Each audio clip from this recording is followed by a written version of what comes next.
He's down a piece, he's down 2 pawns. A couple of checks, Magnus's king is going to dance easily out of them. Take my queen and give me a new one, please. He's losing now. He walked right into the net. And they know it. They know it. Turn your boards. 909. 952. Probably made a big mistake. Oh, and the bar's going up. This is an absolute gem of a game. Wesley So has done it. He's going in for the attack, but He's walked into checkmate. Black can play rook takes pawn. One move checkmate. 2 seconds. Oh my god, what an Armageddon!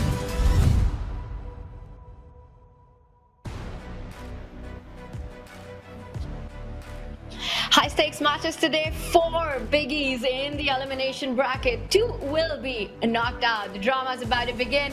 Welcome everyone to the Chessable Masters. I'm International Master Tanya Sachdev. Alongside me, there's no chess without Grandmaster Hess and the ever-brilliant Grandmaster David Howell. Guys, we've got a big day ahead of us. Robert, loving the pink chair. What are you most hyped about today? Well, I mean, can we predict any more upsets? Because that would be something special. Yesterday was a day of the underdog. Alicia Keys would be very proud. It feels like the stakes are higher than ever. There's more on the line. And as Tanya, you mentioned, 2 players will leave. It's not just any 2 players. Those players in the elimination bracket now, 4 of the world's best. So there's definitely going to be blood spilt. I can't wait for the action. The 4 players in the elimination, any one of them could be the tournament winner. They're that strong. We'll deep dive more into that. But first, let's check out the dates for this year's 2024 Champions Chess Tour. 4 regular events leading up to the tour and in-person live finals in December. We're in the Chessable Masters. Mark your calendars. The 4 winners of each of these 4 events will qualify for the December finals. And Robert, also the ever-important tour standings. The players are feeling the pressure. They certainly are, because from the get-go, you're looking, how many points am I going to gain from this performance if I don't, in fact, win this section? So these players, they know what's at stake. A lot of money and only 4 events this year compared to 6 a season ago. Fewer events, the pressure is on, and the pressure was on yesterday as well. What an exciting start it was. Few would have predicted the winners, the way the games went yesterday. And if you're a fan of the story of the underdogs, yesterday was a blockbuster. The play-ins, the placements, they were super exciting. But here we go. We have liftoff. It is the KO. This time it's the white king that's running up the board. Both kings have been doing a bit of dancing here, but the white king is doomed. No way to escape. You step forward to f5, there's going to be a deadly check on f3. And white has to lose even more material. Jan Nepomniachtchi smiles, and he's about to resign. Jospem reacts, he gets the dub. Massive drama on the Wesley board as Wesley gets flagged, Robert. What happened? Can he give a petrol check? If not, Black promotes and wins. Rook to d7's a blunder. Black deflects the rook and wins. The game is over. Fedoseev takes it. What a defensive find by him. Jospem is about to take this victory. We saw Jan Nepomniachtchi just smile again, shake his head. Jose Martinez is on a roll. He has a superpower and he knows how to use it. He has a low rating, and this is for everyone out there at home. If you're playing someone higher rated, you can just play solid, you can bully them and use it against them, and then we see resignation. Denis wins it. Incredible chess by Denis.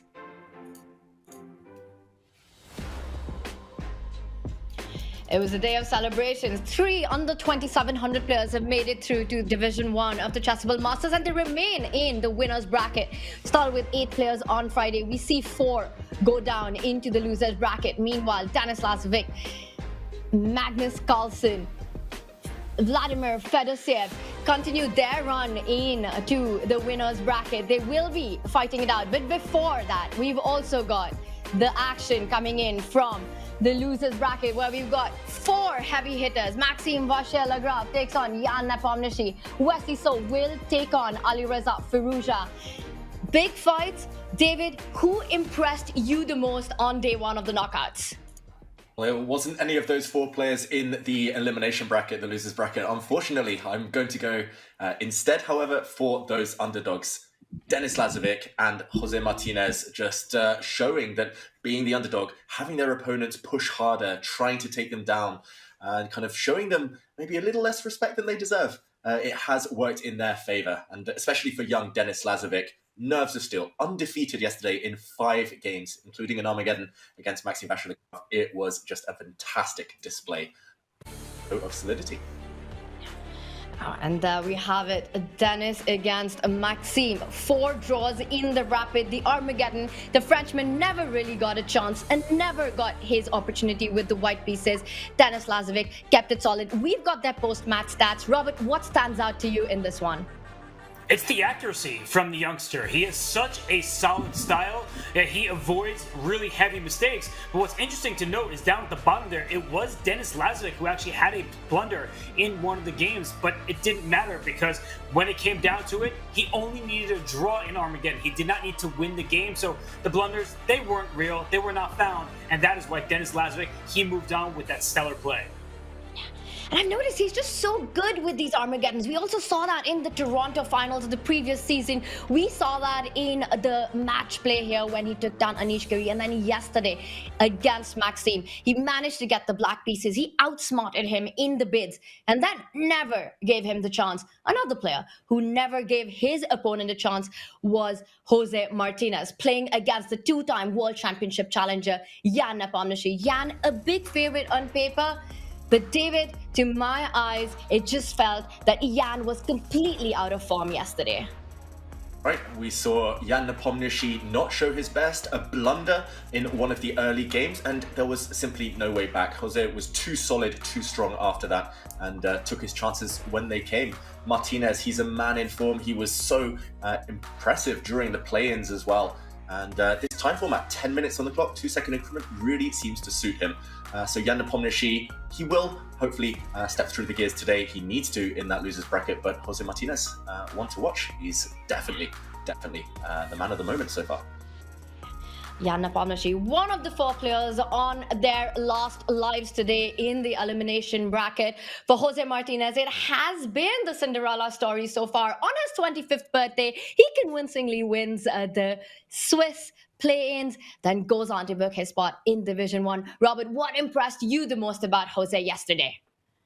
Pretty much everything. His composure, the fact that when he gets in time trouble, he proves why he's a mainstay of the Bullet Chess Championship year in and year out. He's won a number of the Bullet Brawls. He's a streamer, a content creator, sure, but he's also an exceptional player and a very strong grandmaster. Just because he doesn't venture to over-the-board tournaments, that can be expensive for many players, does not mean that he doesn't pack a powerful punch and he's able to deliver in those waning seconds because he is that strong.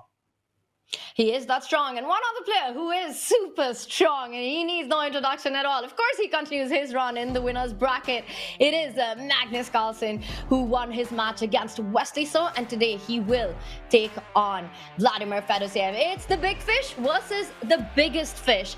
David, what are we expecting from this one? Where does Fedoseev create his chances against Magnus Carlsen? Well, he simply has to look to the other underdogs for inspiration, all of these lower rated players rising up, but also he is a confident man, Fedoseev. Remember, the World Rapid Championship, as recently as the end of December, Fedoseev got the silver medal. Yes, Magnus got gold, but he knows on his day he can hang with the best.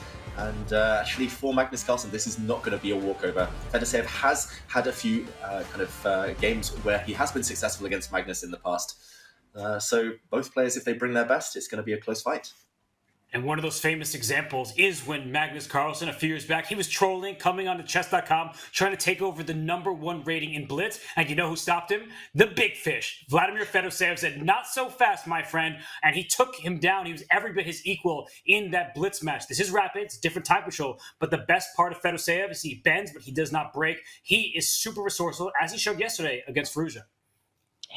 What a match that was. That's quite a comeback victory for Fedoseev. He lost the first game and then finally winning in the last round, took the match, scored 2 wins in those best of 4. Vladimir Fedoseev has to bring in the same form. He has to bring in his A game as he faces the 3-time and the reigning tour champion. Fedoseev continues the run in the winner's bracket, and it's not just him. We've got another big matchup in the winner's bracket as Denis Lazovic will be fighting it out against Jospem as well. Now, while these guys still have 2 lives left, There are 4 players who are on their last life, and 2 names that I think would surprise everyone and few would have predicted at the start. Wesley So against Ali Reza. One of them will be eliminated today. Now, looking at their form coming in from day one, what do we make of this matchup? And is there a favorite in this one, Robert?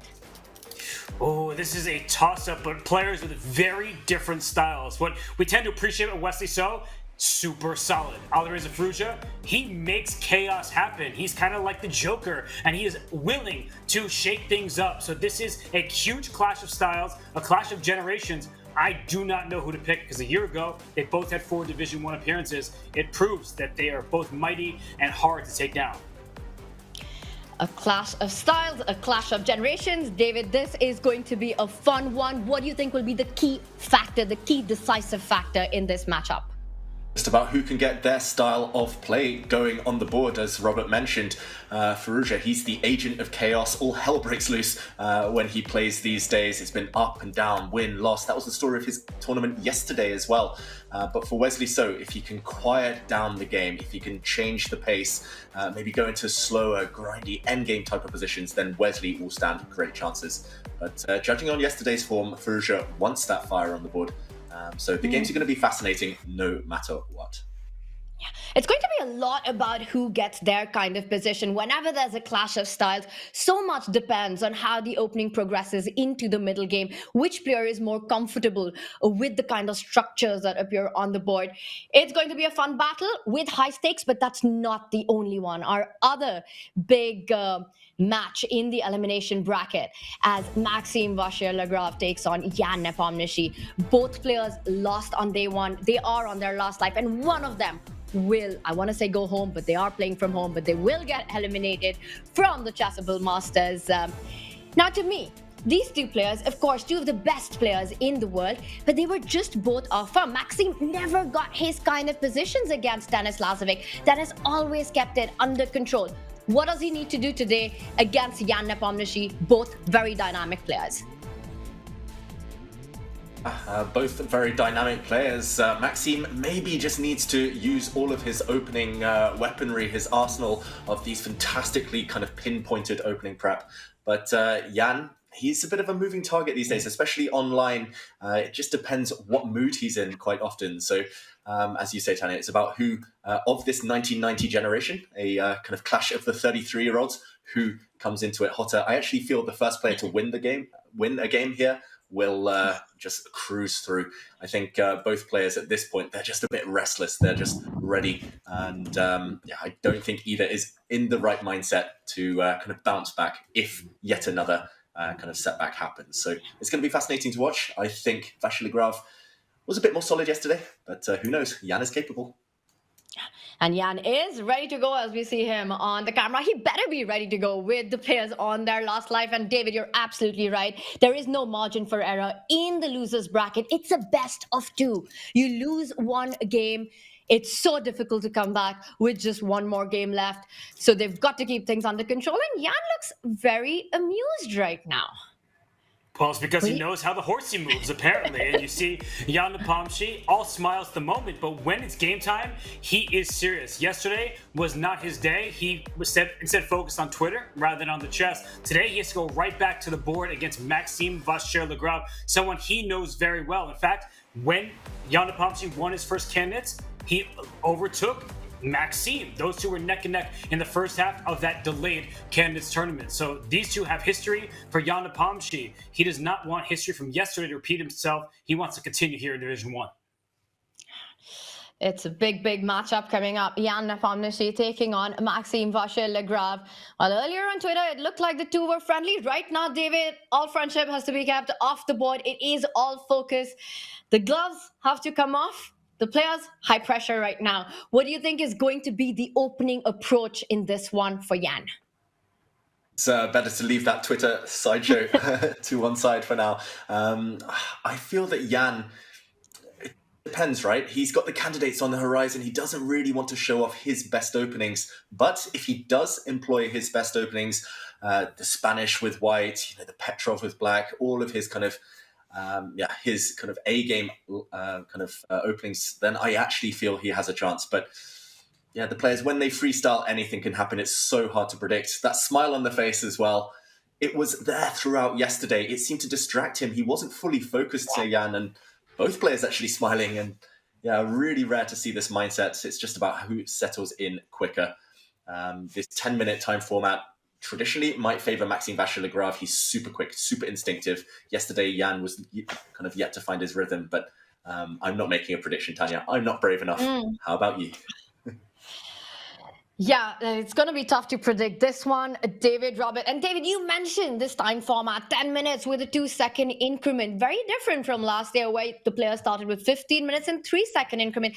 At this level, how much of a difference is that 1 second? How does that change the dynamics for these players, David? Massive, especially when the clocks tick down. The players at some point will reach that climax of the game when it's really messy, when the tactics are flying, and there it's just pure instinct. So 2 seconds disappears instantly. We even saw Wesley So you lose on time yesterday. That's how quickly the increment can disappear.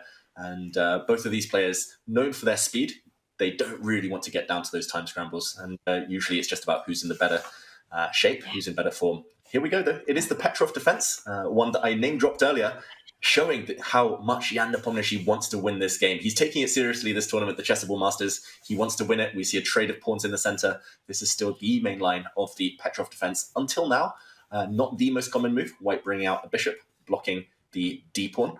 But this d-pawn will later most likely move. Often White pushes a pawn forward, drops the bishop back, and then the d-pawn is free. So clearly preparation, a bit of a battle here. We see on the left side of our boards the percentages of the kind of outcome of this opening. White tends to win 47% of the time. That's a huge score, I've got to say. But Jan Nepomniachtchi, he's got more time in the tank. Robert, what do you make of these early moves, these early decisions? I'm honestly most surprised by Maxime Vachier-Lagrave's time usage. He's one of the quickest players on the planet, as is Jan Nepomniachtchi, and we are seeing a pawn sacrifice in the moment. So White is about to take twice, goes up a pawn. Black gets a pair of bishops on an open board, so that is compensating for the material deficit. But as I look just at the clock, Jan Nepomniachtchi, in his preparation, it was Maxime who played an offbeat opening, and Tanya, are you as surprised as I am to see that it's Maxime playing something of a sideline, and yet he's the one using his clock? Definitely. And Robert, we've spoken so much about preparation, and this is something that has to be Jan Nepomniachtchi's World Championship prep. But for Maxime, he's still in the think with that last move. So I'm just trying to understand. There are so many natural developing moves here. You can take the knight out to c3. You could double up on the e line, attacking the bishop. What goes on in a grandmaster's mind at this early stage when obvious moves are in front of you to slow down? What is Maxime thinking about here, David? Maxime, he's the most instinctive player I've ever met. I've played him since we were both 8 years old, and normally in a position like this, he would kind of throw the moves down on the board. They'd be flying out, pawn to d3, like you said, bring the bishop out, bring the knight out. He won't stop to calculate until it's really necessary, but he knows he's walked into some opening preparation here, and hence his last move, he's trying to simplify the equation. That is not Jan Nepomniachtchi, I can confirm. That is Wesley So on the camera, unless something magic has happened. But yeah, he's just trying to get rid of a set of pawns, trying to simplify the equation since he is 1 pawn ahead. But Robert's right. The time usage is really mysterious. I have actually seen Jan Nepomniachtchi employ this pawn sacrifice in the past. It is known. So Maxime may be surprised by the employment of the Petrov defense. Maybe just didn't spend too much time preparing, wanting to stay fresh instead. Either way, he's getting out of the opening, and once White recaptures, Black also has an issue how to develop these pieces. If the Black bishops start playing, then I do fear for White, despite the extra pawn. So, Robert, how would you evaluate the practical chances of this gambit, the sacrifice? Well, this last decision to offer a trade of queens, I think, is a good practical one from Maxime Vachier-Lagrave. We often tell our newer members of the audience, our students, to trade pieces when you're ahead. White is a pawn up, so if the queens could come off the board, and also if the rooks later leave, then that extra pawn will make its presence felt. It is a c2 pawn, but later you can use it as a pass pawn, push it forward. So the bishops, they are long-range pieces. They can poke and prod on both flanks. That's the good news. The bad news for Jan is he is down a pawn, and I don't see the clear-cut compensation. I don't see something he can target. He is now playing defense a bit. He's going to prevent White from pushing those pawns forward, and the queen trade has happened. You see the evaluation bar slightly inching upwards for White. I would agree with that assessment. I would certainly love to have this. It's a dream position for Maxime. Yeah. He's got the extra pawn, and David, sorry, but I was just going to say, pieces traded off, queens traded off, he's got the extra pawn, the bishop's coming out. It just looks like Jan's going to be fighting it out for a draw here. It feels like a game for 2 results to me. I was about to kind of preach about how you should trade on your terms, not your opponent's terms. I was really surprised to see Jan Nepomniachtchi take off that queen in the center a few moves ago, because now White's knight is really well solidified. Look at this. It looks like a granite statue in the middle of the board, protected by this pawn, protected by the bishop. It's on a square we call an outpost, and the only way to get rid of it effectively is to trade off these knights. But now if White does take the black knight, the black pawns will be shattered. I'm expecting that to happen any moment now. What else simply for White? The compensation here for black will lie in this bishop being a bit of a nasty pest here along the diagonal, just reminding the white pawns on the queen side that they're slightly vulnerable. And this bishop, if it can get into the game, if there is a trade of knights, for example, via this diagonal, then the bishops do start to play a role. So still not over, but I agree with both of you. At the very minimum, White should be able to return a pawn and kind of bail out into a draw. So it's very much a 2-result type of position where it's White trying to make things happen, trying to cling on, trying to profit from the extra material, but essentially black objectively should be fine. This is really reminiscent of the Marshall Gambit and other e4, e5 openings that some of our viewers might know, where black gives up a pawn but has long-term position. And watch out for the b file to become a bit of a pressure point in the near future. But for now, these 2 weaknesses do give black the questions to answer. White's knight is coming. Small advantage. I think we're all in agreement here for White. There's a first time for everything, right? We're all agreeing White is better. It's a safe position. The knight, as you mentioned, can venture to b3 and c5 or up to e4 into the center. And unfortunately for Jan, he has his own weaknesses to worry about. A pawn's best friend is another pawn. David, you know I like to do this. If you can just grab that c6 pawn and scoot it over to b6 for a second, well, that looks like a much more stable foundation where your pawns are connected. But with the pawns separated the way they are, that means that White can start attacking them. In fact, the a7 pawn already means that the black rook is tethered to it. You can't easily move that into the position because a7 will drop. So the bishops are out. Tanya, we all seem to be on the same page here, but I guess the question becomes, how challenging will it be for Jan to prove that he can obtain that half point? Yeah, that's the big question here. Jan will be on the defense. He's got the bishop pair and the open B line and the rook on the D file, also on the open file as compensation. So there's definitely piece activity. But at the end of it, Maxime up a pawn, the knight having these good squares. I think Maxime's going to try to get as much as he can from this position. We'll try to grind it out. This is a good moment to jump back to our other high-stakes game, which we haven't had a look at, as Wesley So takes on Alireza Firouzja. One of these 2 players will be eliminated. Should we check in with our other 2 heavy hitters? Let's do just that, Tanya, as we see Alireza Firouzja starting with the white pieces against Wesley So. And I was going to say Wesley's so solid because this is rock solid for black. No weaknesses at all. It's what we call the Carlsbad pawn structure. Whenever we see a pawns on e3 and d4 faced off by pawns on c6 and d5. But with a twist this time, because White has already advanced a pawn to f4. Pros and cons here, you have more central control, but a bit of a backward pawn now. The backward pawn on e3 is a bit tender. You'll be stuck defending it for a long time. I've got to say, I'm surprised the evaluation bar is kind of slightly in White's favor here, unless it's because of this move, opening up the center. I would have thought black is doing completely fine, but suddenly questions to answer. The black queen is hit. This is very dynamic now, up Firouzja's alley. We were talking about who wants their style of position of game, and White is suffering long term. White has a weak isolated queen's pawn. This f4 pawn very tender as well. But for now, this queen hit, the f6 pawn a bit of a target as well. Robert, you're great with these tactics. Do you see any trouble here for Wesley So? If he just retreats his queen, for example, is he still as solid as it looks at first glance? Well, White is going to start throwing pieces forward, especially if that queen goes to c7 away from the black king. I think f5 is the next move that Alireza wants to uncork. Let's open up that diagonal for the queen to land on h6. Let's go for tactics in front of the black king. So for Wesley, the long term is great for him. White has this isolated pawn that is blockaded. If the queens disappeared, White is in some danger in the long run. The endgame would be one that Capablanca could only dream of. May he rest in peace. So as I look at this position, I think it actually plays to both of these player styles. In the immediate position, White can go on the prowl, go for the black king. But if you stall, if you hesitate for even a moment, and Black is able to further consolidate and solidify the position, there are some long-term weaknesses. So F5 is on the board, Tanya. I think that it's a battle of styles here, and both players are doing the right thing.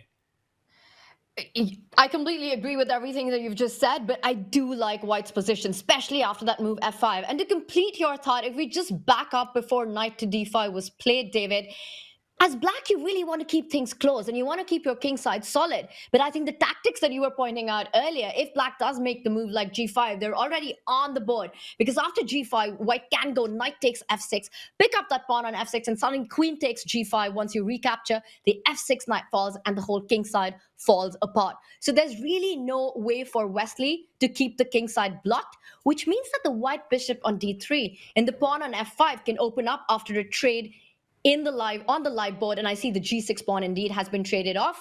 I think this position suits Ali Reza's style just a little bit more than it suits Wesley.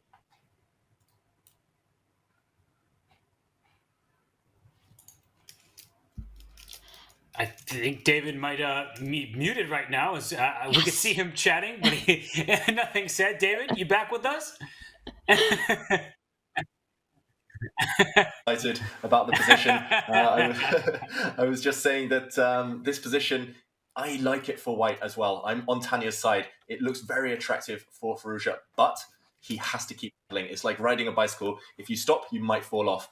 And long term, because he is worse here, he is kind of suffering with this backward D pawn, this isolated pawn. Long term, chances aren't great. He has to play it for the attack. So key moment, he's stopped, he's thinking. He's actually quite significantly down on the clock, but moves like queen to h6 strikeout look really, really attractive. At some point, you might consider throwing a battering ram down the board with your h-pawn. If Wesley's able to trade off pieces, Wesley will be loving life. Watch out for Wesley, for example, bring the black queen forward and offering that trade. So very much in the balance as we see this real clash of styles. Both players playing true to their character here. Really fascinating to watch. Yeah, and I think it's the kind of position where if the pieces get traded off, like you're pointing out with queen to f4, these long-term weaknesses that White has, the isolated queen spawn on d4, these will come into play and give Wesley chances to perhaps fight for more. So for Ali Reza, it's really key to try to make most of the initiative on the king side. I love the idea of putting the queen on h6. Robert, how can actually Ali Reza try to keep the queens on the board? Because now that I see queen h6, queen f4 actually forces a queen trade. And that is certainly not what Ali Reza wants. So he's trying to make this checkmate happen, but you can't will it into existence. And that's the problem, especially for newer players who love to try to deliver a checkmate. You think, I'm going after the opponent's king, I'm going to checkmate them, and then they just trade the queens off and you feel a little bit lost, like you don't have any chess left in you. And so for Ali Reza, here comes the queen trade. He's strong enough where, of course, he doesn't feel at a loss. He is great in the endgame as well. But as I look at the clocks and I look at the position, I have to say, advantage Wesley So. He has been able to stave off that first wave of attack. He's in good shape. And with the pieces coming off, I really don't see the problem for Black anymore. Looks great for Black, I've got to say. I'm going to revise my opinion just from one move ago, or 2 moves ago now that the queens have left. The only solace for White is that you have access to this d6 square. The White knight does jump in.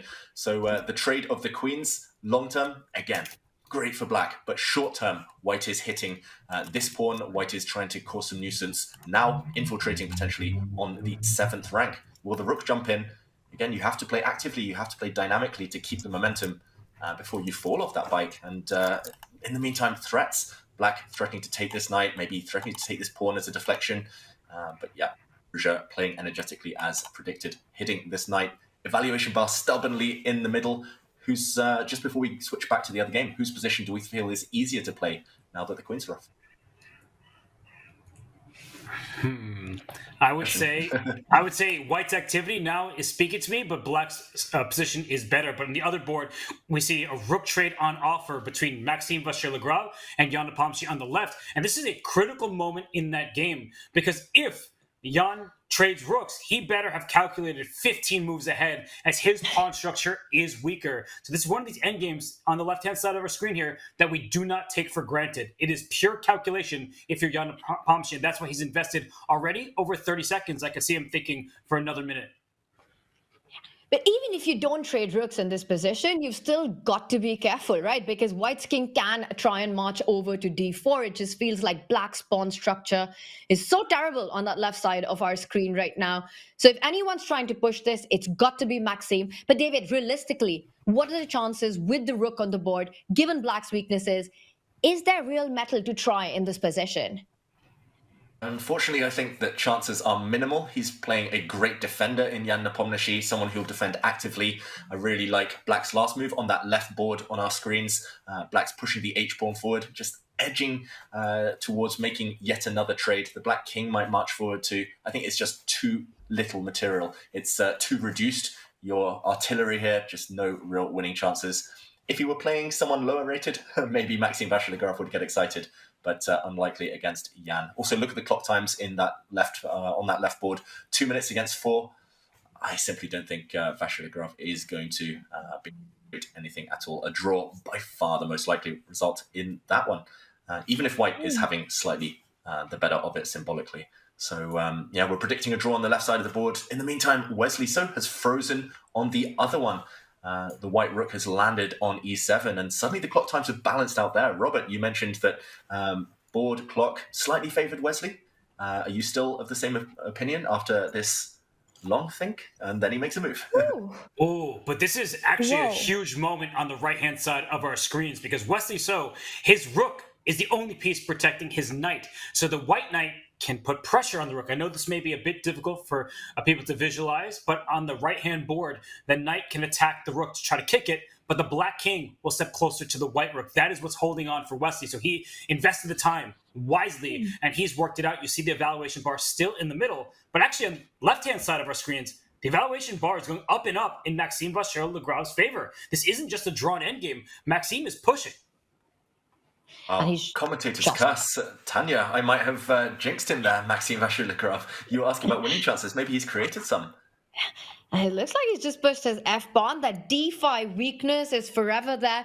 Black needs to trade on g3, but I'm still thinking about the right side board that we were pointing out. The move knight b7 that you mentioned earlier, hitting that rook. We might be seeing a repetition with black's king shuffling one step to the left and one step to the right. King f8, king g8, just pursuing white's rook on the e7, h7 square. Wesley So shaking his head there. But he's got nothing to be worried about right now. What are the chances of these guys going in for the repetition right here, right now? The more that Firouzja is in the tank, the more his clock drops down, the more inclined he will be towards bailing out with a draw. You can escape here with white. You can force the issue and take a draw if you want. And we're seeing that motif happen on the right side of your screen. Look at this, the black king stepping left, stepping right, hitting the white rook. And where to go? No escape squares. A trade of rooks. And actually, that will clearly favour black.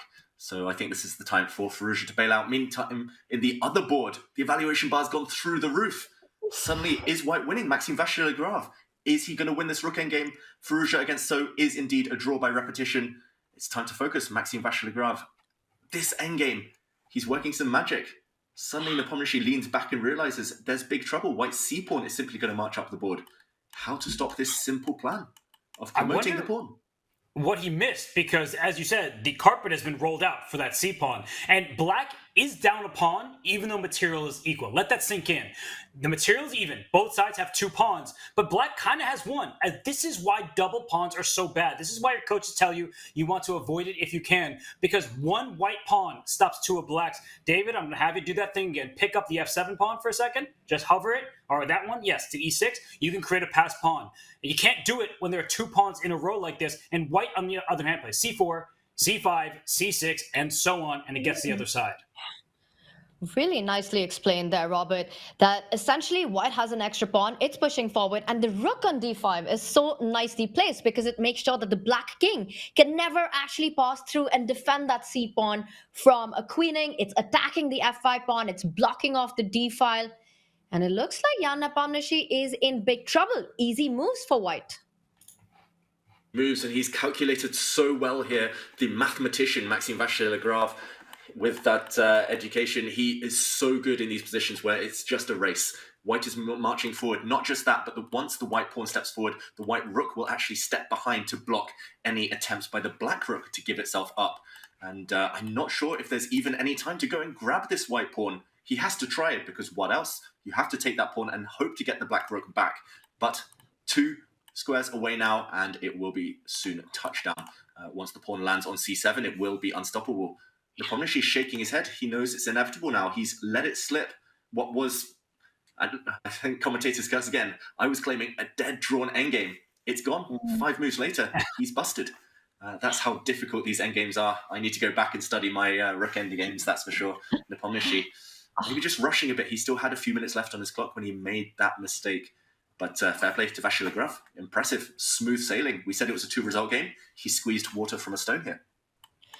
Maxime Vachier-Lagrave felt it that there was something to fight for in that position where Jan Nepomniachtchi declined the rook trades. It looked so close to a draw, but it all comes down to this pawn structure. He managed to create the pass pawn. And like you mentioned, there's no time for black to even grab the f4 pawn. We've been talking about that rook on d5. Once the c pawn moves forward, that rook on d5 will slide 1 step towards the left side and block any defensive ideas on the c line as well. The king and the rook playing an impressive role in assisting the c-pawn. This is Maxime Vachier-Lagrave's game. He knows it. He leans back.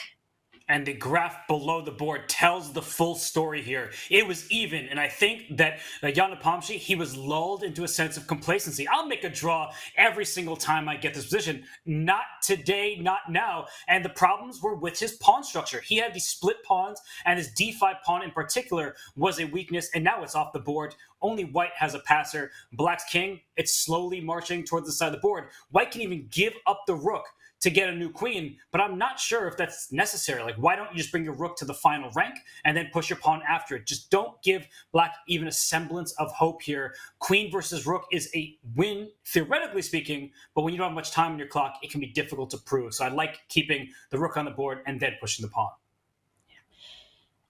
Robert the Prophet again. He drops his rook back. The pawn is going to promote. Not much to do about it. The pawn will cost the black rook his life. Tanya, I think we'll see a resignation any moment now. Yes, absolutely. I think Jan Nepomniachtchi knows it as well. The king is extremely strong on b5 and just marches forward to assist that c7 pawn. The rook on d3, making sure that the black's king can't come and defend that c8 square. Pieces are beautifully placed. And notice how black still hasn't even managed to create a pass pawn. And that is it. Jan Nepomniachtchi cannot fight the c7 pawn. He resigns. Maxime takes the win. Wow, this endgame just turned around really fast, Robert. It did, and that's when it happens when you think that you're for sure going to make a draw. I don't blame Jan Nepomniachtchi. On a good day, he draws that game for sure, but not in this one. Maxime Vachier-Lagrave never gave up. He was ceaselessly determined to fight for the full point, and he earned it. He earned it, and we can see the shock on Jan Nepomniachtchi. He knows it. He was so close to holding this with the black pieces.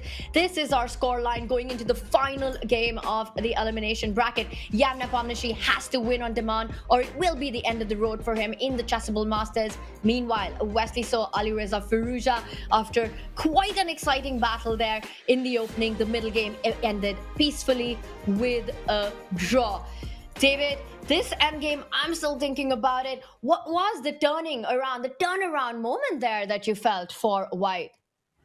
I think it was just Maxime Vachier-Lagrave applying a little pressure, setting this trap deep in the endgame, and Jan Nepomniachtchi falling into it. It was actually simply a case of Jan relaxing, as Robert mentioned.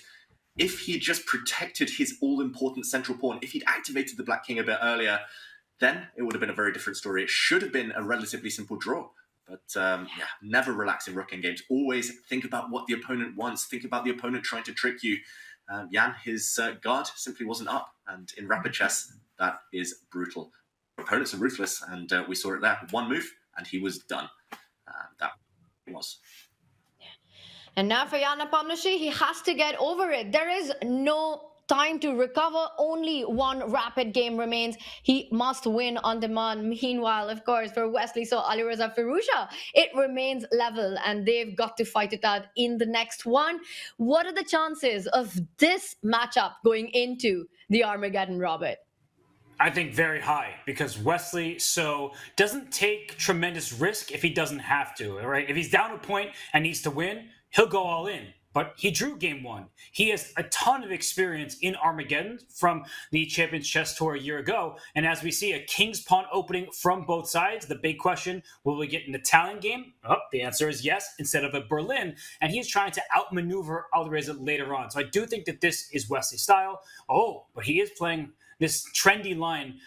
We've seen it a lot, and you see to the left of the board, White does win quite a handful of times, but Black wins his fair share too.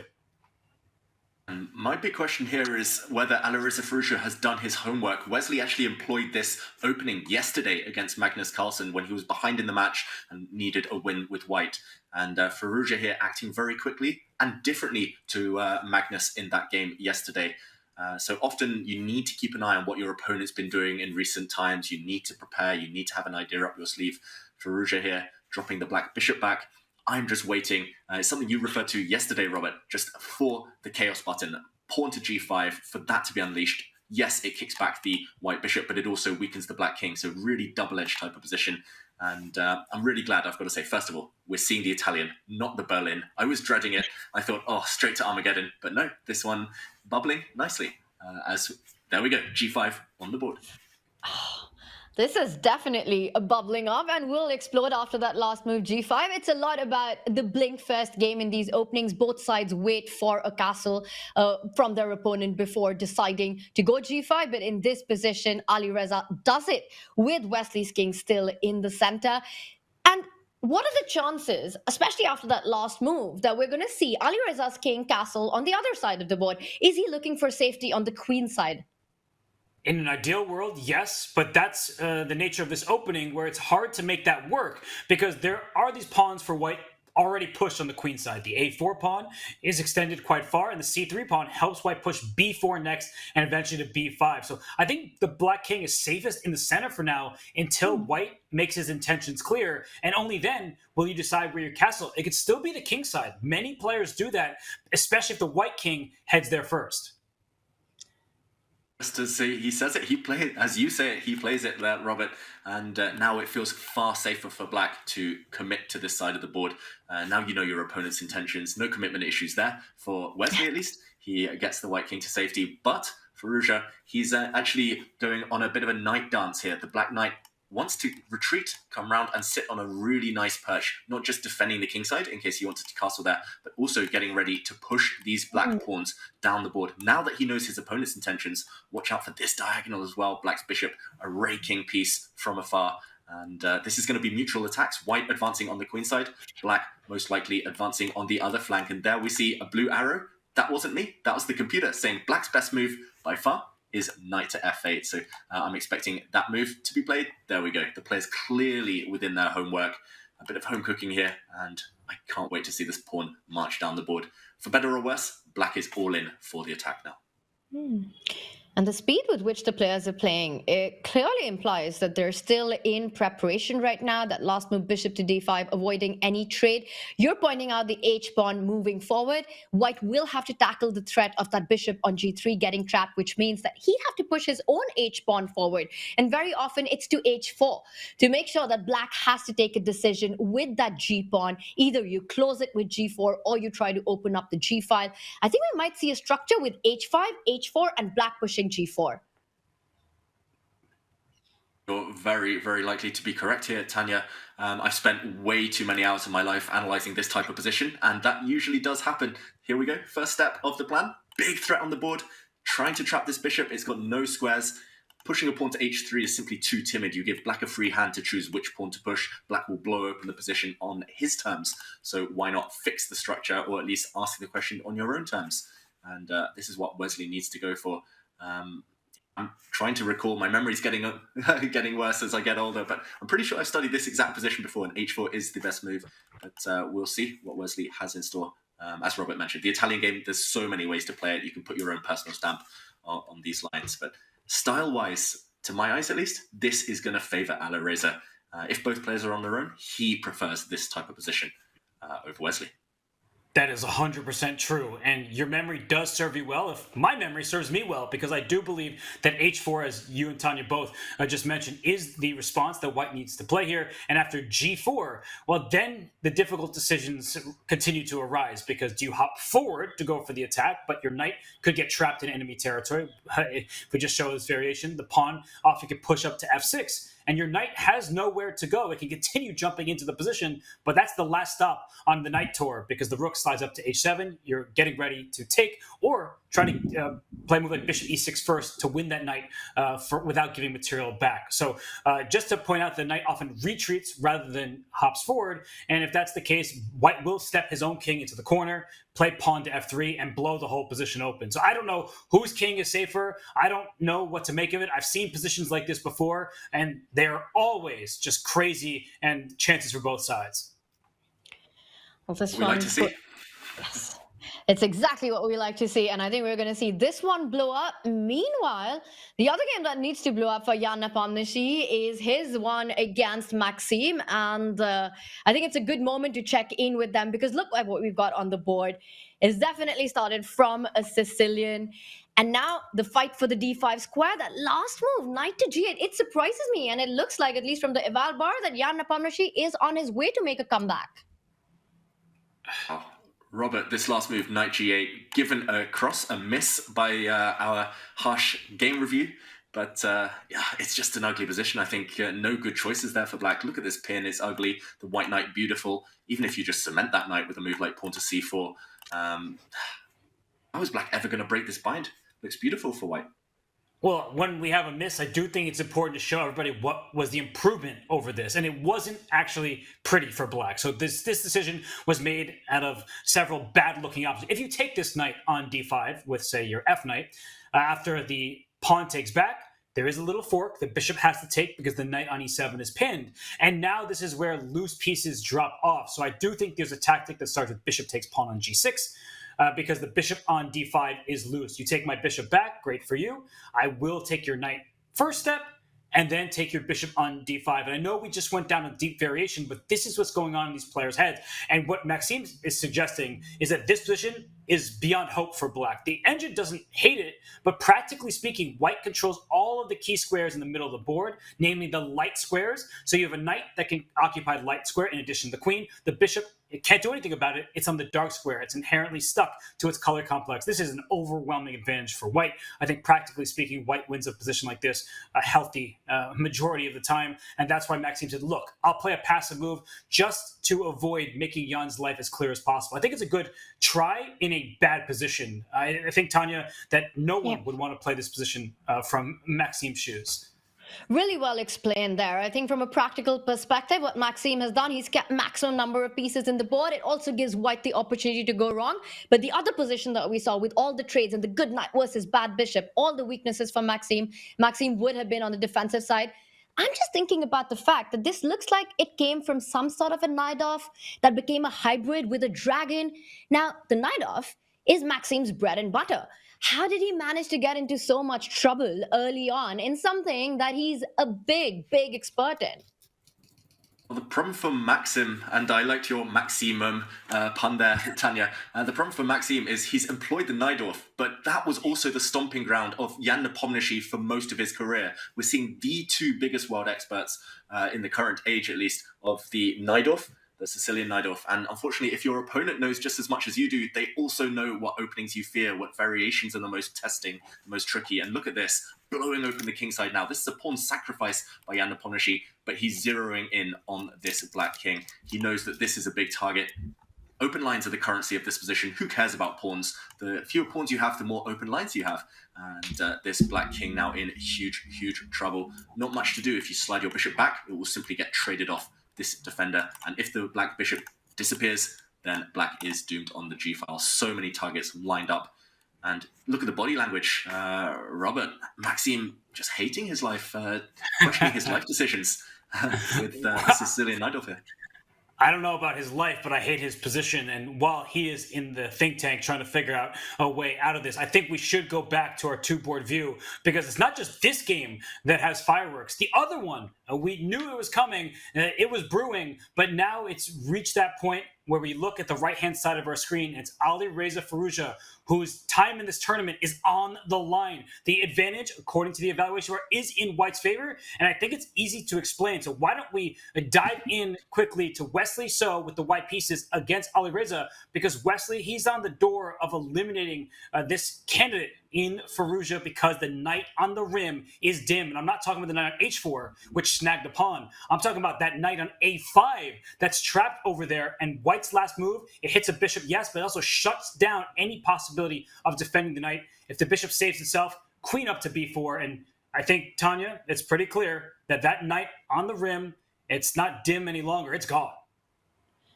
I'm just looking at this line that you're pointing out, and it actually just feels like that knight on a5 drops. Alireza is going to be down a piece. So what is it that he wants? And only one thing makes sense to me is that he wants to go all out on the king side. He wants to start pushing his pawn. He's going to try and come for Wesley's king.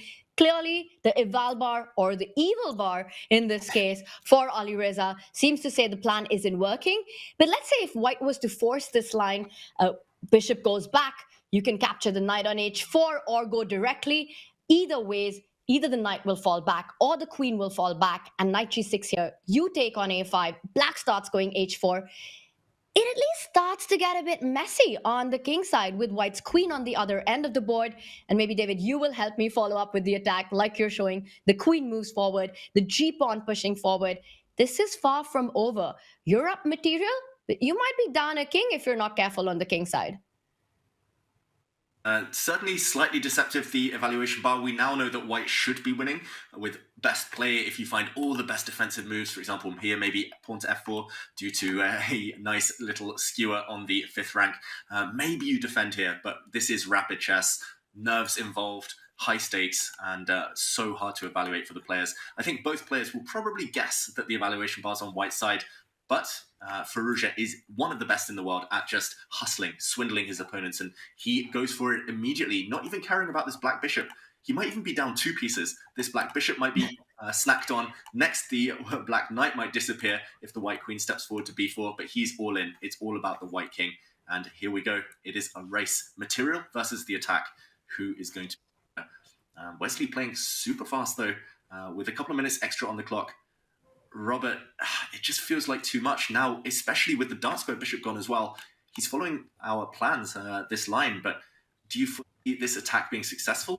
How easy is it for Wesley to blunder here? No, I don't see the huge attack that Alireza is hoping for. And there's also a pawn on a7. So if you can imagine the white queen landing next to the rook on the last rank, as long as that pawn survives, it actually remains a threat. But talking specifically about this moment here, Alireza, he went for the attack. He went for an aggressive position from the black side, but that often does play to Wesley So's favor. He doesn't mind getting into tactical positions if you're the one initiating them, oftentimes from a speculative decision. So I think that Wesley, he's happy to be in his point. He knows that he has the upper hand. He also has more time than his opponent. So what moves come to mind? Well, the knight on d2 is under attack right now. I would even think about giving up that knight to win that knight on a5. Queen b6 for white looks very attractive to my eyes, because black, unfortunately, can't combine multiple ideas. You want to both take the knight on d2 and push your pawn to g3 to trap that bishop over there next to the white king. But you can't get away with both, and that's why I think Wesley is just in time to keep everything together. David, a really, really exciting position. This one, down a piece. Is Wesley going to spend some time trying to defend this knight on d2, or will he go for counterattack? It's quite a big moment, and I think it's really instructive how Wesley's paused right now. He knows this is critical. He has to try to make sure nothing happens on the king side, and then he's just up materially. He takes the win. He takes the match. So really important for him. And he goes for your idea, Robert. He's not going to waste time defending that knight on d2. And I kind of like this move even a bit more than queen to b6, simply because it's got one more idea. You're attacking the knight on a5, but also that pawn on d6. Whenever you can make a multi-purpose move in chess, you've got to do it. Queen b4, I like it. b4 looks good. Double attack simply. And now Firouzja simply has to back up those earlier sacrifices. He has to go for glory. He plays the pawn to g3. Two problems here. Firstly, White can just allow this bishop to drop. White is already a piece up. Actually, that will be a double agent. For example, at the very minimum, if, say, I take this pawn, say I just hide in the corner now, this black pawn keeps the white king safe. It's guarding white here. Actually, you want to pick up this pawn and throw it off the board if you're Firouzja, but frustratingly in chess, you cannot do that. White's knights will start coming forward. The black king is the one in trouble here. But if we go back to the current position, other solutions might involve just taking this pawn off the board. Look at this. If you take this pawn, counterattack against the black king suddenly, and it becomes a pure race. I'm not sure how you fend off the attack against the white king. This has to be worked out really, really well. But we see the evaluation bar showing that white's attack is the more dangerous of the two. I would be looking at bishop takes pawn check here. I'd be looking at moves like queen takes pawn if you're not getting checkmated. Black having threats of his own meanwhile. It's still up in the air. But if you're careful, we know that Wesley is winning. This is why he stopped to calculate. He senses the critical moment. And whichever he goes for, whichever move now, taking the knight, one of the options we mentioned, he will be confident that he's worked things out. So this move given across, a miss, but still advantage white. And I think now he will slide the white king into the corner. And there we go. It's given a blue arrow. The only good move. Use that black pawn as a shield, but sufficient to maintain white. Robert, still super complicated. Do you see the time situation playing a critical role? I think the time will play a part just because, from my eyes, White has his pawn on a7. There are two distinct threats. Taking on f7 with check, which just wins the house, and queen to b8. And oh my goodness, I forgot that black could castle because that king was in the center. Black was going for the attack, but castling actually took care of both problems at the same time. White is still in the driver's seat. Look at the positioning of each respective king.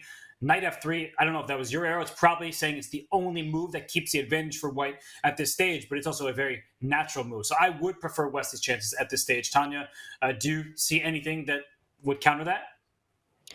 I'd love to find something for black here, trying to look for ways to compensate for, I'm just trying to do the math here. So how many pawns is that? With that pawn on a7, it makes it really difficult. White's got a pawn on a7, black's got a pawn on h2. So even though materially, I believe this is balanced, but just simply White having the better pawn structure, the better pieces, black's king more exposed. I love how black's pawn on h2 is actually defending White's king on h1, black's king in danger. It just looks like, despite not having material advantage, Wesley's got all the play in the position. So I completely agree with you, Robert, that Alireza has to find a way to save this one, and it's not going to be easy. Fireworks in that game, but meanwhile, let's check out our other game where things are really heating up. It feels like Wesley against Alireza there will take a calmer turn, at least for the next few moves. But wow, just on time, a queen sacrifice and checkmate coming. Vachier-Lagrave resigns. Wow.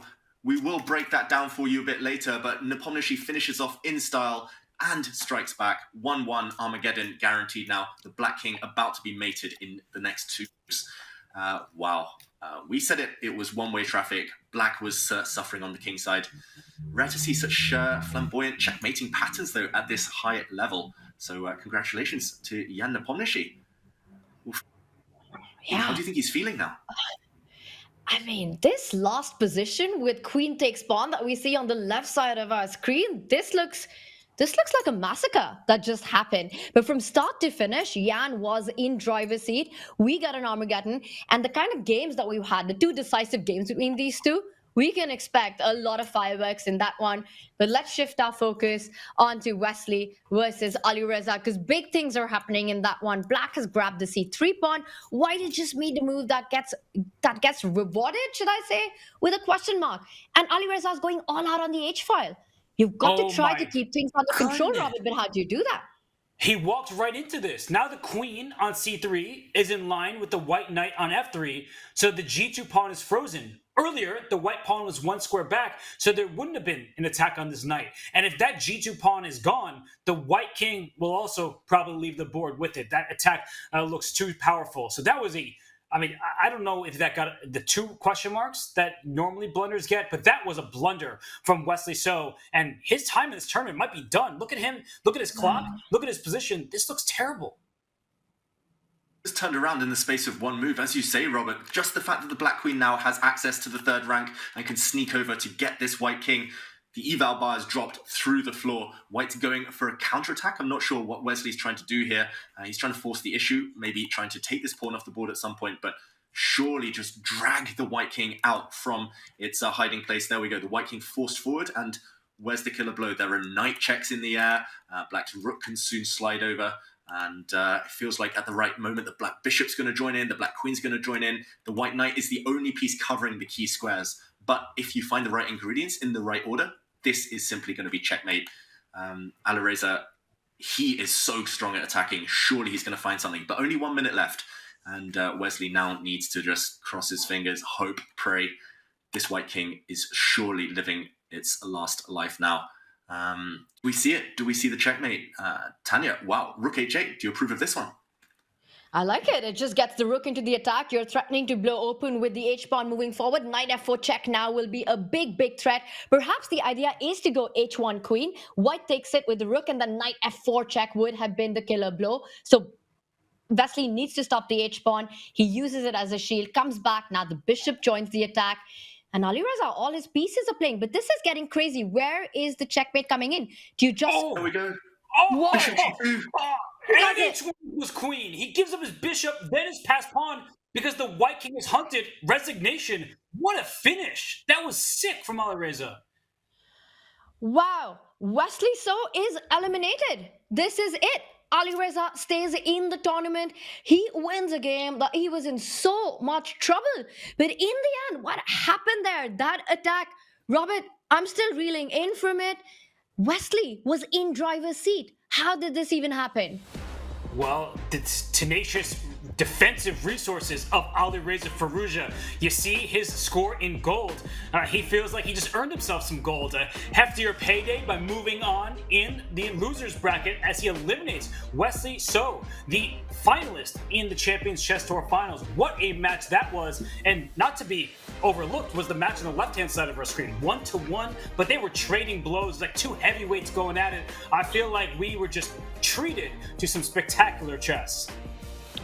That was an insane round. I think we had 2 checkmates in both these games. And David, I know there's so much to show out of these games because both were big tactical fights, but you've got to take us through where it all turned around and the beautiful finish that we just witnessed. Let's do it. Lightning struck twice, 2 checkmates to decide those 2 games. And with a twist this time, let's check out those finales in the chess browser powered by Opera. And first of all, let's start with Jan Nepomniachtchi with White against Maxime Vachier-Lagrave. The Black King now in huge trouble. White's pieces lined up. Look at the battery of the White Queen and Rook, especially on the H-file. Instead, though, Knight E7 check first to kick this Black King into the corner, and now lining up. Bishop to G5, a piece sacrifice, allowing the bishop to drop with check, but the White King slides to the opposite corner, this time safe, and after Queen to G3, the beautiful finish. The checkmating pattern, Queen takes H6. Do your puzzle rush, everyone, because this is beautiful. If Black had taken this Queen off the board, another check, and now White's 3 pieces and pawn combine to trap the Black King. A wonderful finish there from Jan Nepomniachtchi. And I think, if possible, we can just switch over to the other game where the other checkmate was equally beautiful from Alireza Firouzja, but maybe that's one to show later. As first, I just wanted to mention, if any of you want to go and check out that Opera browser yourself at home, then it's available on Windows, Mac, and Android, and it can be integrated directly into your sidebar. So for those of you like me who love playing Blitz at home, with the boss not looking, then Opera is for you. Just make sure you don't get fired because chess can be super addictive. Check out the Opera browser. We've got a big Armageddon coming up to check out who goes through in the bracket, who gets eliminated. Stay with us. Don't go anywhere. We'll be back with the bids.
Well, hey everyone.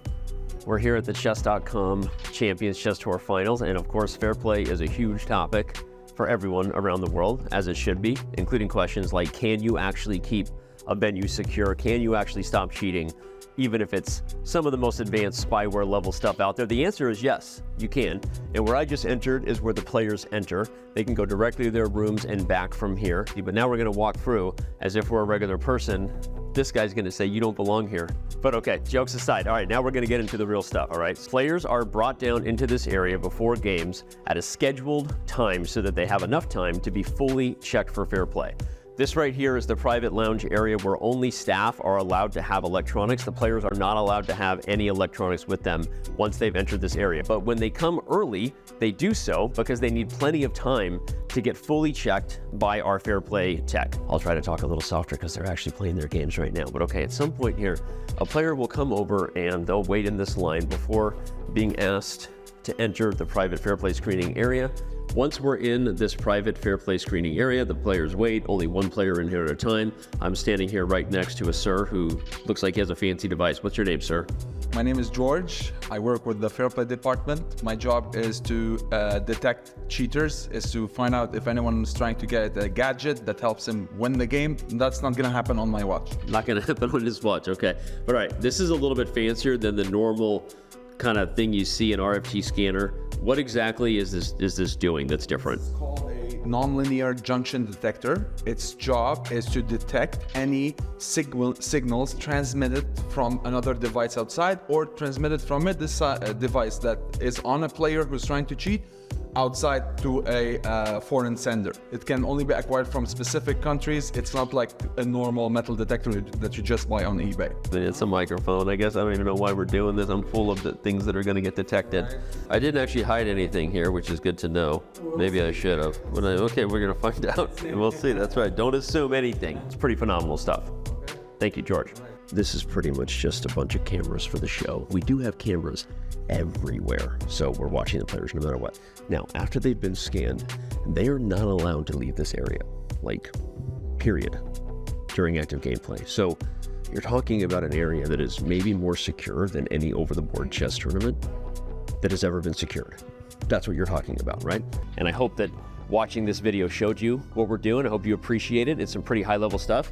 I definitely am making a call to every over-the-board organizer to invest in their own nonlinear junction detection devices, because at this point, if you're not doing that, you're not doing it good enough, and we hope that you will consider investing in the same way that Chess.com has. We out.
Just before our break, we saw an explosive checkmate from Alireza Firouzja against Wesley So, and we just wanted to break it down in slower time here.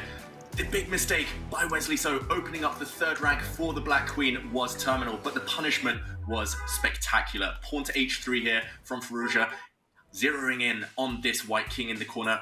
Look how it was dragged out into the open and then checkmated. The White Knight left forward to g5, but after a capture, rook to h8, it looked like the White King had found safety, refuge yet again in the corner, but no. The Bishop jumped out to h3. It looked like White was suddenly getting chances, a counterattack against the Black King, but instead, Bishop to g2, one of the moves of the day so far, just forcing the White King out into the open for a second time. Not just that, Black makes a new queen, sacrificing the beautiful pride and joy of his position. That pawn with the idea that if rook takes queen, knight to f4 is a check. There's nowhere for the white king to go, no safe squares other than the back rank. But once you retreat, suddenly queen takes rook, and this is mate. The white king now caught on its back rank. Spectacular from Firouzja. A pawn sacrifice, a bishop sacrifice. His whole castle was burning there, but he got the enemy king. This was spectacular. And remember, if you want to check out Opera yourselves, then it also has cool features built in, like a VPN, a browser, AI, and platforms like WhatsApp, TikTok are also integrated right into the browser sidebar. So fantastic play by Firouzja, and hopefully more of the same in the upcoming Armageddon. Indeed, David, there's a big Armageddon coming up. Wesley So has been eliminated, and one of these two players will be eliminated. And our bids are in. Maxime Vachier-Lagrave wins the bid with 6 minutes 53 seconds. Jan Nepomniachtchi bidding 7 minutes and 30 seconds. Jan will start with the white pieces. Maxime starts with 6 minutes 53 seconds on the clock, starts with black, but a draw means that Maxime wins the match. Jan has to win with white. David, the players are ready to go. What do you make of the bids? Does Jan's bid imply that he was happy with the white pieces? Does seem to look that way. It's always hard to know in Armageddons. It's always about emotions, who's riding high. I mean, I wouldn't be surprised if Jan, after that fantastic experience of delivering checkmate, the queen sacrifice, that he just wants to get right back in there. More of the same, a repeat. But he knows it's not going to be as easy second time round. And in Armageddon, there's that extra flavour of kind of needing to win at all costs. It adds a bit of pressure. So Jan, feeling confident, riding a high. But Maxime, it's up to him to do something different. E4, will we see another Najdorf, Robert?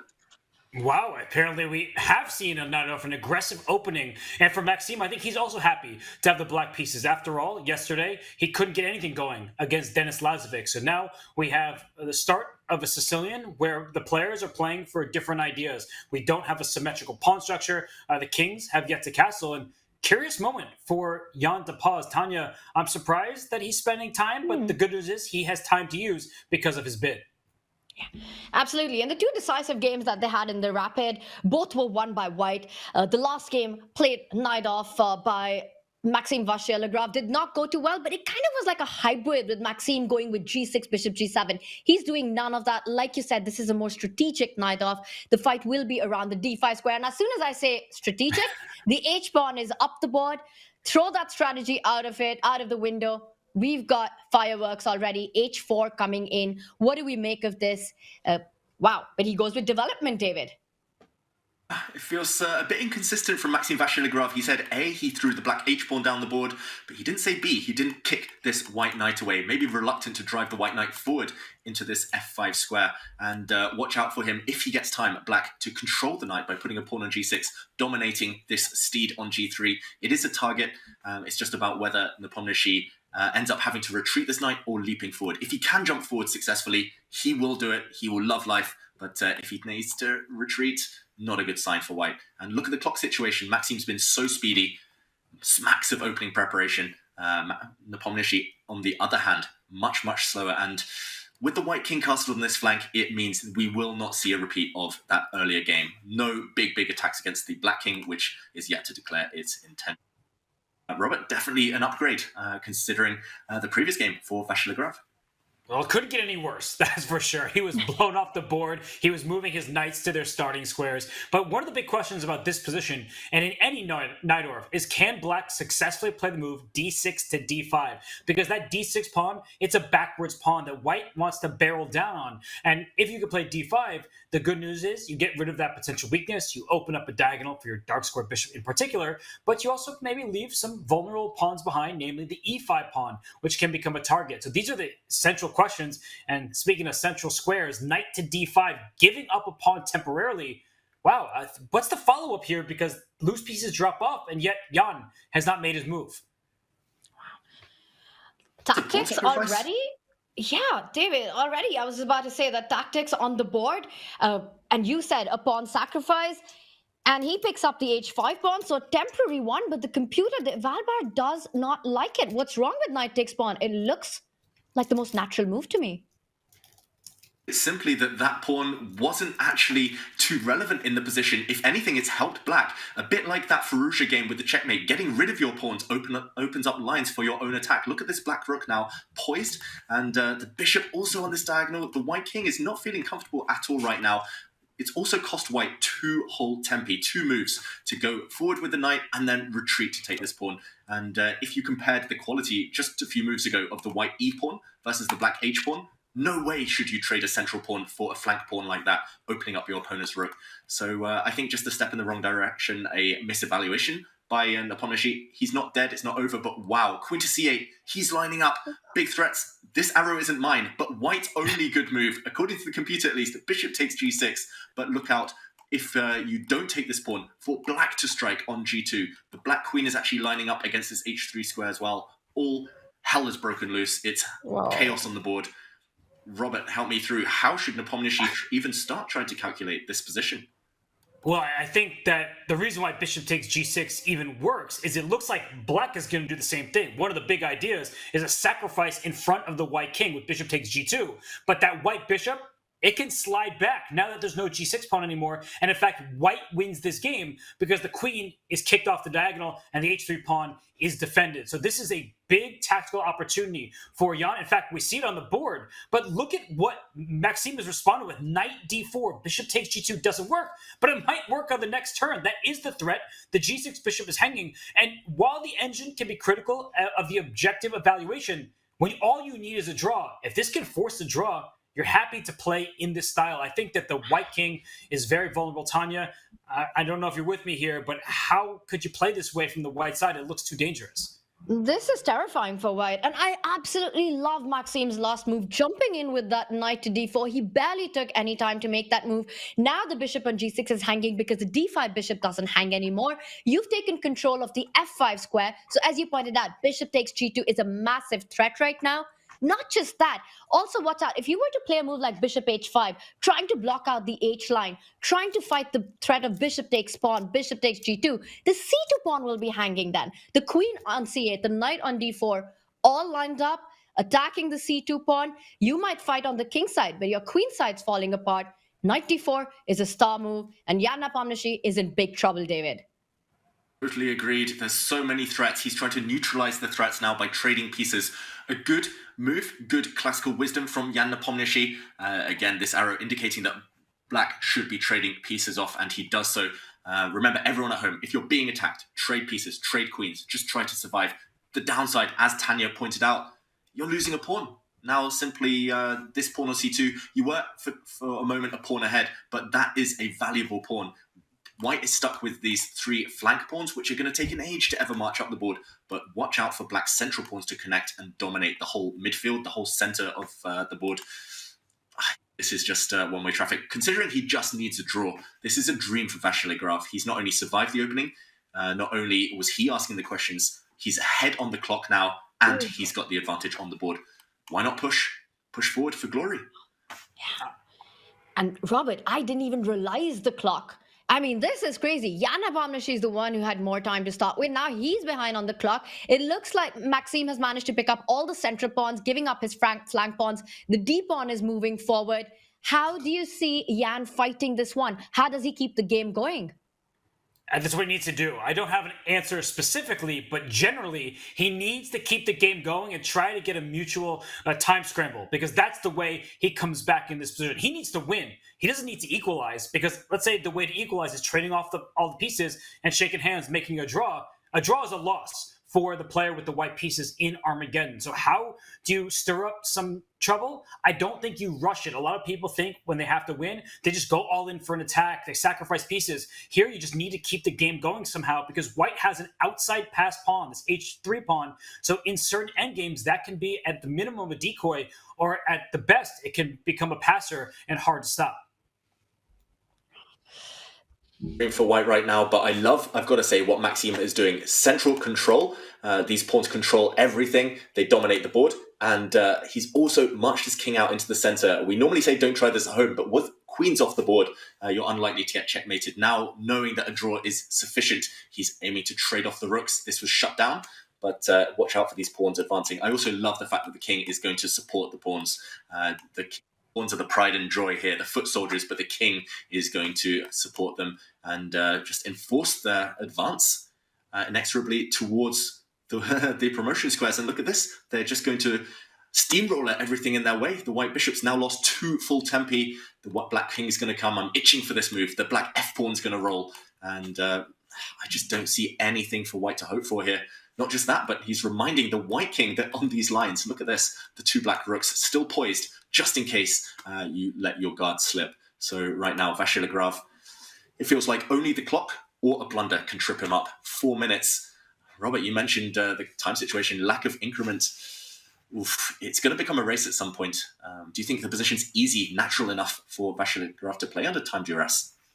Well, a lot of his moves have been easy to this point, but look what's happening and look at the evaluation bar. The king is in the center, bishop h4, not an accurate response. And this white knight that was sitting on g3, it can hop forward, e4, maybe to c5.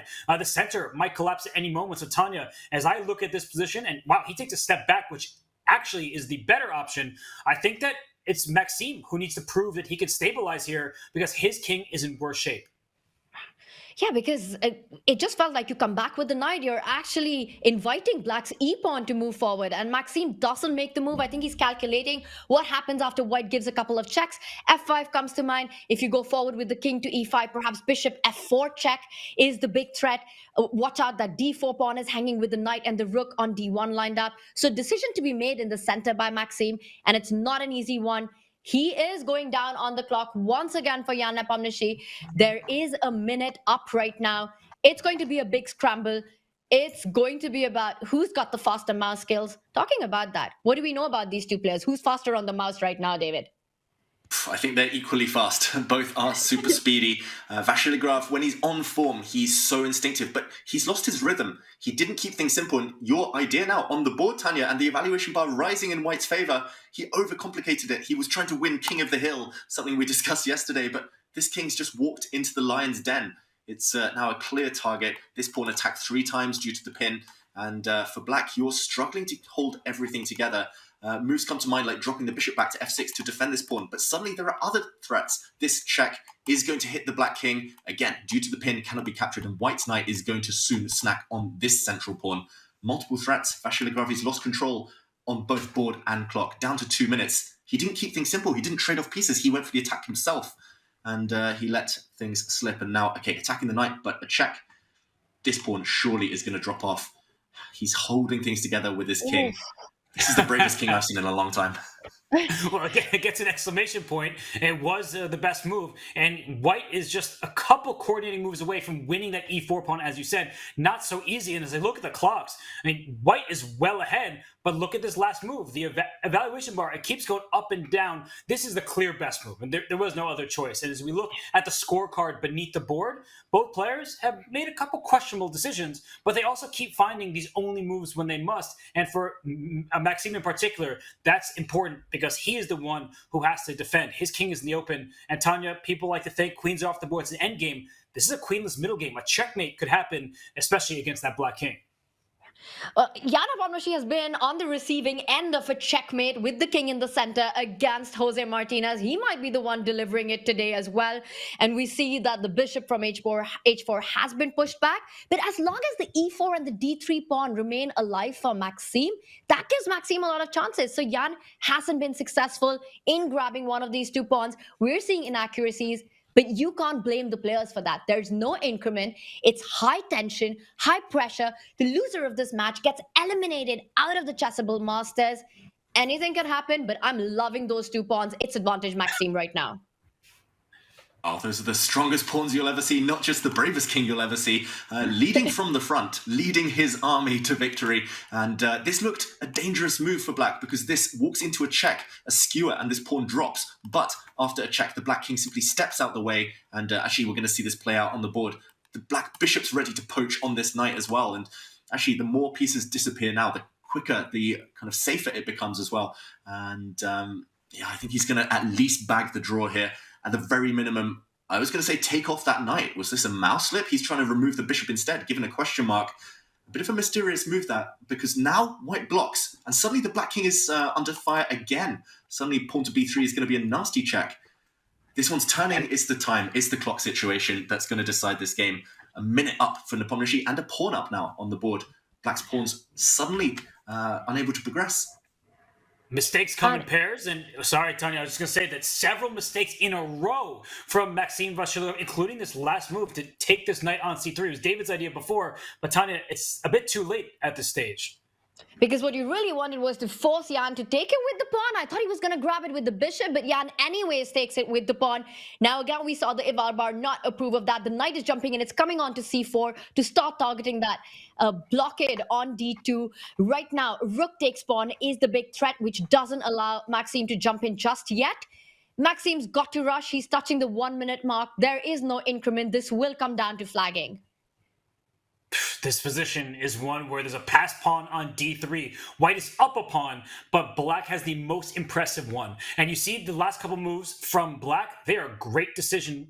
And another exclamation point given. This rook can go up to c4, maybe over to a4. It's just venturing forward and causing problems. White finally is pushing a pawn, but g4 now is loose in addition to the rook going to the queen side. So with so much pressure, with so much on the line for Jan Nepomniachtchi, things are going wrong on that fourth rank as Black finally is active. Oh, Black is active, but White now putting his king on the edge of the board. This is counterintuitive. He's trying to set a trap. Do not take this pawn with the Black rook, because suddenly the the White rook would have eliminated the Black knight, and White would have trapped the opponent. Instead, he's aiming to remove the defender. White rook, if it's traded off, can no longer prevent the advance of this d pawn. It's going to be a race, but it looks like Black is simply ahead. Black's pawn too close to touchdown. The knight is coming. The king is coming, but a mistake now by Vachier-Lagrave. White's pawns are running. Suddenly White's ahead.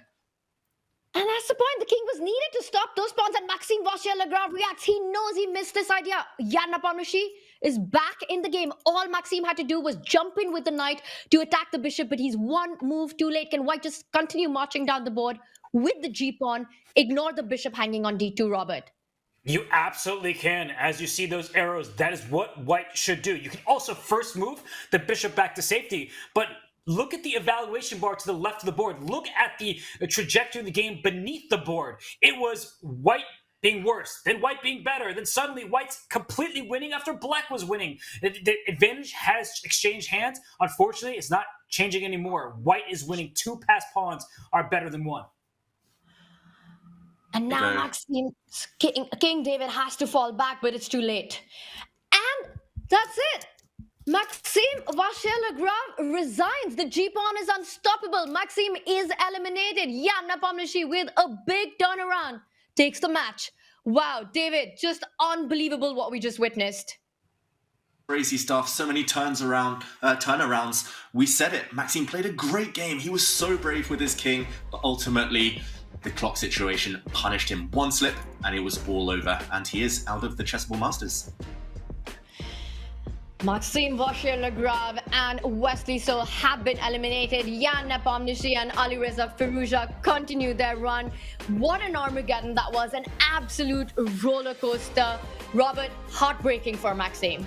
That's going to hurt. It's really going to sting. And as you see, Jan Nepomniachtchi becomes the second player who is already locked in to the losers quarterfinal. It probably should have been Maxime Vachier-Lagrave, or at least that's how he feels. But that was steely determination from Jan Nepomniachtchi. He never caved. And he actually created complications where it looked like they didn't exist. So Alireza Firouzja, he earned his match victory after a slip from Wesley So. Jan Nepomniachtchi did much of the same. It looked like the other players were going to get the job done, but that's what happens in these quicker time controls. In a flash, did the advantages change hands. So unpredictable, this new time format this season on the Champions Chess Tour. We saw two of the most beautiful checkmates you'll ever see, and ultimately it was those two players who delivered the checkmates who progress and will be gaining confidence every single round. They lived life on the edge. I'm going to say both players really playing fast and loose there with their pieces, but ultimately rewarded for their courage. And commiserations to the others who were eliminated. They'll be back later this season. Just complete turnarounds at the end in both those matches. Alireza surviving a big scare against Wesley, so it looked like Wesley had the win in his hand, and then that turned around. And here it looked like it was going to be Maxime who makes it through, and then it turns around. It has been a shocking, dramatic start here at the Chessable Masters, but of course, that's not the only chess. We've got some great news for all of you watching. Your regular collegiate chess league matches, they're returning next Saturday on February the 10th. Mark the date, it's 10th of February. Tune in for exciting team chess matchups between top university level talents with commentary from CCL's Joe Lee, and the one and only Anna Crumling will be back. Use the command CCL in chat for everything you need to know. And of course, we will be back for more as the day is just started, while it has been the end of the road for Maxime. Jan Nepomniachtchi goes through. The battle continues in the winner's bracket. We will be back in just a few. Don't go anywhere, as Magnus and company will be playing more chess.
Welcome everyone to the first ever Chess.com holiday party. We're here with the 7 of the Champions Chess Tour finalists. One of them is not here, but lucky for us, as Santa, I already knew that one of the gifts might come in real handy. So what we've got here is a gift that keeps on giving for some lucky lady out there, right there. We're gonna put Magnus right here in between Maxine and Hikaru. But let me explain the rules real quick. We have 8 numbers in here. Everyone here is going to pick a number to decide the order in which they go to choose the presents in front. The present can be stolen. If you like what someone else gets, you don't even have to pick a present. You can just steal their present from them. But once a present has been stolen twice, it is officially frozen. You can never steal that present again. At the end of the game, whichever one of you gets the number 1 gets to choose whether to keep your present or make one final steal to get the gift you want. So I'm going to go around here. I'm going to take the last number, a lot like our fair play, you know, judge, jury, and executioner over here, right? Hey, there you go, insert joke. Who's number 1? Okay, Maxime Vachier-Lagrave starts us off. Let's do it. Oh, I guess this form, I guess. Look at that. I know what you guys thought. You guys thought you were showing up and every gift was going to be a joke. No, it's not. That's a Nintendo Switch.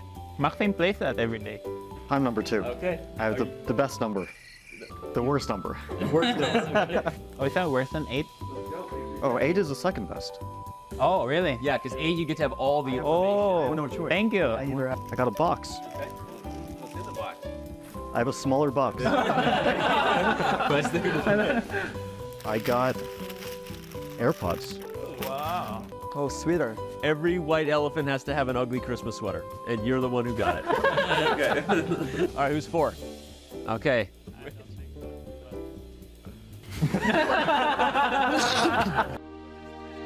You can cook the night. That's it. What is this? Dennis, here we go. Okay. Is that Magnus?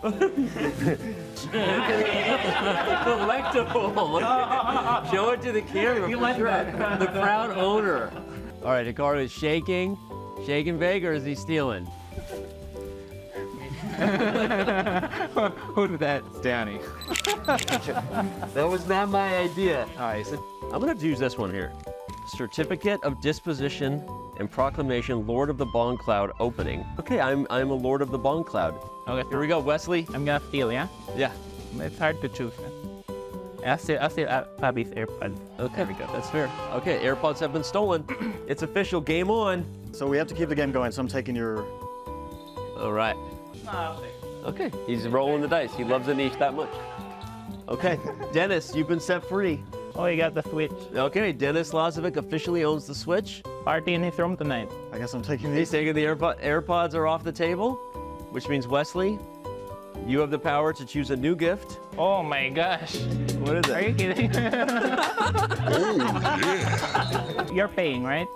Yeah, that's You're the paying. coupon. Yeah. Okay, good. I'll keep it. Okay, there we go. That's it. And that, everyone, was our first ever white elephant.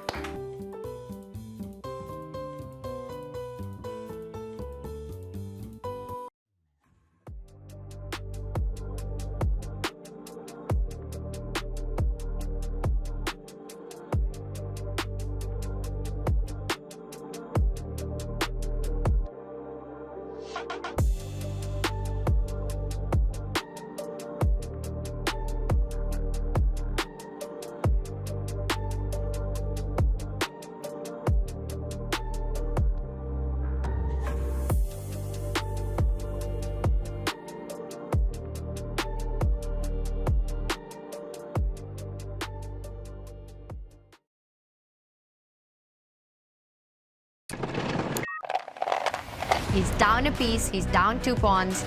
A couple of checks. Magnus's king is going to dance easily out of them. Take my queen and give me a new one, please. He's losing now. You walked right into the net. And they know it. They know it. Turn your boards. 909. 952. made a big mistake. Oh, and the bar's going up. This is an absolute gem of a game. Wesley So has done it. He's going in for the attack, but He's walked into checkmate. Black can play rook takes pawn. One move checkmate. 2 seconds. Oh my god. What an Armageddon.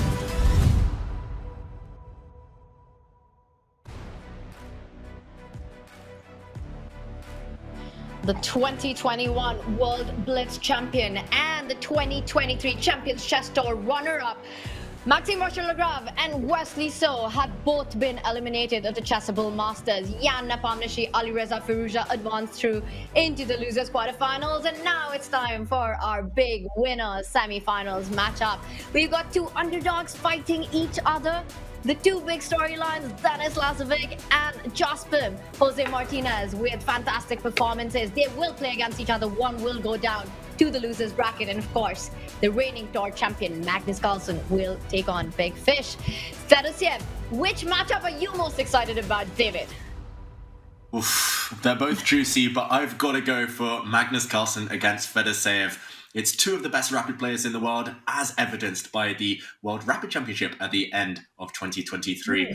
Yes, the underdog fight is going to be fascinating as well, but I can't wait to see how Fedoseev tries to work his way around magnificent Magnus. It's going to be one to watch.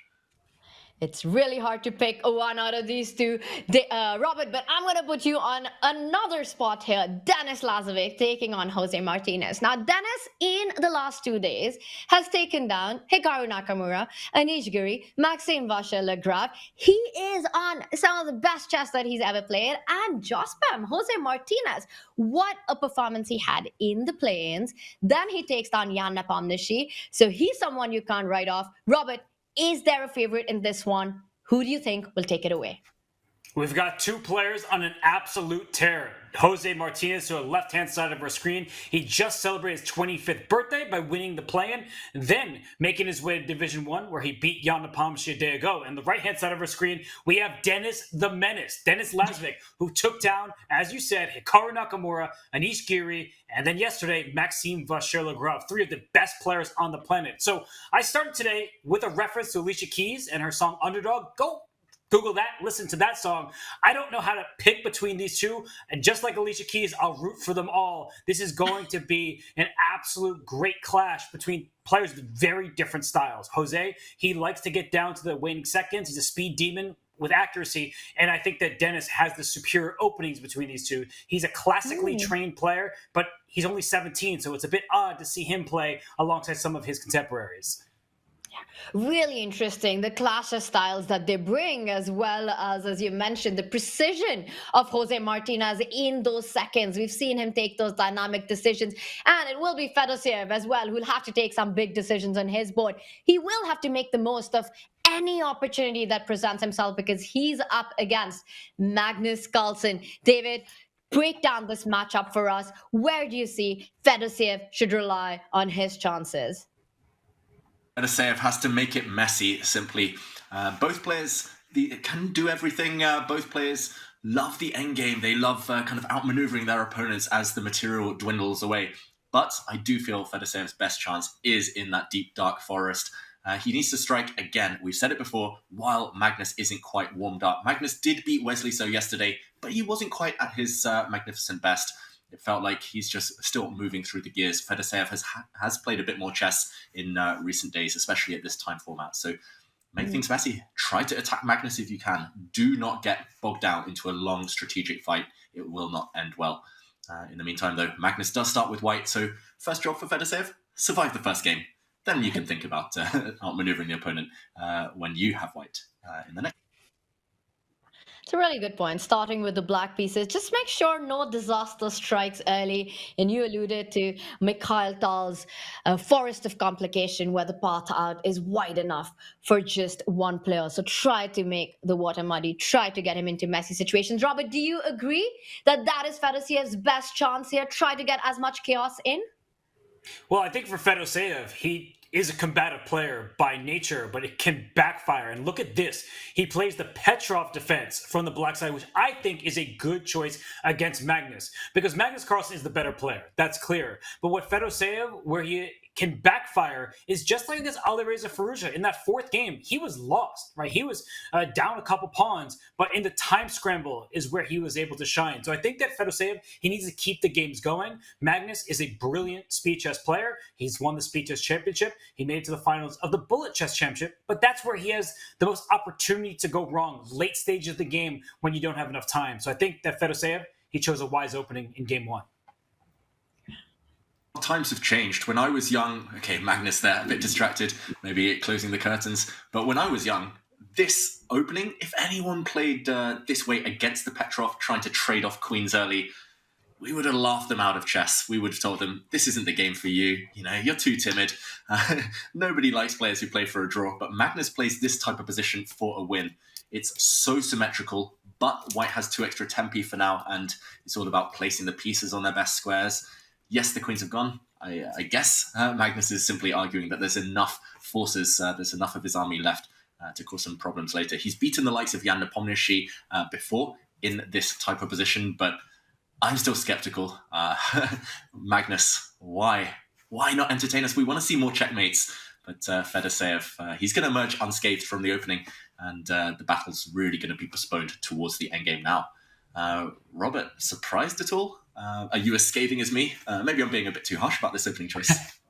I was surprised, but I think that it's Fedoseev playing something that he doesn't always trot out. So I think that Magnus Carlsen, as you said, he likes getting positions where there isn't so much risk. He can outplay his opponent. And we saw just before the latest move that the draw rate was through the roof. So, Tanya, when the history shows that black can hold on quite frequently, I think players, they think, let's go for that. But against Magnus Carlsen, it's a totally different game. Absolutely agree with you. This is a queenless middle game. Well, there is an obvious but a big threat on the board immediately by Magnus. That knight jumping in, knight takes c7. So it's something that you need to take care of immediately. He falls back with the bishop. And yes, the queens are off the board, but the gloves are still on, because I think the players want to still fight it out. Magnus, we've seen him do crazy things in the end game. So I'm still expecting this to be a fight. He's fighting for more space right now. It's going to be a battle. It's going to be a slow one, but we've got a game on our hands. It's far from over when you're playing against Magnus. I think it only gets scarier when the queens are off. I'm inclined to agree. I've suffered so many times at the hands of Magnus. I think we all have at this point. Once the queens are off, he knows better than anyone. He just has this feel of where the pieces belong. He spins his web, and sooner or later, it does get tactical, it does sharpen up, and then he takes his chances. I've got to say, he's handled this really well. No weaknesses at all in the black camp. Black's king is castled. The rook will slide across to e8. It's just about how white develops the pieces. The white king needs to choose a side. Maybe it will sit in the center, but I don't see why black should ever be worse. You kick back the white knight, you develop your own pieces. This should be level with equal play. It's just about whether Magnus can exert that magic a bit later. without meaning to be too pessimistic about this game, should we check out the early stages of the other battle, the clash of the underdogs? Jose Martinez against Denis Lazovic. That one, still early doors as well, but okay. Looks like a quiet variation of the Spanish. Very symmetrical there as well, Robert. What do you make of that opening? Who's it going to favor?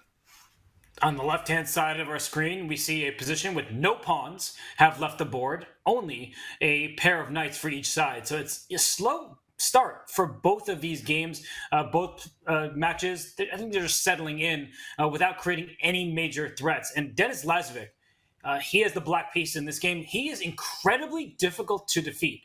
Not only yesterday when he outlasted Maxime Vachier-Lagrave in Armageddon by having a position that was never worse from the black side, but I remember in the 2023 season, he played a match against Sam Sevian, who's about Super Grandmaster, one of the best players in the United States, and they drew 12 games in a row.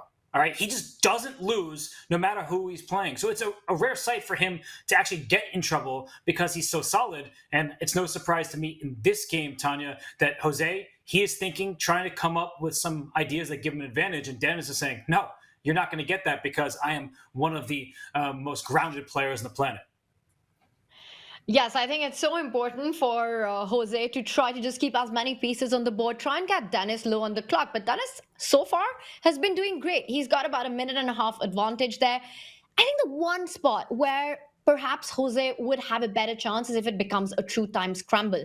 We've seen Jose do amazing things with just seconds on the clock. Meanwhile, in the previous season, we saw Denis go down on the clock and struggle in those situations, especially if the position was still complicated. Denis has great endgame technique. Jose, meanwhile, he seems to really thrive when there are complications and less time on the clock. So this is going to go down to those seconds. Who's got those extra seconds when there's a time scramble? It's still far off from now. A really level start. Right now, I'm already looking at ideas for Jospem. Can he try and go all out? Can he try and strike in the center? There are two breaks that come to my mind, Robert. D4 or F4. Is this something that Black needs to keep an eye out on? For sure. And I just want to point out, you called him Jospem, and somebody like, who's Jospem? I don't see any Jospems here. Jose, he's a streamer, he's a content creator, and that is his online handle. So, well, I agree with you, David. I'm going to throw it to you because I'm not sure what White should aim for. Is it going to be D4? Is it going to be F4? How are you opening up this position?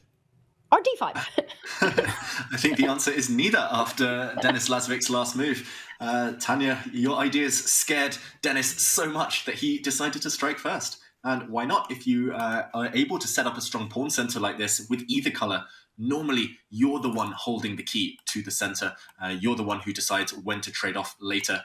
It's up to Denis when to take this pawn in the center. But first of all, okay, a trade there. White's knight was too strong on f5, could not be tolerated, and now White has the bishop pair.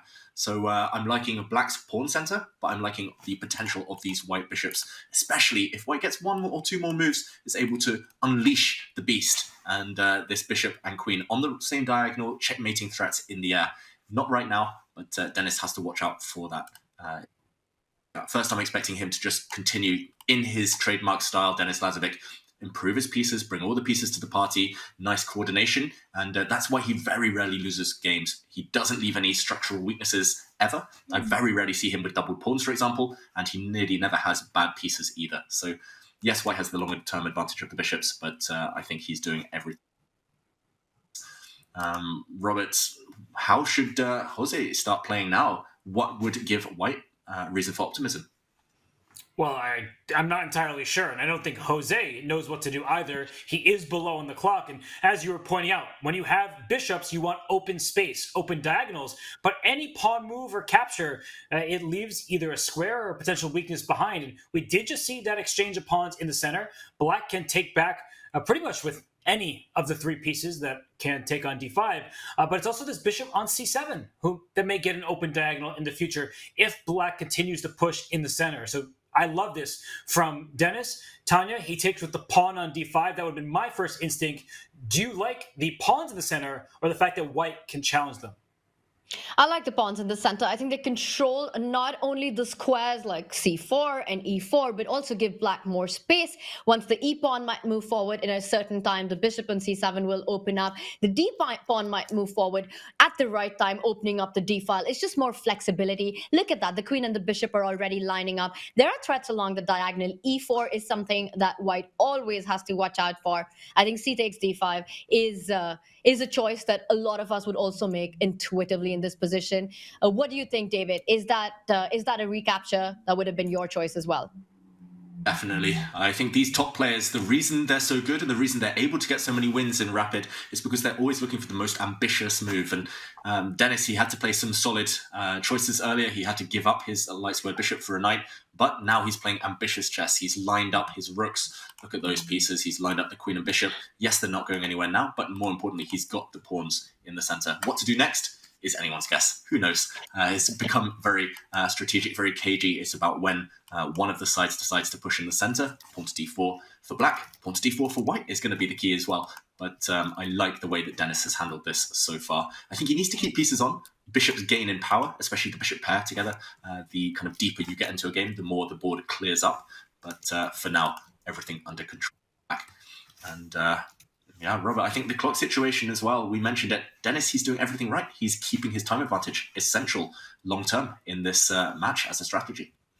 And he's keeping the tension alive. I think he can continue to opt for improving moves. I would potentially double rooks on the e-file, waiting before I decide to push a pawn and create new tension. So Denis, he has several options. Queen c6 also looks very smart because it opens up new avenues. Maybe pawn to d4 for black. The bishop on c2 is a loose piece, and the white king may not feel fully safe if that diagonal opens. So both sides are trying to figure out which diagonals they can operate on. It's not entirely clear, although I think what is clear is if you give white one free move, it's going to be a skewer and a win of a rook for bishop. So I mean, this is a great play, very precise play from both these players. And Tanya, I think in both of our boards, we just are seeing quiet little moves, improving decisions, but very sturdy from all four of these winners semifinalists. Yes, and I really like that Denis has parried that threat with an active move, rook to e6, also controlling the 6th rank. We might see the rook shuffle on to the king side. It also takes control of this a6 square, stopping that white pawn from moving forward on the left side of our screen. Just a simple harmony in black's position on Denis's board. I like the way he's placed the pieces, and there is this incredible maturity in his play that I've seen. I've seen it in the tour season last year. I've seen it in the Chessable Masters so far this year. The queen has attacked, Denis needs to find a good square for that queen. He moves it back onto the diagonal into the center of the board. His strategy, his positional understanding, where the pieces belong, it all seems to fall into place so well. And it's just not on the board. I was so impressed with his answers yesterday. When you asked him, David, who's your idol? Who's your hero? The guy just said, I've got no heroes. He's 17. And it's just amazing to hear him talk. And his play is a true reflection of his personality, I think. Totally. In order to be the best, you have to beat the best, so you can't be too deferential towards them. You have to respect them, but not worship them too much. You have to be ready to pounce when the best players in the world make mistakes. And talking of the best players in the world, we see Magnus Carlsen against Fedoseev. That one as well, evolving. There have been some big decisions in that clash. The world #1 has castled queenside with the white king, the board you see on the right of your screens there. He's also got the bishop pair, so both players with the white pieces in these two boards have the bishop pair long-term, doing very well, but still cagey for now. And Fedoseev trying to maneuver around with his knights. White pawn structure in that game, Magnus Carlsen against Fedoseev, slightly compromised. White has doubled A pawns. So many small factors to break down, and it's not clear who it favors yet. Evaluation bar on both boards slightly favoring white, but not by much. And it feels like, again, calm before the storm, this middle game. And the clock ticking, that could be a key factor, especially the Magnus Carlsen game. He's just gone below the 4-minute mark. We mentioned sometimes in the time scrambles, even mighty Magnus makes mistakes. So I think we should delve deeper into that game. Let's jump in. Magnus Carlsen against Fedoseev to try to evaluate. Has he worked this endgame magic we've been talking about, this queenless middle game, we'll call it? And here, I've got to say, first glance, I like white, purely because of this knight that he's just installed on the c6 square. But black has reasons to be optimistic too, Robert. Yeah, this is a position where it resembles the other game in that white has the pair of bishops, but the queens are off the board, and of note is this doubled A pawns for white. But that's not actually a bad thing at this stage of the game. With so many pieces remaining on the board, a white can go after some of black's targets, and black is not creating a pass pawn because the A2 pawn still covers the pawn on the B file. This is maybe a deep concept for some, but the point is that it's not like some other double pawns, as we saw in Jan Nepomniachtchi versus Maxime Vachier-Lagrave earlier. So this last move from Fedoseev, great decision. He's trying to bring a knight to E5 or to C5, and that A4 pawn is the target. A knight in the center usually is a good place to put it. And he wants to activate his pieces, including the bishop on D8, which does have a new diagonal to work with without the knight in its path. So Tanya, as we look at this position, I think all of us were inclined to believe that white is better, but I feel like there's some natural plans for black. Agreed. And the point that you just made, without bishop on d8 stepping up to f6, taking control of the long diagonal a1 to h8 once white's bishop comes to d4, it looks like Magnus's bishop pair advantage is going to be neutralized really soon. Either there'll be a knight trade from c5 or the bishop trade from f6, and the pawn structural weaknesses in Magnus's camp more than enough compensate for Fedoseev, the lack of the bishop. I love that knight on c6. I'm trying to understand, why is our Evalbar favoring white so much? Bishop d4, there seems to be bishop f6. If not, the knight is jumping forward into the game. What's going on here? Whoa. That's going on here. That's what's going on here.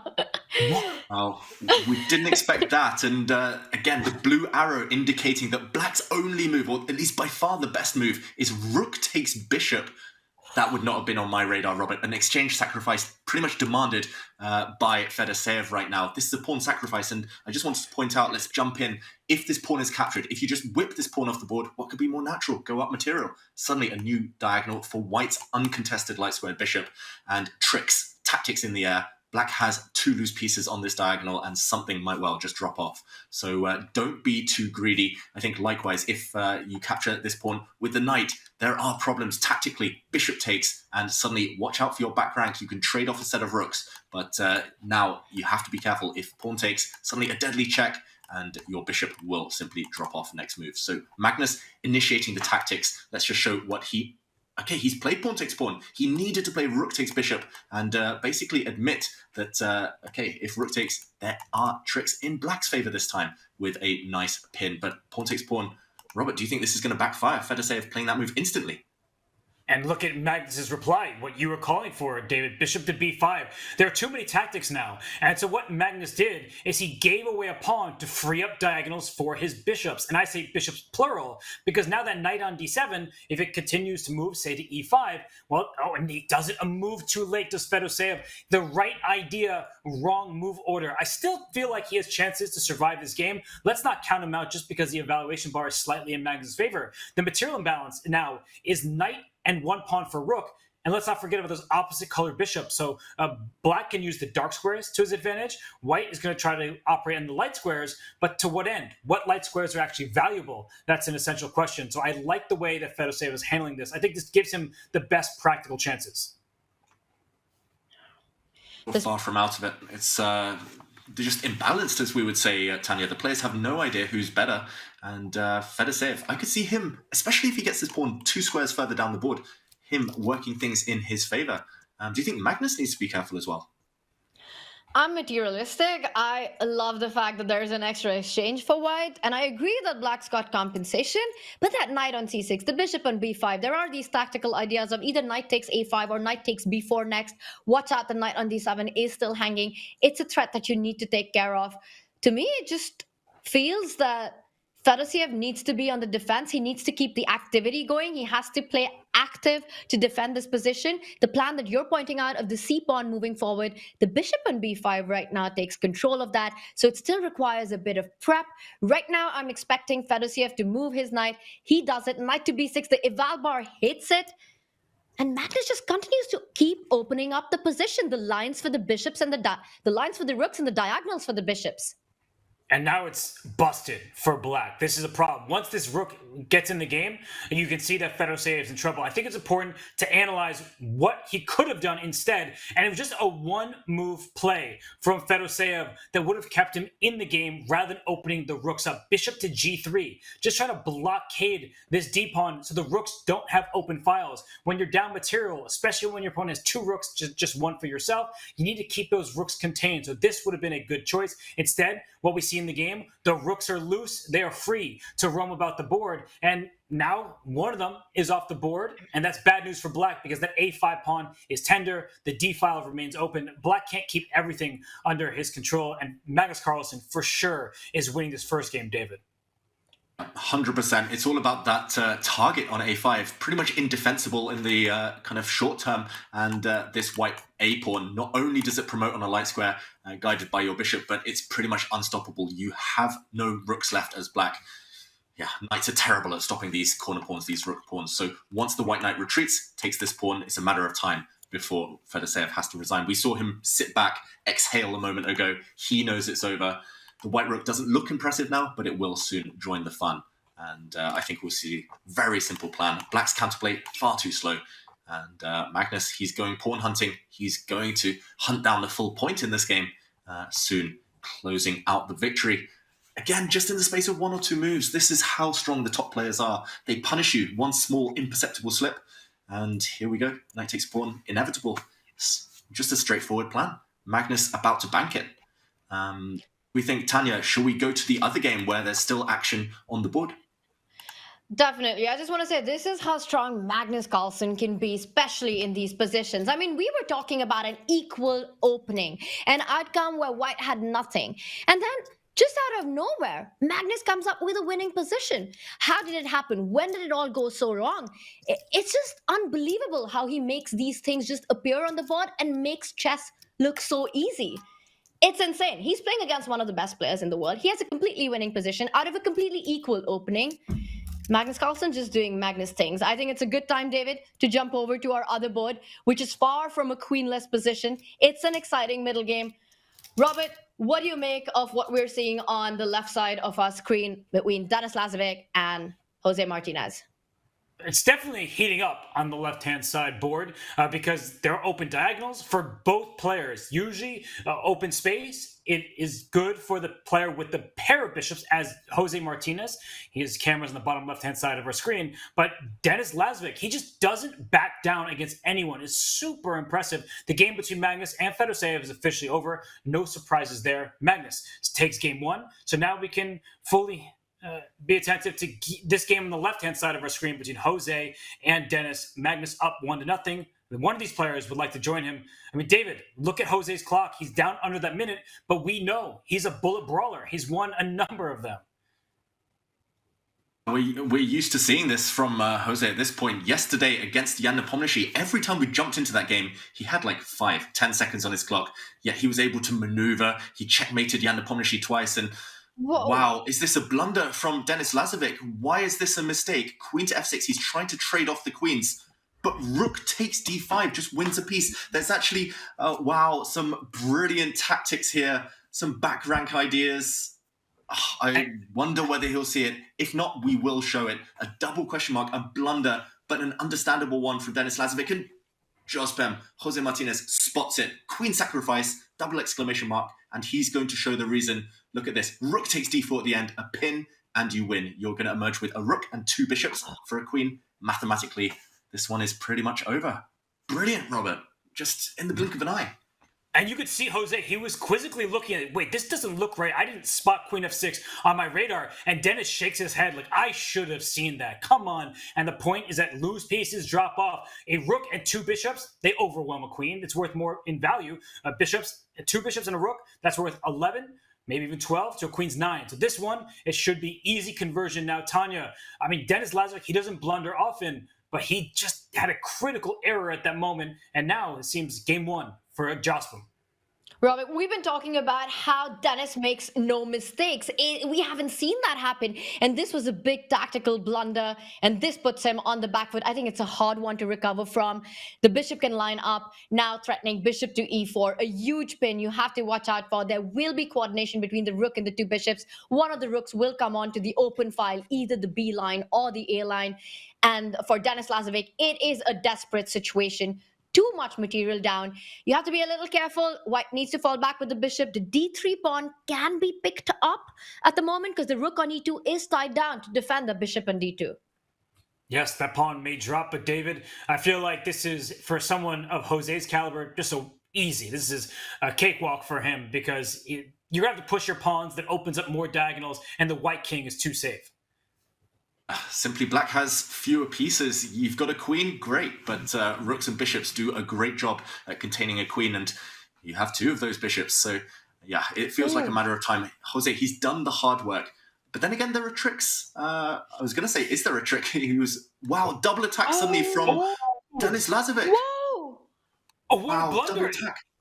Yeah, he thought queen d1 check. He missed queen b5. Tanya, what a find from Denis. And Jose can't believe it. And it was because he was down to 5 seconds on the clock.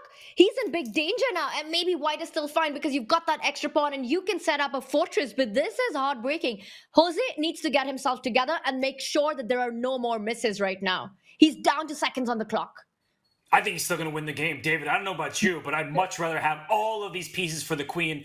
There's no attack against the white king. But Jose, he's still shaking his head, David. I don't think he's over it. Understandably, he's going to be kicking himself. He had an easily winning position. We were just praising him, talking about how it should be pretty much automatic, and it would have been if he hadn't walked into a double attack. So, moral of the story, everyone, keep your pieces defended, protect each other, coordinate, loose pieces drop off, and he put his bishop on a5 far away from the rest of his army. No surprise that the tactics didn't work in his favor, but okay, he's going for the black king now, bishop h5, a monster threat. Denis has to work out with no time on his clock. Can he simply take this pawn? I think he can, but then he might have to run with the black king forward. So still scary times here. Jose recovering, but setting the traps. Bishop h5 still on tap. Denis, this is not over. He still has to find really accurate moves to save this. David, that's a really nice move. Taking away that f6 square, bishop h5, rook to e8 was a big threat. Checks coming in. I think this is going to end in a draw. Now that the queen and the king are separated, you're not going to lose the queen. But without white having connected pawns, it's hard to imagine a passer for Jose either. Draw the most likely. Oh, what a find! He gives away his pawn to save his king, and now a draw, I would say, is more likely. But Tanya, until that move was found, I thought that Denis was in some trouble. And Jose continues to shake his head. He can't believe what he's just missed. He was rook and two bishops for a queen, blundering in one move. But this is rapid chess, and he shakes his head. He knows this is over. This is ending in a draw. Any moment now, David. Miracles do happen, Denis Lazovic. That's why you never, ever give up. He blundered. He was pretty much just a piece down for nothing, but he kept fighting. And even there were checkmating attacks against his king, but he's a cold-blooded defender. So impressive stuff. Just tactical vision for both of these two players, really at the top of their game, you can tell. Two slips, one on either side, ultimately balancing each other out, and now we will see a repetition. And draw is confirmed. Battle of the underdogs, in the end, after a few twists and turns, after a roller coaster, ended peacefully. Wow. Breathless action, Tanya. That was an up and down game. What a game that was. A big blunder by Denis first, and then Jose Martinez returns the favors with just seconds on the clock. And you can see the one player who is disappointed with this result. For Jospem, it has been a disappointing draw, Robert. He was so close. Oh, he was so close to securing game one against Denis Lazovic. But Denis, he has a lot of fight in him. He may just be 17, but he's used to brawling here on the internet in the chess scene. And you see that Denis, he has reason to smile. He now is tied half-half after a single game. Meanwhile, Magnus Carlsen, he won his first game. So I don't think Vladimir Fedoseev is feeling happy in the slightest. For Fedoseev, he needs to make a comeback in his match. He needs to score a win to level the score. Magnus doing Magnus things in that one. Out of nowhere, out of a quick queen trade, he just makes one of the most difficult games known to mankind. Chess makes it look also easy, just converts it in a couple of moves. I don't know how the guy does it, David. What is the secret? You know, maybe it's something in the water in Norway. Either way, he works miracles, and we saw the mess, the madness, the kind of loss of control in that last game between Martinez and Lazovic. Magnus having none of it, just seamless, asking questions of his opponent. And unfortunately for Fedoseev, who we see on the camera right now, he didn't quite have the answers.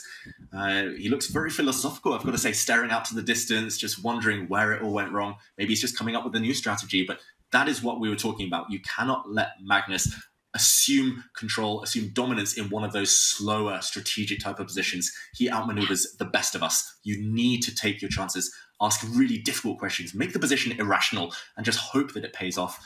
Unfortunately, that's the best chance against one of the best players of chess. And I think we're getting ready to go any moment now. Magnus doesn't look too happy, but he played great in that first one. Robert, I'm still thinking about what we spoke earlier. For Fedoseev, he needs to find a way to get those positions where 2 + 2 is indeed equal to 5 to find his chances. That forest, though, is hard to find and to navigate against Magnus Carlsen because he's the #1 player in the world. He's been that for over a decade. So if anyone has the compass, even when it seems like they're blindfolded and on their own, it's Magnus. So I feel like for Fedoseev, he showed yesterday that he can storm back from a deficit. But what he did against Alireza Firouzja is he went all out. He put his queen off the side of the board, stole a pawn, was greedy. I'm not sure it's going to work 2 days in a row. So Fedoseev, he starts with a pretty quiet opening. We'll see if he's willing to throw his pawns forward, just like we saw, for example, Anish Giri do at the end of Tata Steel. Sometimes you have to throw all your pieces forward, everything but the kitchen sink, and go for the attack, David. Yeah, I fully agree. And he would love to do that. I've seen Fedoseev do that plenty of times with a lot of success, but against different type of opposition, of course. It's easy to say against someone that he would outright throw your pawns forward, attack, go for it.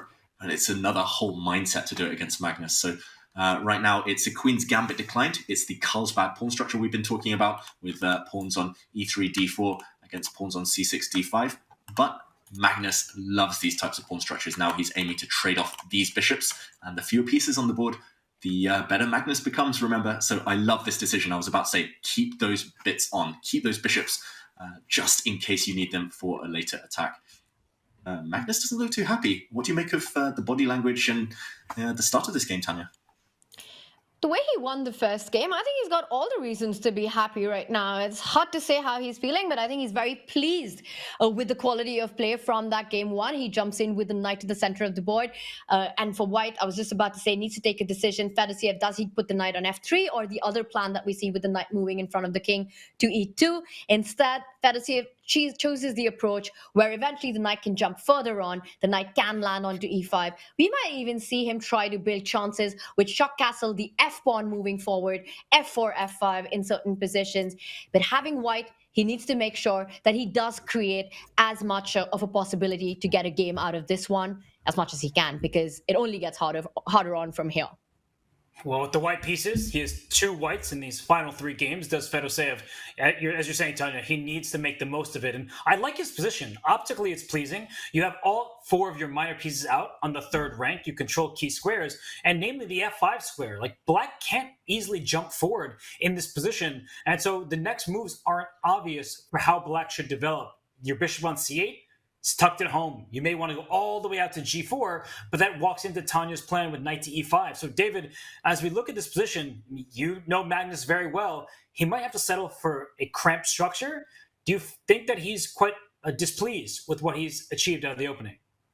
I think Magnus is happy with the pawn structure he's got. He's happy with the skeleton of the position. But as you say, Robert, there's no natural plans. And Magnus, he's probably better than anyone at just putting his pieces on good squares, finding nice homes for them. Here it's tricky, even for the likes of Magnus. And like you say, awkward squares. So he's in 2 minds. He's happy that he's got a solid foundation, but awkward squares for his pieces, like this e6 point. We never like to see bishops kind of staring at their own pawns. They look like big pawns in this type of position. And yeah, it's just about how Magnus is able to maneuver. Maybe after pushing the a pawn, he'll bring his knight out via a6. Maybe he'll bring the knight back round to sit by his king. he's rock solid, and he's a point up in the match, so he has something to play with. It's just about whether Fedoseev can attack. And on the flip side, I don't really see exactly what white should be doing. Often here we talk about minority attacks, throwing 2 pawns forward to undermine these 3 on the queen side, but that is less attractive with the black knight sitting in the center, nicely poised to jump into any holes later on. And there we go. Fedoseev, he's maneuvering. This is exciting. This is instructive as well, going towards this black king. He's just edging towards the king side. He's going to try and put some pressure on this black bishop first of all, but watch out for some nasty checks just in case if you keep if you forget to keep your king safe later. So yeah, I could go on about these pawn structures forever. I'll stop now, but I think that Magnus isn't as comfortable as he would like to be, Tanya. I agree with you. And I think for Magnus, it's also going to be key to try and get a central break of c5 in at the right moment. Because if white is given a free hand, we can see that attack brewing up on the king side. Knight f4, knight e5. You might eventually jump with the knight to h5. The f-pawn moving forward. So for Magnus, once he's already lined up the queen with the bishop, also hinting at c5, knight can come to d7 or a6 and defend that.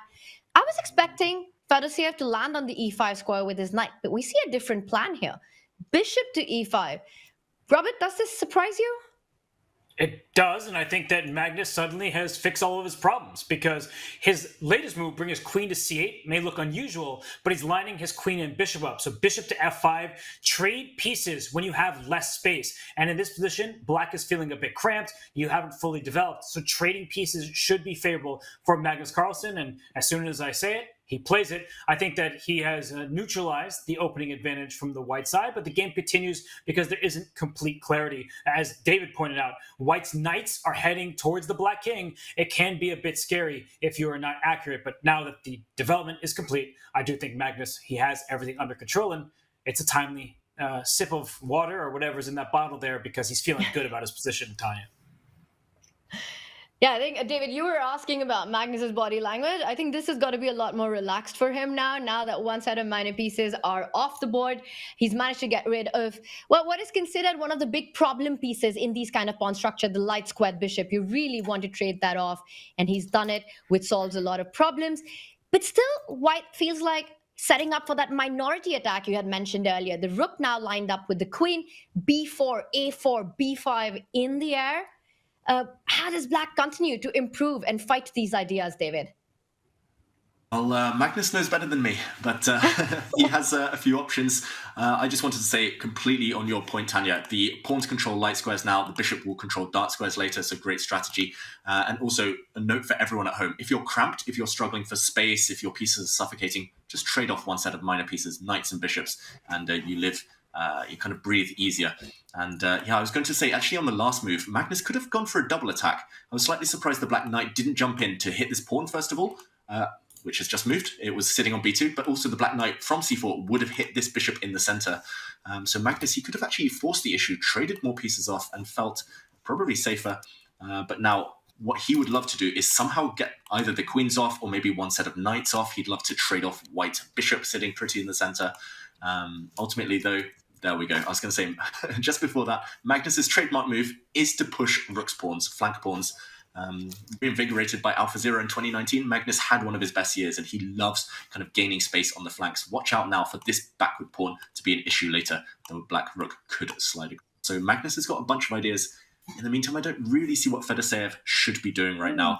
Ultimately, this pawn structure is something Magnus is known for, and Fedoseev, I thought his opening was a success, but one or two moves later, the departure of those bishops, and suddenly it's just a position, as we say. It's just roughly level, and I do fear for his chances. Okay, this is one to check in on a bit later.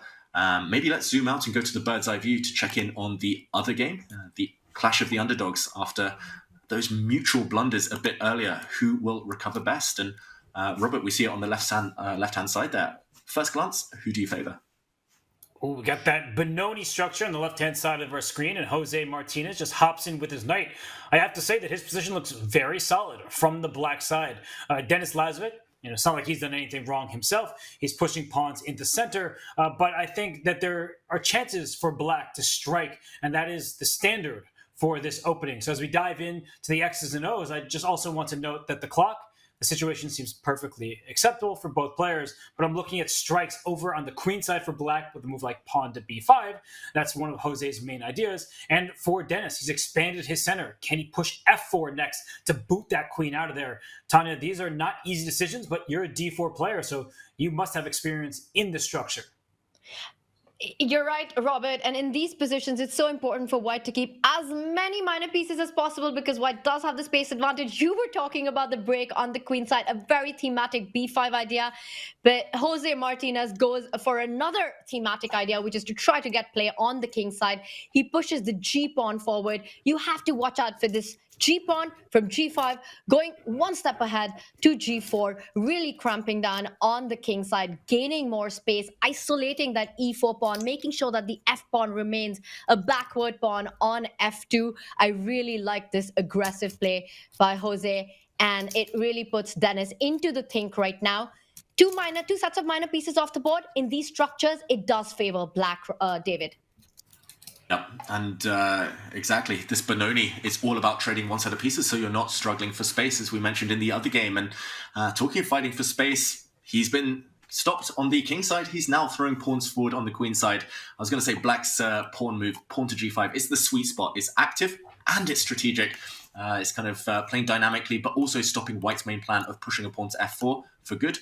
But now it's all about the other side of the board and how does Denis react there. A bit of a positional threat to capture on c5 due to the fact that black's pinned on the b file, this rook undefended on the back rank. Ideally, you would love to move this bishop out the way, therefore. Always connect your rooks if you can. But white's queen also peering down at this pawn. A bit awkward, I've got to say. I think Denis has chosen the right moment to strike. So I love what Jospem, I keep saying Jospem instead of Jose, but what he's been doing so far, but still questions to answer. And he trades off, and this is a high responsibility decision because now he's left with a backward pawn forever. And he has to back this up with active piece play. The idea, I guess, Robert, is to activate his pieces to better outposts. Taking control of some key dark squares, why not? And I think a critical point is that this a5 move, it challenges the white rook and says, where are you going? So look at Denis, he backs it up, and so quickly does Jose play knight to d7. Look at how he's played. g5 to stop white's f4 pawn push, then playing on the queen side. So Jose understands the structure, he understands where his pieces belong, and white's pieces look pretty optimally placed. But that's not good enough. You need to come up with plans rather than just say, hey, this is a good aesthetic. I'm feeling nice. What is the next plan for white? I'm still looking at a way to try and push the pawn to f4, but it does open up both kings. It's not going to be a one-sided attack. Both players need to watch out at this stage, Tanya. You're absolutely right about that. And I think there are two plans in these positions, Robert, for white. You either try to push f4, which is a double-edged sword because you open the g line for both. You could do that with either shifting your rook from d1 to f1 to support the advance, or perhaps the queen could fall back to d2 or e3. The main idea is to defend this f4 square, try and push black queen back, and then expand in the center. The other idea that I see for white is maybe another shift, a more strategic plan to try to double up on the D line, making sure that black's knight on d7 stays as a defensive piece. I see that Denis has gone for queen to e3. He wants to get f4 in, and he does it. This is blowing up. This is opening up, and it's not a one-sided attack, as you pointed out, because the g file opens for both players. We're perhaps going to see a trade on f4, and then the queen falls back. The king will shift to h8, and who lands on the g line first? Yeah, it's just a race now. It's going to be mutual attacks. I was looking at the queen side for the last few moves, Tanya, and then suddenly attention switches elsewhere for both players. And I just want to talk as well, as this one really starts to heat up, about that previous game. Surely if you're Jose Martinez, you get frustrated. Denis Lazovic just never loses. And now he's the one on the attack. He's the one pushing. Do you think Jose is happy with the outcome here? Especially as his position is kind of hanging by a thread. E5 now in the air. It's lurking. What's going through his mind, Robert? That he's probably a bit scared. E5 is a tremendous threat. It hits the queen on f6, but it also tries to spring free some passed pawns in the center. And black's pieces are pretty well placed. The rook on b8, it protects the pawn in front of it. The rook on e8, it tries to counter white's ideas in the center. The queen on f6, the knight on c5, they're very clearly on active squares. So now it was the bishop's turn. So he plays bishop d7. He kind of had to, not that it was the only good move, but Tanya, as I look at this, white is playing e5 whether you like it or not, so at least create a counter threat, and that pawn on a4, that one is in the line of fire from black's pieces now. This is really heating up. e5 on the board. Black is going for the queen side with the pawn weaknesses. White now steps away with the king. It looks like it's going to be white's rook that's going to be arriving first on the g line. Black has to take a moment out. I don't believe you can capture on a4 right now. Rook g1 just looks far too menacing. Denis the Menace, you give him rook g1. That's going to be trouble. It might be time for Jose to step aside with his own king to h8 to try to dodge all these ideas along the g file. Say king h8, Tanya, and I agree, it might well be the best move, but I don't see it with confidence because it's also sitting on an open diagonal potentially. And I wonder whether in the near future he's going to try and drop his queen on the d3 square just at any cost. It might come at the cost of a pawn. And it's just more important to survive with your king. Get those queens off at any cost. That would be the other main move on my radar, at least right now, for Martinez. 3 minutes on the clock. If you're getting attacked, you have to maintain some time. And there we go, queen to d3. I think a good practical decision. Evaluation bar says no, of course. But at least now, with queens off, he will live to fight another day. And as we saw in the previous game, when the clock ticks down, he's really strong in that latter phase. So a decision to survive, Robert. But I think I understand why this gets a question mark. Just like Jose exploited a game ago, I think the fact that the queen is loose on d3 allows white to play knight to e4 now, and you can't touch that knight on e4. Oh, he missed it. But knight e4 was untouchable, and that knight would have landed on f6 with a check against the king, the rook, and the bishop all at once. So that skirmish, those tactical sequences there were favorable for Denis, but we know it's in his style to play the positional choice if he can. So I think that his position isn't bad in the live board underneath me here, but this would have been aggressive and playing for a bit more. It comes with risk, that's for sure. Loose pawns everywhere, but it also would have been playing with strength, with the initiative. So I think, Tanya, at this stage, we just saw the queens come off the board. A mistake was made, but it was overlooked. So really, was it a mistake at all? To me, the big question is, can't black just now pick up the a4 pawn? I see that the d6 pawn might be hanging after you give a check on g3, but at the end of it, once you give a check, black side steps, the rook on d1 is hanging as well, so you can't immediately capture d6. You probably have to trade the bishop for the knight first. It just feels like the a-pawn can be really dangerous here. For Jose Martinez, it might be the moment to start looking for chances, because even if white eventually captures on d6, that white pawn on d6, David, will be a weakness. Maybe we can just show it. Knight takes bishop, knight takes knight, rook to g3 check. King moves. This time, I think f8 would be the square of choice. And then you grab on d6. Firstly, d6 is a weak pawn, but also look at that a5 pawn. It's a protected passed pawn, a good knight on a4. This endgame could be very dangerous for white, David. Definitely. White's bishop is not playing a role, and I think the most important point, as you called it, Tanya, this is not a real strength. Maybe the stronger pawn is the one behind it, tying down a black rook once it takes the runner, the front d pawn. But yeah, essentially it's all about black's queenside majority, and I actually think black has a pretty clear path to victory in this game. White with no counterplay at all. So difficult decision here for Denis Lazovic. Let's go back. I don't think he should get greedy. Instead, he plays the move rook to g1, and he's going for the black king somehow. But how? Wow, pawn to e6, trying to deflect away this black knight. The black knight is forced to defend its bishop, so you cannot take too many times on this e6 square. And now he's aiming just for a pawn storm. Pawn to e6, followed by pawn to f5, f forward here. And at least he's mixing it up. I think a really clever decision there from Denis, Robert. I watched Jose shake his head. He overlooked this move e6. I'm shaking my head too, because it's a pawn race.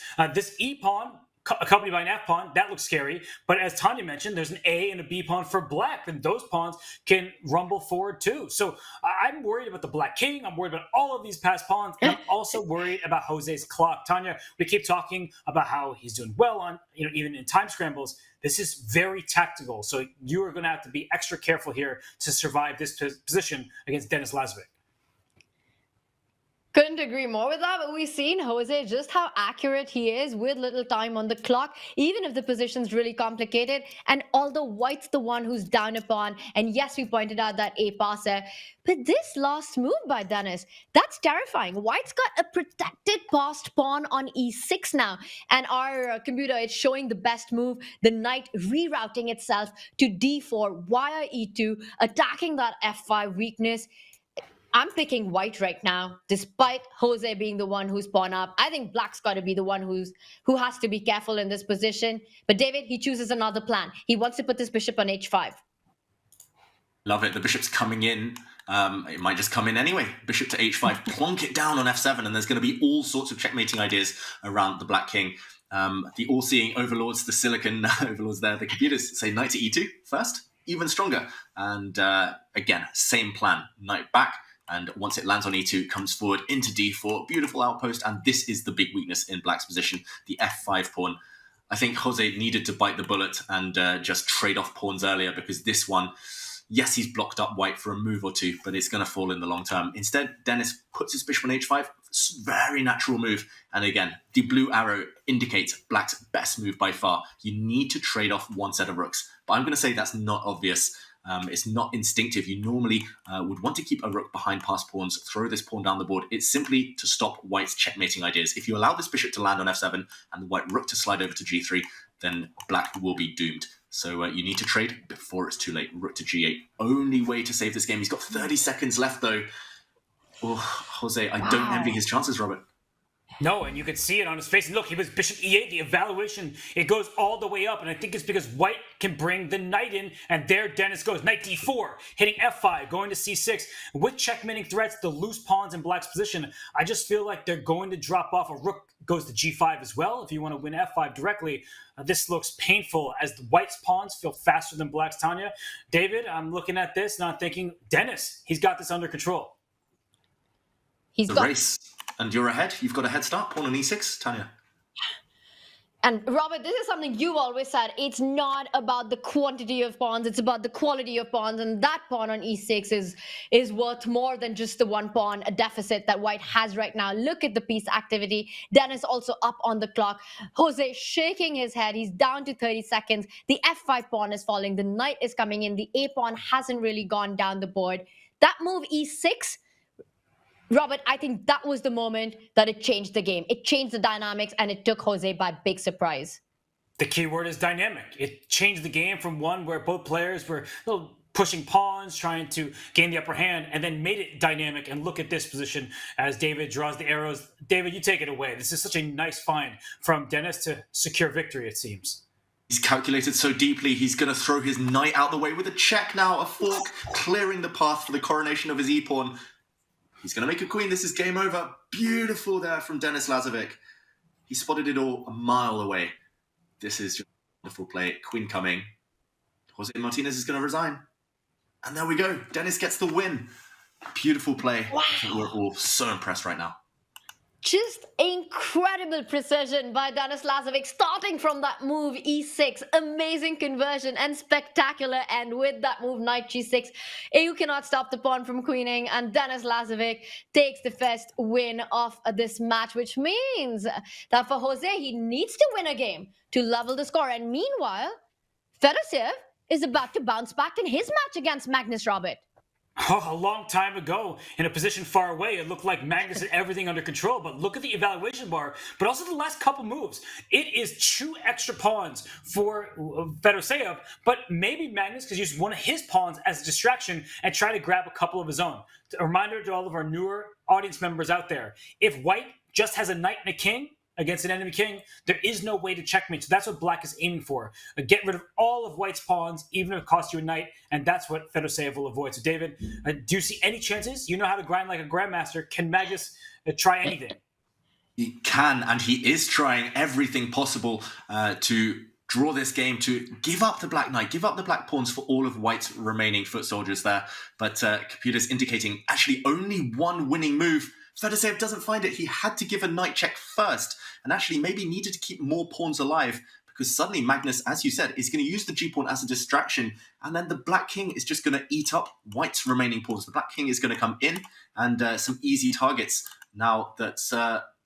I've jinxed him. Commentator's curse. Why is that a mistake? And he's got away with it. He's going to come in now. Fedoseev actually could have given a check. We'll show this later. That was a beautiful idea to maintain a winning position, Robert. And you only see that because the evaluation bar is off to the side. Nobody is looking for it. David will show it after the game, but now we see the result should not be in too much doubt. You go after the white pawns, and that was another great move, by the way. King b5, that eliminates any questions instead of trying to bring your king away from that passed pawn. I think you guys spotted it, maybe with the evaluation bar, but I think Magnus spotted it. We saw him react right now. I think he knows that there was that moment that Fedoseev missed the win, and now it's everything under control for Magnus. He survives it. He doesn't only have the incredible ability to win winning positions, but he also has the ability to survive lost positions, and Magnus Carlsen does it again, saves the game, and it ends in a draw. But there was a moment, David, when Fedoseev could have won that endgame. He could indeed have won that endgame. Magnus Houdini Carlsen, though, gets away with it yet again. And I just wanted to very briefly show, if we have the opportunity, Fedoseev pondering, looking at his missed opportunities. But first, this is the breakdown, Tanya. These are the scores on the doors. And Denis Lazovic, with a spectacular win with the white pieces, takes the lead in his match. Meanwhile, Magnus Carlsen survives a big scare in that knight and pawn endgame. Fedoseev almost bounced back, but almost is not good enough against the world #1, David. No. Not enough. So close, though, Robert. So close, but against the top players, you have to put the chances in the back of the net. And here, I just wanted to point out, knight to e5 check was the winning move, and in order to simply deflect away the black king. But this is another story. Let's show the more spectacular of the two wins. After a trade of pawns, he brought his king forward, and Magnus actually slipped up here. He brought his pawn forward and then went straight in with king to d5. He needed to first throw away the pawn, force the white king, even further away, and then go with the knight to start taking the white pawns with a draw, miraculously 3 pawns down. Instead, however, after king to d5, the miracle win. Knight to e3 check, as pointed out by the computer, and after king takes pawn, you throw the knight away as well. Deflect this black knight, and look how far away the black knight is from this pawn. Knights are the worst at stopping corner pawns, these flank pawns, and white would have made a new queen on the game. One missed opportunity there for Fedoseev, and Magnus gets away with it. So close, yet so far for Fedoseev. He still needs a win to bounce back in this match. And it's also the same storyline for Jose Martinez, who had a heartbreaking loss in the last one, so much in control, but Denis Lazovic scoring a big win. We've got a big Game 3 action coming right up. Don't go anywhere, as the players will be back.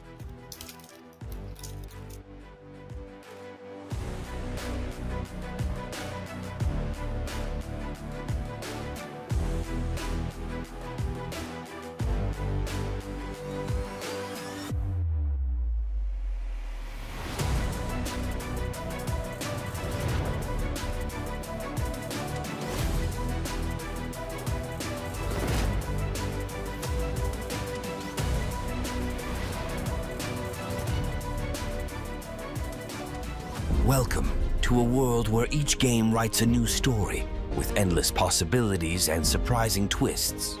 We present the next big new tournament, the Freestyle Chess GOAT Challenge. At the forefront of this epic chess spectacle is none other than Magnus Carlsen, the former world champion, facing his first duel with the reigning world champion Ding Liren since his title victory. In addition to this top duel, Carlsen has selected 6 other top challengers to make the tournament especially exciting. Be sure to watch all the games on the live stream at Chess.com and on our freestyle-chess.com website from February 9th to 16, 2024 at the first Freestyle Chess GOAT Challenge at the luxurious Weissenhaus Resort. Experience the thrill and fascination of chess in a completely new light.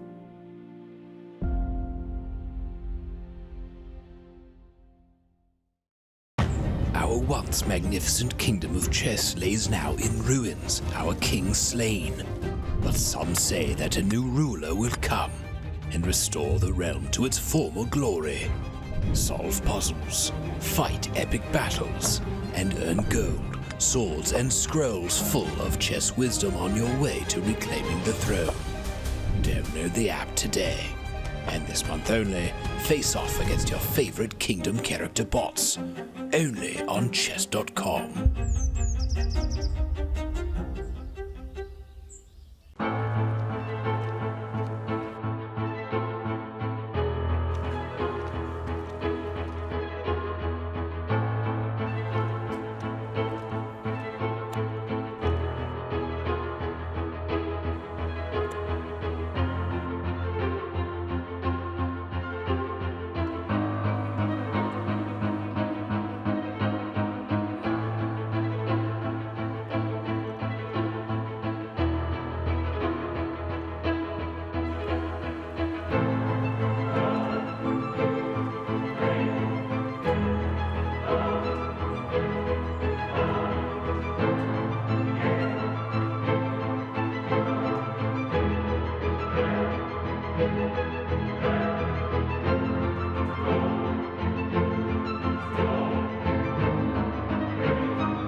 It's always a pleasure to be joined by one of my favorite people on the planet, none other than Grandmaster Maurice Ashley.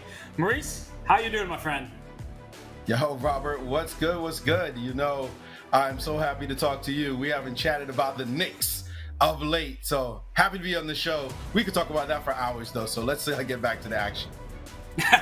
Well, Maurice, the Knicks are up to big things, but I hear that you're up to big things as well. So what do you got for us? What do you have to announce for everybody? Well, we had a special contest that we announced back in November/December. Seems so long ago now. It is the Create Your Own Course contest. And Chessable, of course, loves to get everybody, the entire community, involved. And they had 73 submissions in 3 different languages. We had 6 English language finalists. And I was naturally going to be presenting the winner. I'm going to be giving the voiceover for the winner, but it turns out we had something really special only this time happening. In fact, we have 2 winners, and that's the shocker. 2 courses were such high quality that we could not distinguish it. We said, you know what? Give it to them both. Show them both love. This is just for the work that they've put in, and so we're excited to be able to do that and announce the 2 winners, make them very happy. Well, it sounds like extra work for you as well. How has it been working with the Chessable team? How's this experience been for you? It's been extraordinary. Going to Barcelona on a regular basis. How am I supposed to complain about that? I am going as well next week. So Barcelona has been like my new city. I might as well move like you to Europe or get on that side of the pond because I'm always over there. But the Chessable team is just fantastic. All the people who helped me so much to make just super comfortable. So I love working with Chessable and the courses that I've already created and looking to create many, many more. Well, I love to hear that. So without further ado, why don't you tell me who are the winners and what are the courses you'll be making? Indeed. Let's get right to it. The first winner is Advanced Chess Patterns by Benedictine. And we all know that patterns are important in chess. All of us know our standard patterns. And he did make a course before, common chess patterns, but he has upped his game now and brought the patterns that GMs like Robert Hess would spot in a millisecond. I saw you spot that knight e4 in that game, followed by knight f6, that intermezzo that Lazovic should have seen. Those kind of things are what are going to be in that course. And then the other one, the Killer Kings by Icebreaker. And this is about the kings doing big things. The king marching down the board like a Nigel short walk, or a Petrosian king march to the left. It's like, what is that about? Well, you're nodding your head like, yeah, I know that one. But yes, we're going to show that to the fans as well. Also, castling to win. Those are always exciting when you castle queenside, pick off a rook on b2, maybe castle kingside. All those are examples of how the king can be used as a fighting piece. And those courses were so well designed, well thought through, that we just thought it was necessary to make both of them winners. Well, I love that. Those both sound like excellent courses. And Maurice, in your Hall of Fame speech, you said that you're the game of chess's biggest fan. So what advice would you give to fans of the game who may want to create their own course? I mean, how do you see that process? Nowadays, it's so much easier. Back in the day, it was all about books. But now that we have so much digital material, if you have an idea that you are a fan of, something that really tickles your fancy. For me, it was chess geometry. My very first Chessable course, The Secrets of Chess Geometry, which has been a runaway success.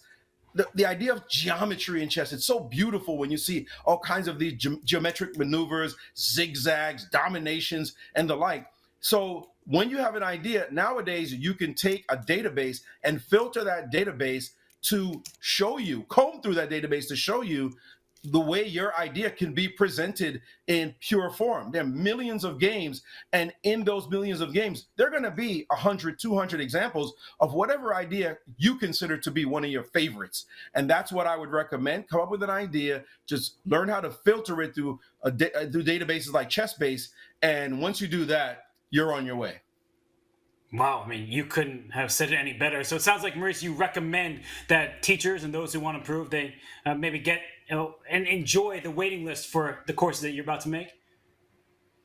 Yeah, I would say so. There are a lot of quality Chessable courses. They keep crunching them out. It looks like many times a month, but there are definitely going to be topics that you're intrigued by. For me, it's less like the openings. I know say Chessable is great at studying openings nowadays. Remember how painful it was for us, Robert, back in the day, trying to comb through opening lines. Nowadays, it's just spoon-fed to you. So that is definitely there. But I have to say I have a special preference for those middle games, and especially those end games where you see these weird things happening. That idea that was missed by Fedoseev, that knight c2 check followed by a6, and the knight can't get back. It's not just that it was a side pawn. It's just the exact setup of this knight on the second rank and a pawn on the sixth. The knight just can't get back to catch it. Those kind of geometric concepts are just beautiful, and those are my favorites whenever somebody does something like that on Chessable.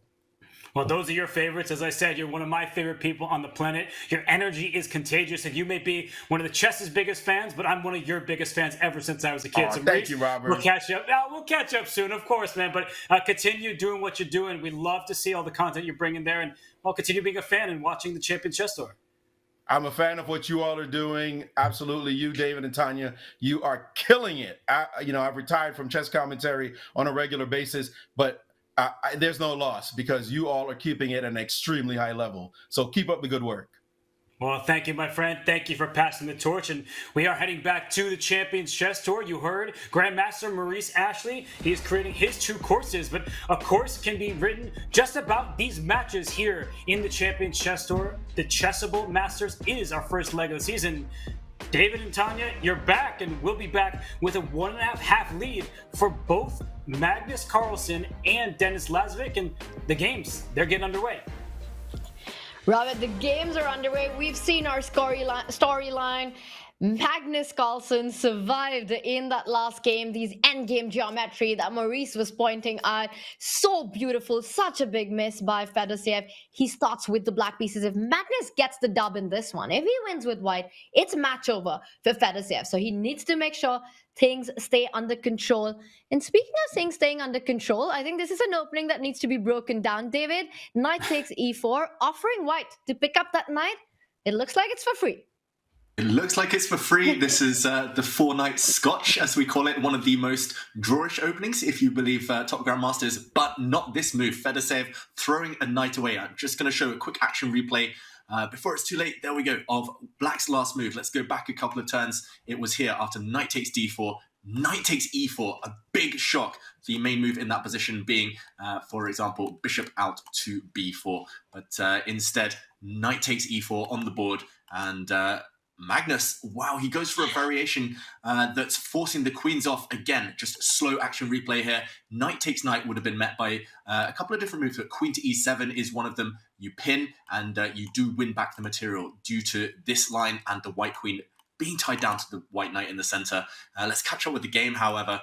Just a temporary knight sacrifice, but Magnus instead playing a different variation, trading everything off. And let's just bring that game back for you. And wow, let's see. He's a piece down if I'm to trust the live board right now. I'm going to try and fix what we've got in front of us. But level material, Robert, looks, at least to my eyes, like Magnus has been caught off guard in these early stages. Well, as we catch up with the live position, the queens are off, and that doesn't mean that the game just concludes. So we see underneath me here that the king for black is out in the open. The king for white is uncastled and will not legally be able to castle.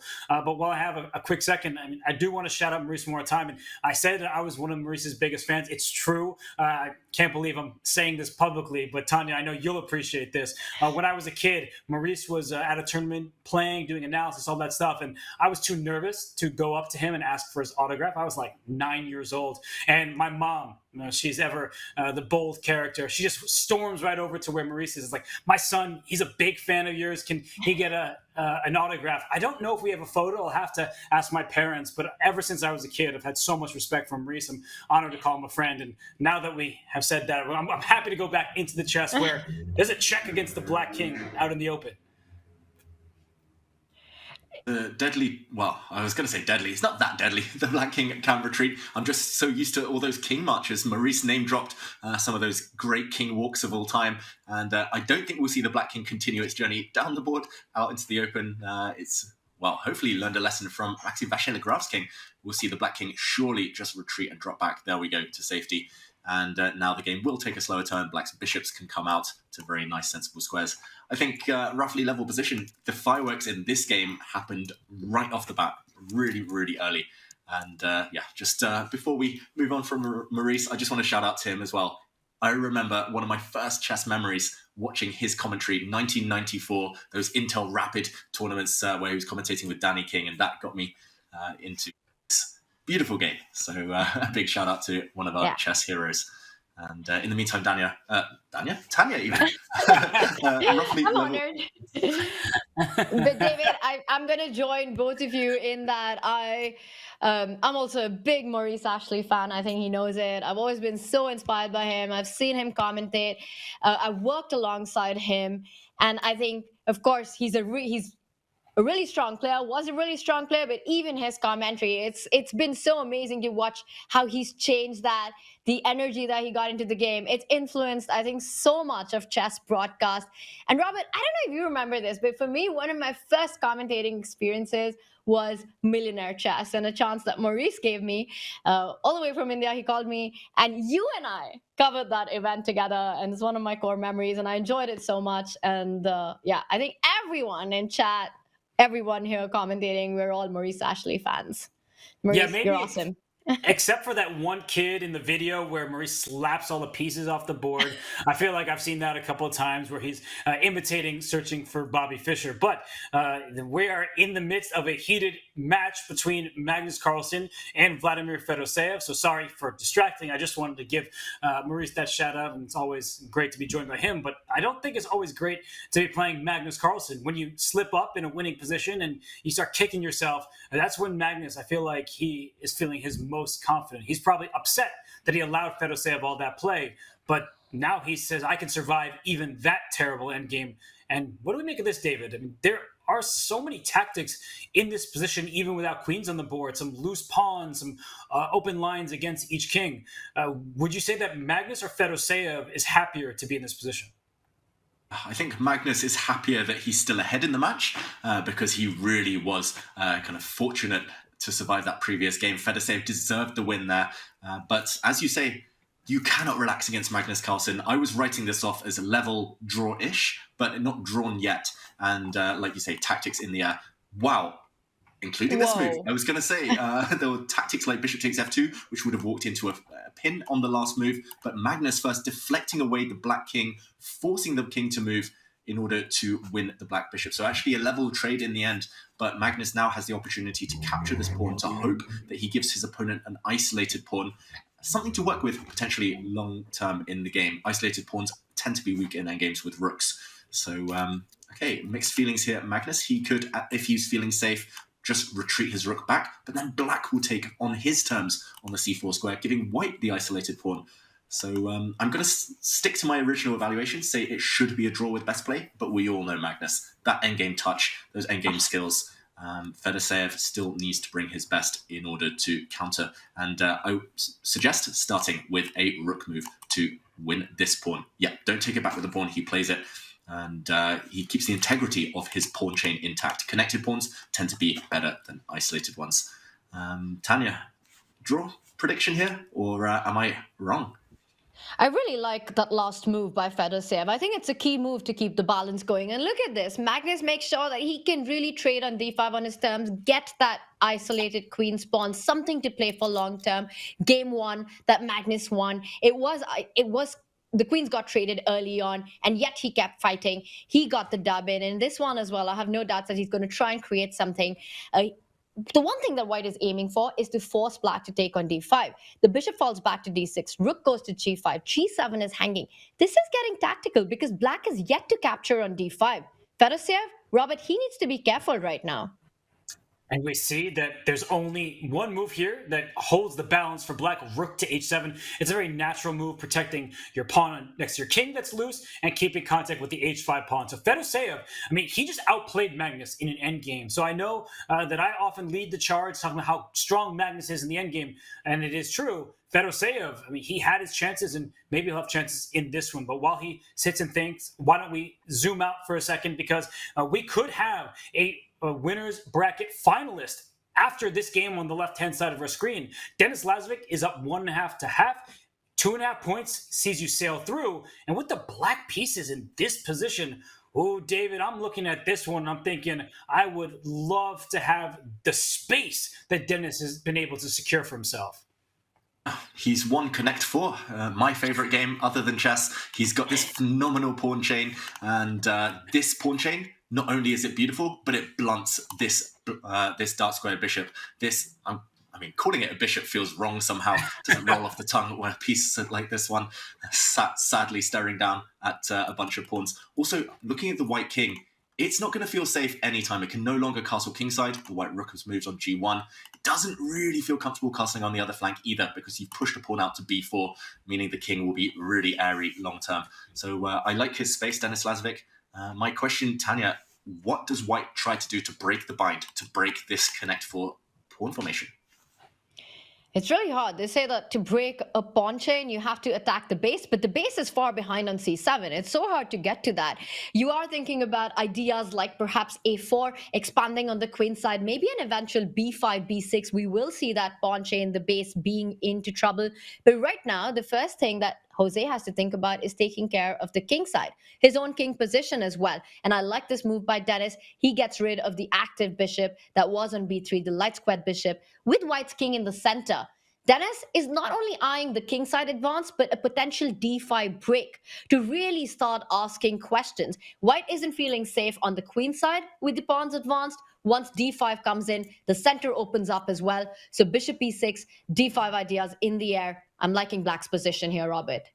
One reason I would potentially refrain from d5, even though I think objectively it's a great move, is it does give white a little bit more breathing room. That white's pieces are cramped, and he goes for d5, and the evaluation bar, it doesn't react. So as you said, as I said, great decision. It's a very strong move from Denis. But I think practically speaking, then now some of white's pieces will get a little bit more space, because when you're cramped, you want to trade. So I would take this pawn on d5, try to quickly put my knight on e4, and at least I start to see space, some ideas, some threats.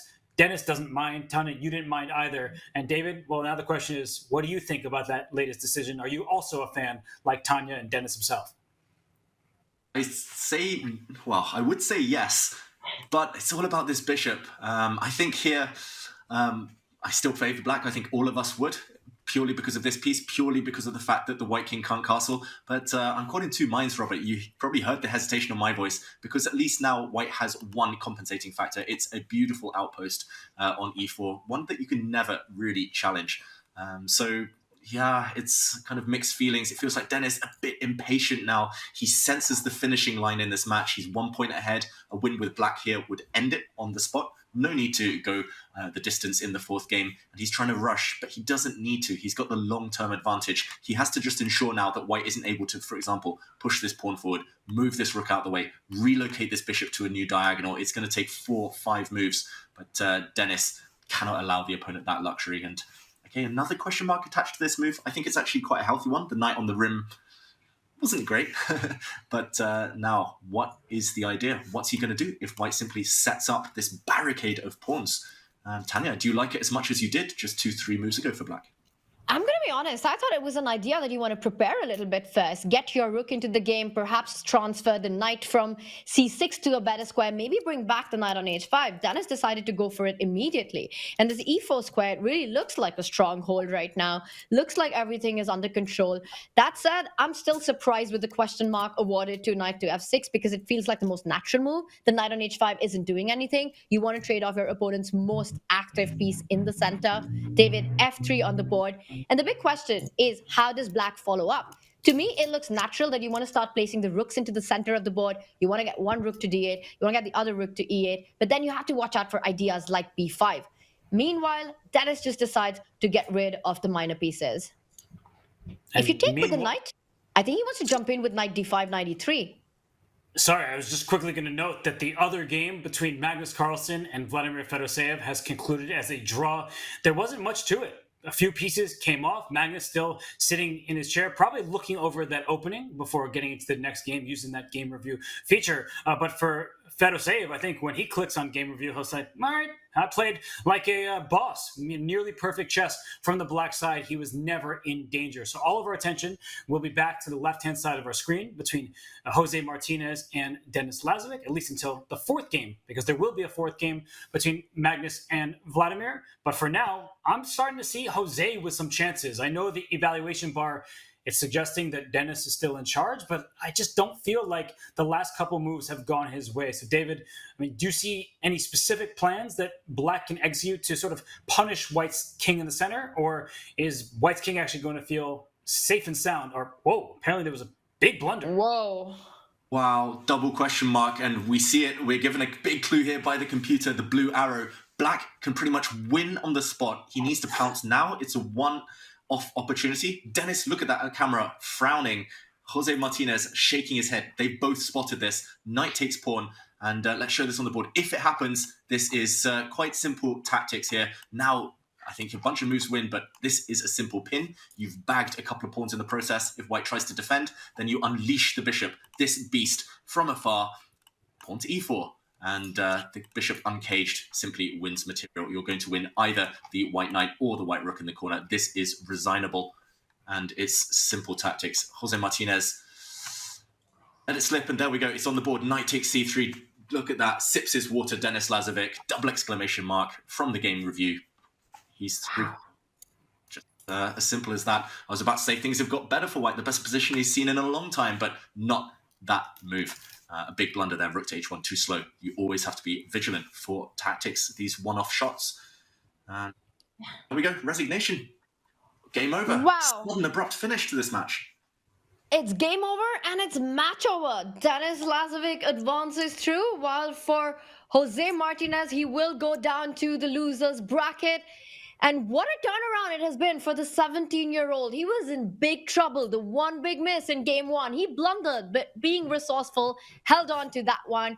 And he wins game three. Knight tactics all around. Knight g6 got him the first win. Knight c3 got him the second win. What a performance it has been so far in the Chessable Masters by Denis Lazovic. We have our first winners finalist. Denis Lazovic, the 17-year-old. He continues his resounding success from a year ago. He wins his match against Jose Martinez, 2.5. Meanwhile, on the right-hand side, Magnus Carlsen still has a game 4 against Fedoseev. Vladimir, he proved that in game 2, he could get the upper hand with white. We'll see if he can do it a second time. But David, I mean, how impressed are you with 17-year-old Denis Lazovic? He might just be on the edge of 17, but he is a phenomenon. Just the killer instinct, spotting that tactic within a few seconds. You saw the frown, that kind of look of confusion on Denis's face, kind of disbelieving that his strong grandmaster opponent would blunder, but the confidence with which to execute that tactic to force resignation. He's not lost a game yet since Division I started. He's just amazing, amazing player. Maybe a future world champion if he keeps up this type of form. But first, we do have another clash in the winners bracket, and I believe that's about to start soon. In just a couple of minutes, Magnus Carlsen and Fedoseev will take on their final rapid game. But the boy of the moment has to be Denis Lazovic. We've been talking about his strategic strength, how good he is at endgames, how good he is in his opening preparation, positional fights. But today, we've seen that when Denis gets those tactical opportunities, he can be super sharp. Robert, is it fair to say that he's developing into a player who has a very universal style?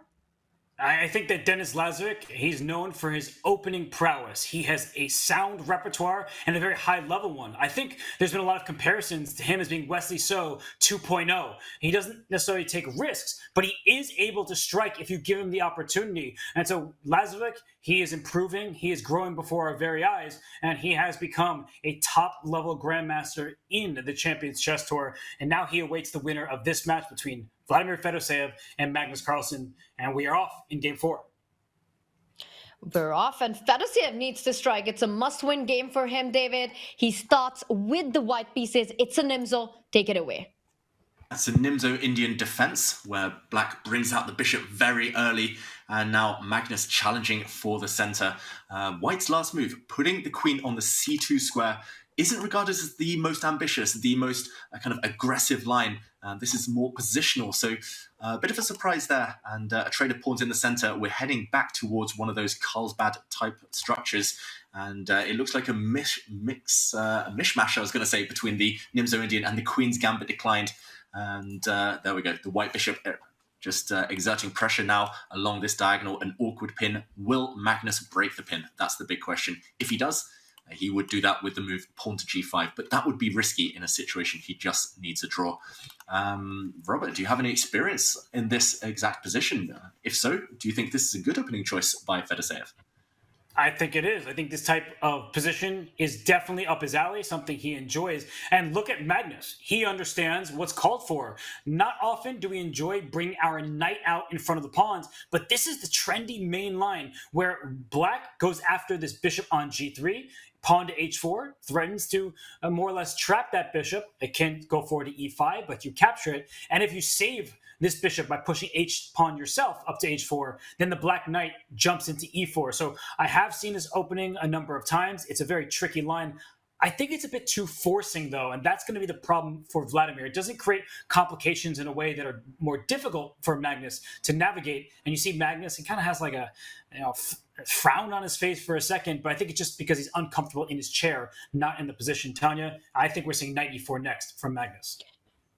We're going to see the knight jump onto e4 and then the bishop land on f5. Right now, white needs to answer the question with that bishop on g3 hanging. You really don't want to recapture with the f-pawn, opening up the e-file, the e3 weakness. He falls back with the bishop.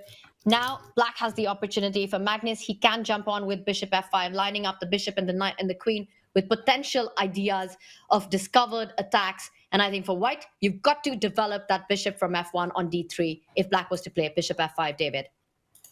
Fully agree. White is actually behind in development now. White has just been messing around with this bishop. It's moved several times. White's queen, a bit of a target, as you indicated, Tanya. But on the bright side, you've provoked the black pawns forward. Black's never going to feel entirely safe with the king in the center or on the king side. And Magnus, in the meantime, a bit of a mysterious move, I'm going to say. Is he lining up some tactics against the white king, potentially in the center? Black's pieces flying out of the traps here. Black's bishop wants to move, as you mentioned. Black wants to castle on the queen side, as Magnus did successfully in an earlier game. But yeah, this is chaotic. And I was skeptical at first, I've got to say. This solid opening choice from Fedoseev, but it's really come to life. Magnus has not backed down from the fight here. And suddenly, Black's pawn structure might well be ruined in the next few turns. I just wonder where the black king is going to go. Where's the white king going to go? Kind of lined up all directions, all these pieces against it. This is a fiery, really promising start to this game, Robert. Already, I see so many tactics in the air. I guess you do too. Oh, it's going to be a fun battle for these two, but they still are within the realm of some predecessor games. In fact, Yu Yangyi, the Super Grandmaster from China, played against Grigory Oparin, who is a very powerful player in his own right and a renowned theoretician. So the bishop went out to b5 in this game, a little bit more aggressive. Both kings remain in the center, and there are a lot of loose pieces, in particular the knight on c6 and then the white knight on c3. So yeah, there are tactics in the air for sure. It looks scary for both sides. There's also pawn tension between h4 and g5 at any moment. One of those pawns can be captured. So I am going to pass. I'm just going to talk about all these ideas and say it's wild, Tanya. I mean, this looks scary for both, but I think maybe a little scarier for white.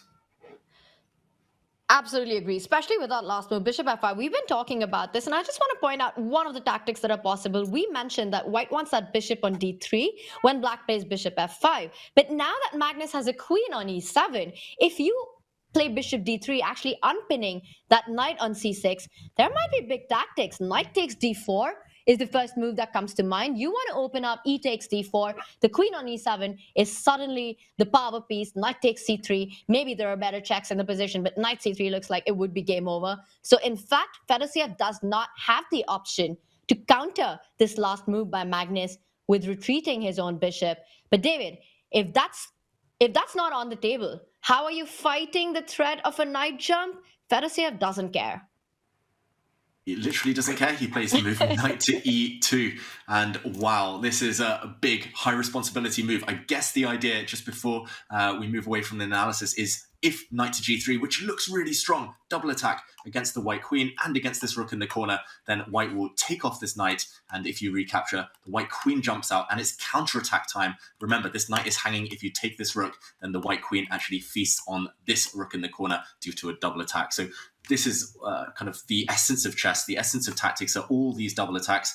And this is kind of the epitome. This is kind of a great demonstration of where all the tactics start flying. And this current position, I actually think Magnus needs to first take care of his king before he gets too ambitious with any tricks, traps of his own.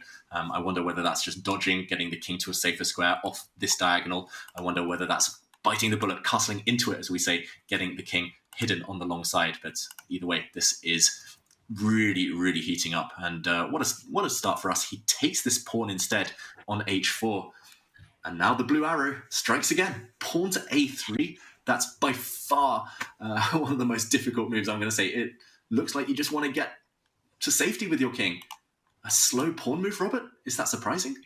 Yeah, it's surprising because black has like 5 different options that all look scary for white to handle, including knight on e4 takes knight on c3. So this position is very tricky. I said it before and I'll say it again. I think it's trickier for white just because many of the tactics are seemingly in black's favor, whereas white doesn't have that many threats.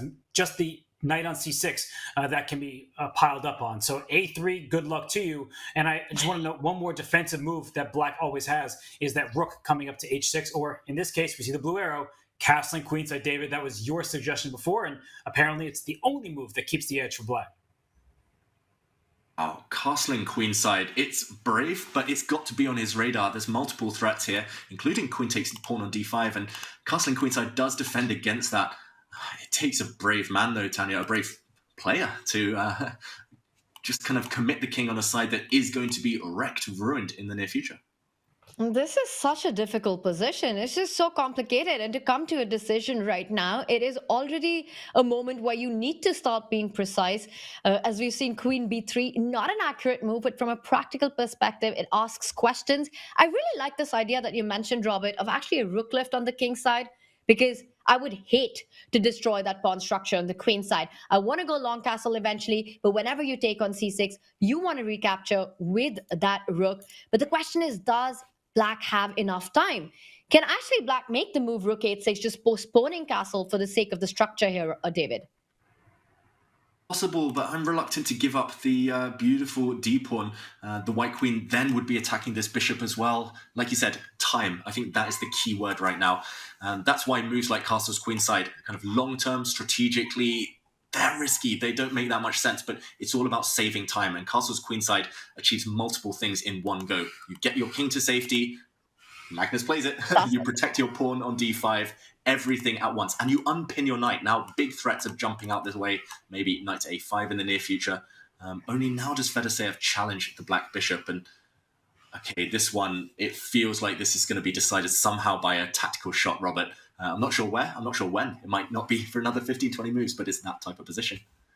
There are so many tactics in the air, and one of them is Tanya's idea from earlier. There are knight takes d4 ideas that you have to be careful about. So bishop takes knight on c3 would be my first step, because the e-file, if that knight from the white side gets out the way, there will be a direct shot. So look at Magnus. He scoops up this knight here. Fedoseev, he has to take with the pawn. If he takes with the knight, he loses, and he does just that. But let's talk about an open g-file. Why don't we discuss that? A rook can slide to g8 now or in the near future. If you want to keep your pawn structure intact, I already mentioned a move like rook h6, which not only defends the queen side, but allows you to double on the g-file in a creative way. So I think that you can make multi-purpose moves here if you're Magnus Carlsen. I don't believe in white's attack. I don't think the black king is in real danger. And I think that the scorecard underneath the board here, one exclamatory move from Magnus, castle and queenside, a great reaction. And for Fedoseev, sometimes a question mark, one error. It doesn't seem like a big one, but in a position where you have to be accurate every single turn to keep the initiative, it can show that the advantage heads in one player's way. And in this case, it's Magnus. So I don't really know how Magnus is going to respond here. He has several options, but I just don't really believe in any attack against the black king, Tanya.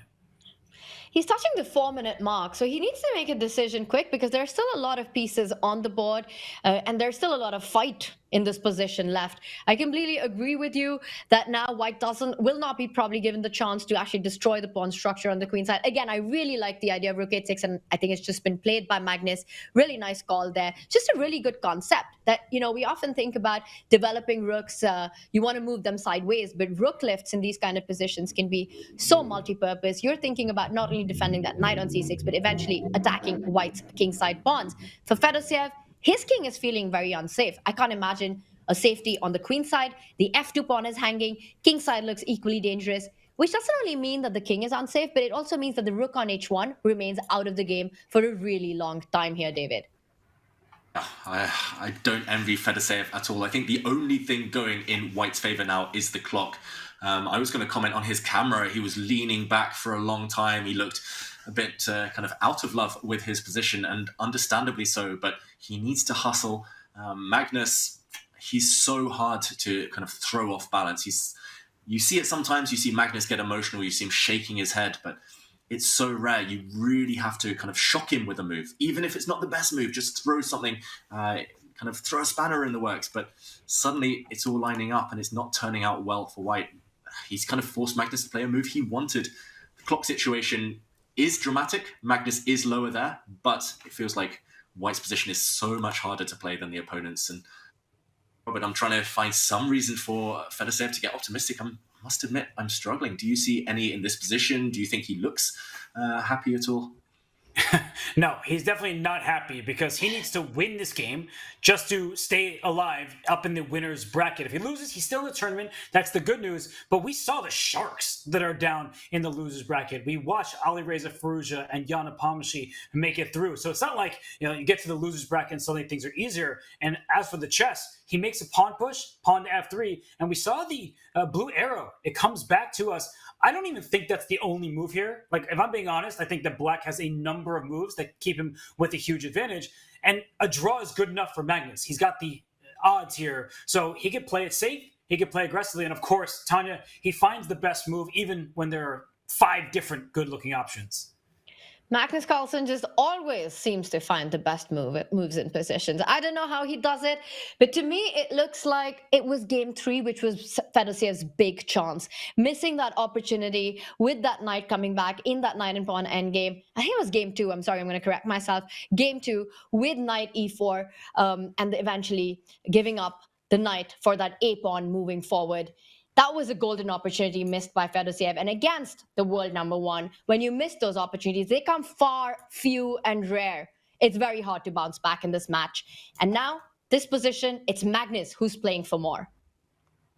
Yeah, I have to agree. And we saw Magnus on the camera kind of shifting position again, frowning, wincing. I think he might be remembering game 2 as well, Tanya. Just these top players, they're such perfectionists. They want to kind of have smooth sailing. They want to have bragging rights over the opponent. But look at this, Magnus suddenly upping the pace. Maybe he was just shifting position. Suddenly he's going for this white king. And the pawn is going to capture on g2 any moment now. And it's really reminiscent of that game earlier where Firouzja was able to checkmate his opponent with a king out in the open. I really, really fear for Fedoseev's life. Credit to Fedoseev, poker face there on the camera, but after pawn takes g2, attacking this rook in the corner, the white king is going to be shorn of its protection, and there's going to be all sorts of sacrifices in the air. I'm looking at the f3 square, I'm looking at this bishop jumping in later to e4. There are threats on white side. It's all about the clock now for Magnus. Maybe there's a lot to calculate right now, but definitely winning for Black if he can hold his nerve, if he can maintain this level of accuracy we've shown. Robert, white, wow. Okay, gives up the rook in the corner. Do you think we'll see an under promotion? We have seen it, yes. Yeah, that is always fun to play in a game, and it was necessary, everyone, because you have to count tempo by tempo. If you establish a new queen there, you would lost both of your queens. So he had to take and promote to a knight because it's a check, and then he could save his queen. So just David is showing this would have won for white because both queens would have left the board. So what a find by Fedoseev, and a quick response from Magnus. I think Fedoseev is doing the right thing. When you are in a winner go down to the loser's bracket moment, you need to throw everything at Magnus, and at least we have an imbalance. And Magnus has been grimacing throughout this game. White's king feels a little bit safer. So when there's a lot at stake in each and every game, players do go wrong from time to time. Even Magnus Carlsen, the #1 player of more than the last decade. So as I look at this position, Tanya, I see that Black is well ahead. The evaluation bar, it's not lying to us. But do you see any chances for White just because we do have some material imbalances and perhaps play in a different direction? The biggest chance of Fedoseev would have been if Magnus had the auto-promote to queen turned on in that moment. Zero captured on h1, and that would have changed the game. But an under-promotion gets the job done. Magnus Carlsen is up in exchange. He's already up on the scoreline. He is dominating this game from start to finish. It looks like Fedoseev with the white pieces never really got going on the queen side. We see no attack against Black's king. White king still feeling a bit of pressure. The knight falls back. The f4 bishop cannot be given up. But I do see the bishop on d3 lining up with the rook on g6. David, is this more complicated than what meets the eye at first? I think so. I think, yes, it's complicated, and yes, it's imbalanced. That's the key for Fedoseev. He cannot let it be just a clear-cut, kind of a straight linear variation that Magnus has to work out, and then it's over, and then it's a draw or a black win. He has to make it, as we mentioned earlier, a bit muddy, those waters. He has to complicate the issue, and I do love the white bishops. I'm very biased. My favorite piece, those bishops, Magnus's favorite pieces. I'll give a secret there. But in the meantime, okay, rook to g5, a really classy move. And if rooks disappear, I do fear for Fedoseev then. He's just trying to, again, simplify the equation, Magnus Carlsen. And rook to h6, the bar slides down. Robert, what's happened here? Is this a necessary kind of gamble by Fedoseev? What has he missed? It is. Yeah, he knew that if he traded rooks, he had no winning chances, so he'd rather lose. He wants to go down swinging. The black knight can step back to e7. Trades clearly favor Magnus Carlsen, who's ahead by material, and has the safer king. So you're removing defenders from the white side. So it gets a question mark because objectively it was a bad move. It hands black a winning advantage, but you have to do it because the draw is a loss. So I think that he made the right decision. And what in the world is that? Wow. Double question mark, Magnus Carlsen. What's he missed? Is he just trying to simplify things? He's not losing. Evaluation Bus says still better for black, but yeah, I see the look of shock on your face. Yeah, I just saw the eval bar rise up. We see that it's a blunder. It looks like a stunning move. The idea is clear, right? If white was to pick up the knight on d4, he wants to take the knight on f5. You recapture with the bishop. The queen jumps onto the game. It still looks incredibly strong for black with the rook so active. The queen on f5, the bishop on g3, not really getting the job done. And look at this. The computer says the best move for white is actually not to grab material to allow the activity, but actually just to push the pawn on f4. That must be what Magnus missed, Robert.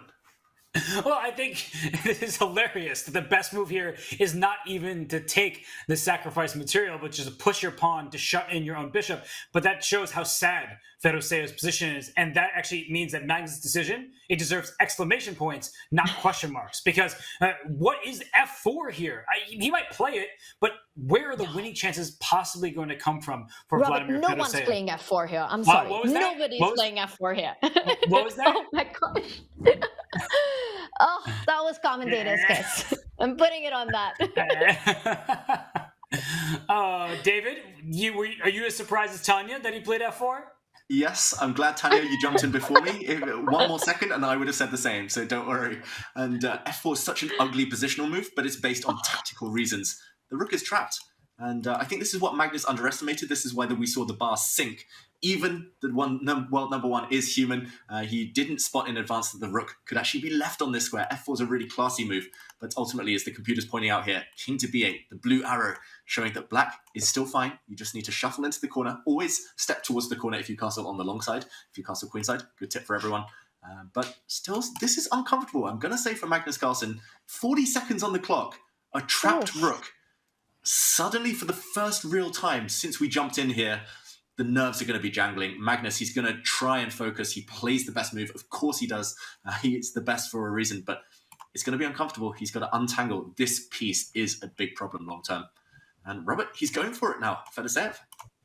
And Magnus must have some kind of attack against the white king. And the problem is the queen can't jump over the rook. So I'm looking at rook takes f4 check, some kind of sacrifice of the rook to go after the white king. They're not my pieces, so I can give them up and take it back. But Magnus, he's down under 20 seconds. He needs to find something because Fedoseev was threatening to win material. Wow, and suddenly he goes for that idea, Robert. He's given up a whole rook, Magnus Carlsen, but he's gambling. He's got 20 seconds left. Now Magnus is a whole piece down. Wow, suddenly this is turned. He's living life on the edge, the world number one. Fedoseev, this is his opportunity. He drops back his king. That was a check. Now the black rook surely is going to dive into the position. And Magnus stakes a high 15 seconds. Oh, so my he's gosh. lost control. He has lost control, Magnus. He needs a miracle Under to 10 hold this. seconds now. And the good news of Fedoseev is that the bishop can block the check on the second rank, so you don't end up losing material. And there's no back rank ideas because the knight is defending. Instead of the rook check, Magnus gives a queen check, but white is up a whole piece right now. You could also snap up the knight on e7.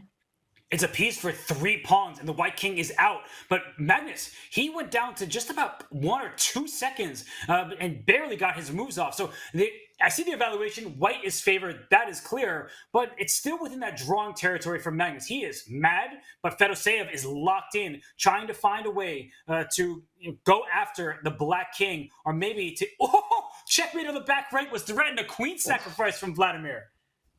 Wow, that was beautiful. Let's just backtrack very quickly. One move. Rook takes queen was not a good idea because white would have landed a back ranker, a back spanker here. That would have been checkmate. So queen g5. He's going for the endgame, Magnus Carlsen. To take or not to take? What do we think? Should he keep the queens on the board? It's a tough one. Do you try to attack Black's king on the queen side? Where do you find the entry point? He decides not to trade. Moves are coming in fast and quick. Fast here. White's king is weak, so normally you would want to trade off queens, but Fedoseev needs to win. He cannot risk the game fizzling out towards a draw. Again, Magnus begging for the queen trade, and he's still fighting. Evaluation bar says only small advantage here for White. It's all about the pawns, Robert. He's lacking pawns right now. And great understanding. No surprise there from Magnus Carlsen. If the queens come off, he says, I can hold, because a pawn chain is as strong as its base pawn. Without the queens on the board, it's difficult for White to make inroads. So we see another queen trade being offered, but Magnus does need to be a bit careful. There could be a moment where he offers a queen trade at an inopportune time, and thus allows White to transition into a nearly winning ending. So for now, he has everything under control. Tanya, I don't see how White makes progress here. Well, he's moving the king. He's saying, I want to trade on my terms, where the king will find a nice spot on d4. The good news for Fedoseev, it's very hard for Magnus to get rid of the c5 and the a3 pawns. As long as the pawns are on the board, White will have good winning chances. The king is advancing from a5 to b6, locking down Magnus's rook on the 8th rank to stop checkmating ideas. Magnus can't allow White's king to b6, steps up with the rook. One pawn's picked up. I think Fedoseev is going to get the job done in this one. I see the eval bar is equal, but David, practically, it's got to be really difficult to hold. Got to be difficult to hold, but the big question, does Magnus Carlsen believe in fortresses? We've heard the answer a million times. He originally said no, but he is relying on one right now. The black king stops the white king from coming in, and if you hold your line, maybe it's tough. Okay, check now, trying to deflect the white king away. He's trading pawns.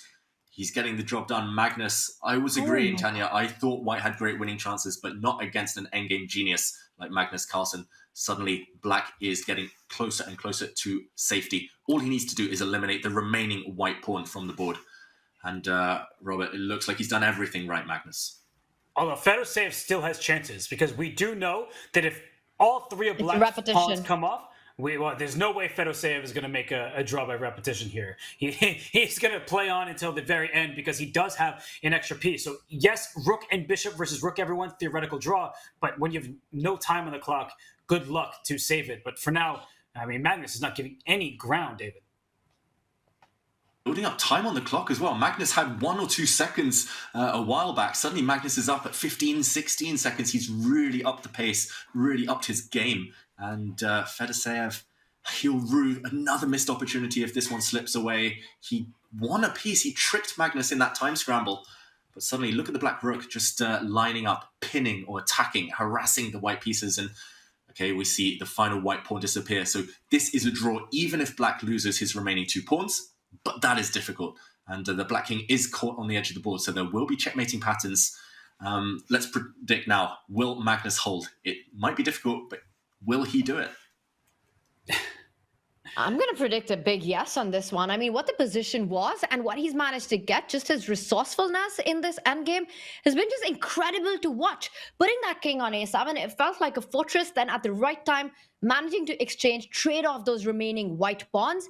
And now for Fedoseev, he's got to try to push this position, but Magnus has enough time on the clock. Robert, I'm predicting this one to end in a draw. What about you? And of course, should be a draw, but look at what Fedoseev is doing. Magnus's king is caught on the side of the board. And if Magnus ever has to push his pawns, then those pawns become weaker. Magnus looks bored. He's like, I can do this in my sleep. But what Fedoseev, he's determined. And this could be a type of position where white does get the upper hand, takes 1 pawn, then the second, and then you have to prove it over 50 turns. For everyone at home, 50 moves without a capture or a pawn push results in a draw. And that's what Magnus is relying on. In fact, when was the last pawn push? Does anyone know?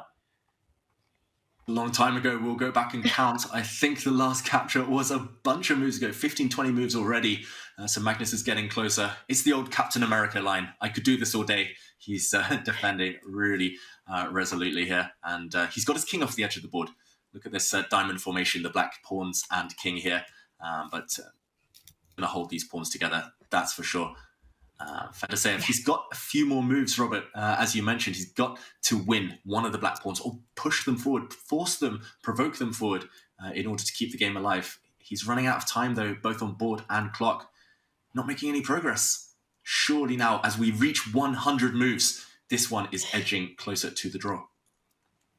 So hard to beat Magnus Carlsen. It's unbelievable. It reminds me of the Toronto Finals where Magnus against Fabi. He was down a queen and he managed to win that one. And here he was down a piece and it looked like Fedoseev did everything to get his chances. He struck when it mattered, and then eventually Magnus, just with his resourcefulness, manages to hold this endgame. The pawns haven't moved. One hasn't been captured. We are getting closer to the 50 move.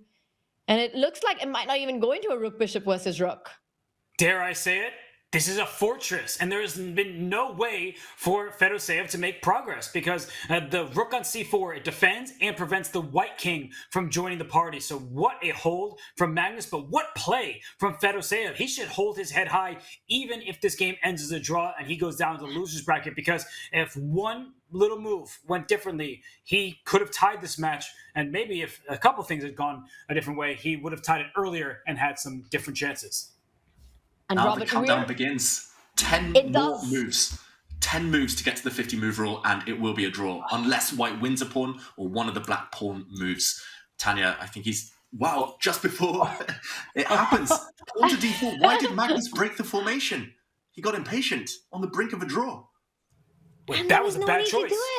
He just had 8 more moves to go. He's making his moves with half a second on his clock. Look at his time. He's barely getting his moves off, and he's dropping his pawns. Wow. And Magnus knows it. He's not happy with his decisions. One pawn goes, the 50 move has been reset, and Fedoseev chances are back. Just as we were saying, he's on the brink of a draw. It was the 10-move countdown. If he did nothing for 10 moves, it would have been over by now. But it's the clock. It was the panic. It was just that restless desire to do something, the human nature. And now suddenly, this black pawn in the center is not going to survive that much longer. It might get corralled. It might get surrounded at some point. The black king will be driven away. Still a lot of work to be done. But now Fedoseev, he's going to be gaining in confidence. Look at Magnus. You were right, Robert. Just every move he's getting off with 2-3 seconds left. He's really feeling the nerves now. He's only human after all. And another song lyric dropped in there from David. I appreciate you. But I think that the white king, it needs to get active, and Magnus still doing a good job of keeping the white king tethered to the bishop, not allowing it to cross the third rank. So Tanya, I mean, the move counter, it started again on move 117. We are currently on move 138. Are we going to see that pawn drop off, or is Magnus going to be able to hold this position and not allow any more trades? He's got to try and do it. But it was really surprising how he let the move counter reset with that move d4, lost the pawn. Fedoseev has to look for his chances to win that d4 pawn and then try and fight it in a rook bishop versus rook. The main idea is to push Magnus's king into some kind of a mating net. But step one has to be to grab that d4 pawn. But the first question, how do you even bring the king out of that second rank situation that Magnus has trapped it into? David, do you see progress for White's king here? I see progress with a helping hand, but unfortunately, again, you're playing Magnus Carlsen, and he is a marathon man. Oh, whoa! Magnus Carlsen lost on time! Are you kidding me? No way. Oh my goodness. Magnus Carlsen gets flagged.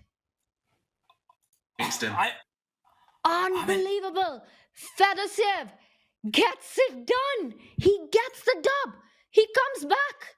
It goes into Armageddon. I am in utter disbelief, but persistence pays off for Fedoseev. I know Magnus represents mission 0, but he didn't want 0 seconds on his clock. It is 2-2. Magnus, he went away, but he has another game to play all of a sudden. I cannot believe that Magnus Carlsen just lost on time. It reminds me of his final game in the Champions Chess Tour as world champion against Hikaru Nakamura, where he moused up his queen. How can this possibly happen to the best player on the planet? This is unreal. We're all reeling in from this while Denis Lazovic advances through. Magnus Carlsen has got to fight it out in the Armageddon. Magnus Carlsen getting flagged. You don't get to see that. David, I'm out of words. I think we all need a quick break before this Armageddon starts. We will have the bids really soon. Magnus needs to recover. We all need to recover. Don't go anywhere. We'll be back in just a few.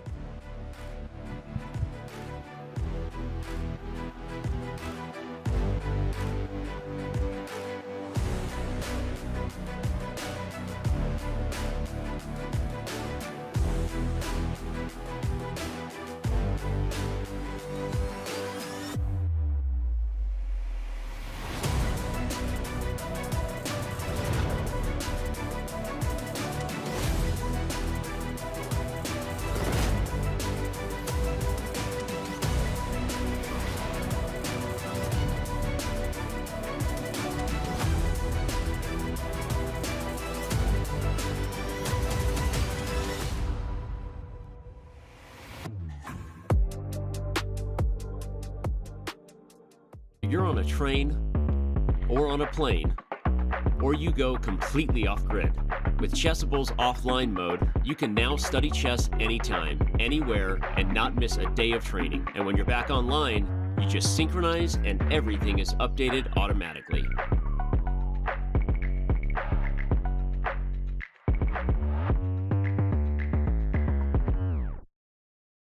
We're gonna play blindfold blitz. So I'm actually gonna get up right now and I'm gonna blindfold him. All right. This is, you know, nothing weird's gonna happen here. Trust me.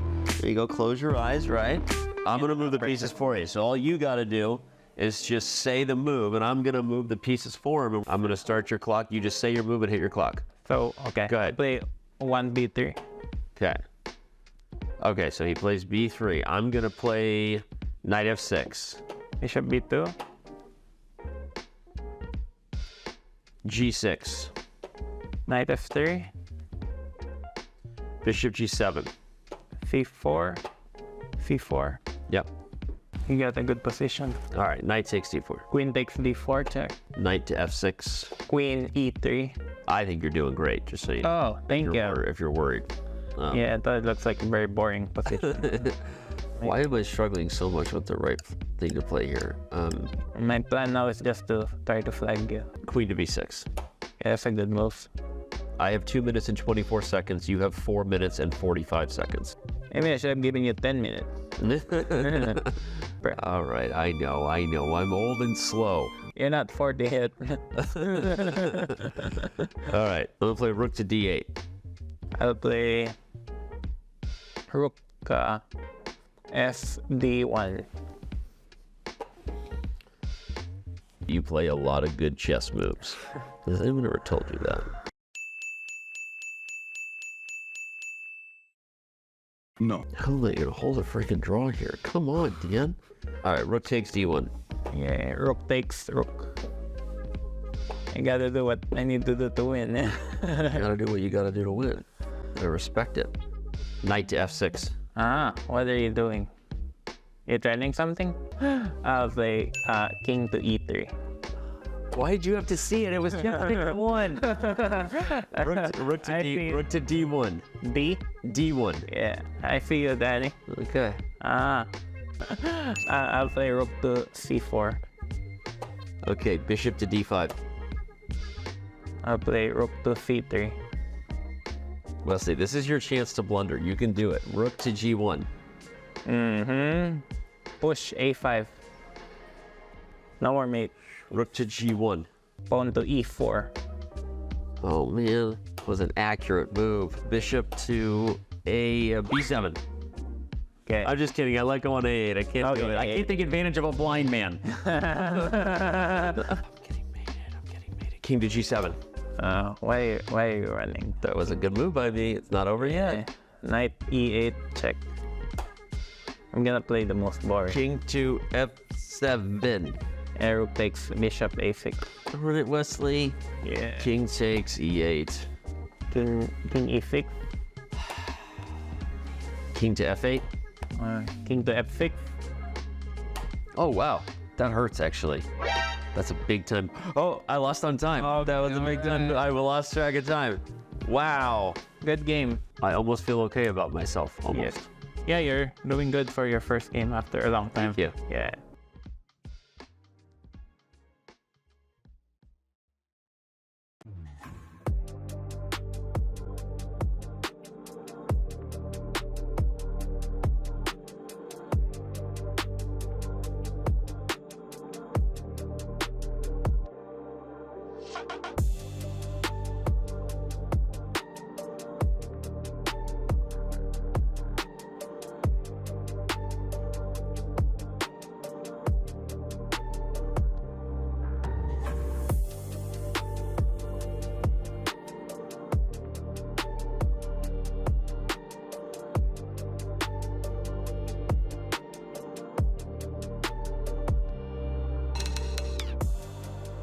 Welcome to the most exciting format in chess, Armageddon.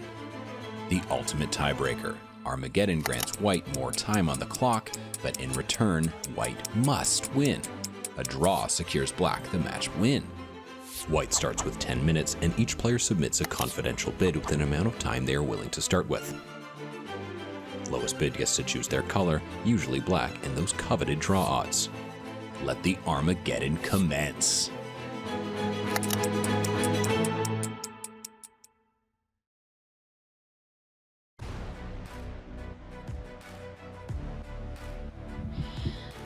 In just a few seconds, we will have the Armageddon, and the bids are in. Magnus Carlsen wins the bid. He did go pretty low with 6 minutes, 38 seconds.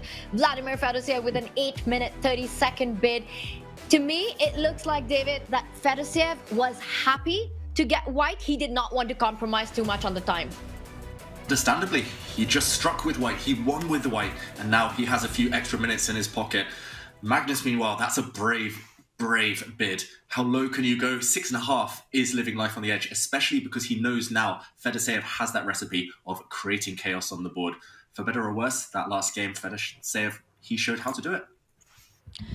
And Robert, Fedoseev flagged Magnus, but he had the upper hand throughout the game. He was the one who was pushing after the miss in the middle game by Magnus. And let's not forget game 2 as well. It felt like Fedoseev should have got the dub in. This is going to be a big fight.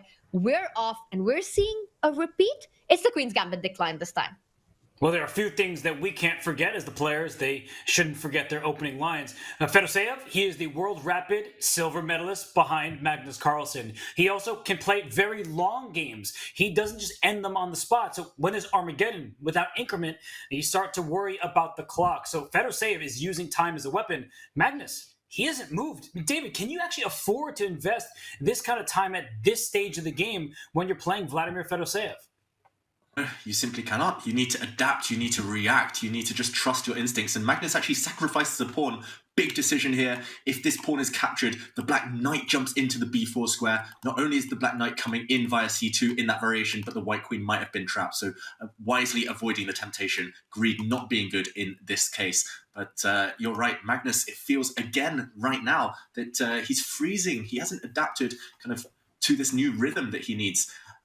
I've played Armageddon. We've all seen Armageddon games. It's all about the speed. You need to at least get out of the traps, the early stages, the opening middle game in good shape on the clock. Magnus still has under 6 minutes now, but it's going to get scary, especially if white starts throwing pawns forward. This might be the opportunity for Fedoseev. Go for the black king. Complicated, because complicated positions are the hardest to navigate. In time trouble, he does it. He's going with the pawns now towards the black king. Tanya, this is scary for Magnus already. G4, H4 on the board. You're down by more than 3.5 minutes on the clock, and the game is just getting started. When the king is under fire, no increment. This can get really out of hand very quick for Magnus. I'd already be scared with this move G5 coming in. Magnus jumps in with the knight. But can white still think about sacrificing a pawn on the king side? And he does it. He wants to open the H line. The queen is headed to H5 if black starts getting greedy. And this is why you see the blue arrow, F6, the only move to keep the balance for Magnus Carlsen. And he doesn't find it. I mean, that's not an easy move to play, pushing pawns in front of your own king. He actually allows the capture of a pawn on H6, but then white would have had a sacrifice material on C3. So look at Fedoseev's response. David, a natural play by him defending his knight, but it was a mistake, a missed opportunity, and now Magnus finds that correct choice. He'd said A, B, he'd said H and G with his pawns. He needed to just continue the attack, just hammer away at the black king. But now it's too late. Now black is the one striking on the king's side, because actually all of black's pieces are in play. This knight now hit, but black's bishop, X-ray vision against the king. Black's bishop from afar, the light square bishop as well, doing a great job, and this centralized knight. Suddenly he's lost momentum here, Fedoseev, and that's how quickly things can turn around. Suddenly black is the one with the open F-file looking at the white king. I agree, Robert. It was almost imperceptible. Blink and you miss it. But that one chance, the question mark or the missed opportunity we saw from Fedoseev, suddenly things are turning. And Magnus, at least his moves are flowing. He's really picked up that pace in the last few moves. Suddenly it's down to a 3-minute time advantage only for Fedoseev. And what a mess we have in front of us, Tanya. This is the definition of a real melee. But with white, that's exactly what you want. You want a mess in the position. When you're playing against Magnus, it is about those one-move opportunity. Fedoseev missed it. Now Magnus taking his queen out, also thinking about doubling up on the f-line with the rook. Watch out, once rook from a8 comes to f8, there might be sacrifices on the bishop on f4. Rook takes bishop ideas, always in the air. To me, it just looks like black's the one who's on the attack right now. And for Fedoseev, that king is going to be stuck in the center for the rest of the game. Well, that sounds familiar to me because that's exactly what happened a game ago, right? Magnus was able to go after some weak king. He was able to get his rooks involved, and yet Fedoseev still was surviving and then won. So this is a bad position for white. The king is in the center. The black king isn't that unsafe, despite white taking all this time to pry open the G-file. So Magnus, he does need to be careful here because the queen was staring at his king on G8, and that's why he kicks that queen back and is going to force it to square like G2, a little bit more passive. And Tanya, I love your idea of doubling rooks. And David, I feel like as we look at this position, where's the attack for white? I actually think that black is the one more likely to have the attack against the white king. Totally agree. If this was anyone else other than Fedoseev, I would say this has really backfired. It's really gone wrong. But he has such a wriggly style, Fedoseev. I've played him many times myself. He escapes from these weird positions, these awkward-looking positions with all the pieces hanging. He's so good at quick calculation, 2-3 move lines. He knows if he doesn't blunder anything, he'll get chances later on. And it's like being a sportsman. Sometimes you just have to get through a game and take your chance. When you might only get 1 or 2 shots, just pounce a bit later, as he did in the previous game in the must-win situation. So now Magnus under 4 minutes, no increment. Yeah, I'm starting to believe in Fedoseev's chances, even if the white king looks a bit awkward in the center. These piece trades don't necessarily help black, and they're only going to make the game drag on a bit longer. Take this bishop back with the queen, why not? And then, I'm not sure where the white king is going, but then try to line up, at least pose questions as Magnus's clock ticks down. Who do you think is the favorite? Armageddon. Oof, it's only ramping up the pressure now. It's such a difficult question. And David, while it felt like objectively you should keep the pieces on the board, but given Magnus's time now under 4 minutes, no increment, he's just trying to ease off the pressure, trying to ease the complications off. But I think that only helps Fedoseev, like you pointed out. It was a lot harder for the white king as long as there were more pieces. But with these trades, it looks like Fedoseev can breathe a bit more. The bishop falls back to d6. I like the idea of rook g1, but again, you always have to watch out for rook to f8, rook f4 sacrifices. Perhaps at some point, Magnus is also eyeing that knight from a5 suddenly jumping on to c4. With that last move, bishop d6, it x-rays that knight on e5 with the bishop on f4. The more I look at it, I think knight c4 is a threat on the board. Well, you know what I was thinking? The bishop g5. If this were a bullet game, that's what I'm playing from the white side. I'm pinning your rook on f6, and I'm just trying to open the h-file and go after the black king. I don't think it works, considering the evaluation bar is still saying black has the better position. But if it did work, it would say white is winning. And I know my man Vladimir Fedoseev. He's going for it. Going for it, and we also know Magnus Carlsen, he will not allow an attack unless he can calculate his way through, and he actually doesn't play the best move. We saw miss. Wow, a blunder now, Magnus Carlsen. I was going to say he just takes back the pawn, sacrifices the exchange, but what has he missed? Can white ignore the threat on this rook? This looks like a hit, but if you ignore and go for the black rook instead, he moves it. Bishop takes rook, I think was winning there, and going for the black king. Wow, we might show that a bit later, but Magnus dodged a bullet. Still in trouble, though, as now the bishop lands on this square. Watch out for the rook lining up. The queen jumping in. Magnus's king is living life on the edge. It's been left abandoned by its own queen. The black queen's so far offside now. Tanya, you think he's just going to checkmate Magnus? It's insane how many turnarounds we're seeing in this matchup. It's just hard to predict anything. And suddenly it looks like white is once again on the attack. David, I think the idea that you were earlier alluding to, give up your rooks, go for that bishop f6, queen g6, but it's still in the air. Queen g6 is coming up next. How is Magnus fighting it? The queen from a3 cannot come back into the defense. The e7 square is controlled by the bishop. Queen g6, I think rook f7 is the defensive resource here, but things looking very dangerous for Magnus. He decides to give up his exchange.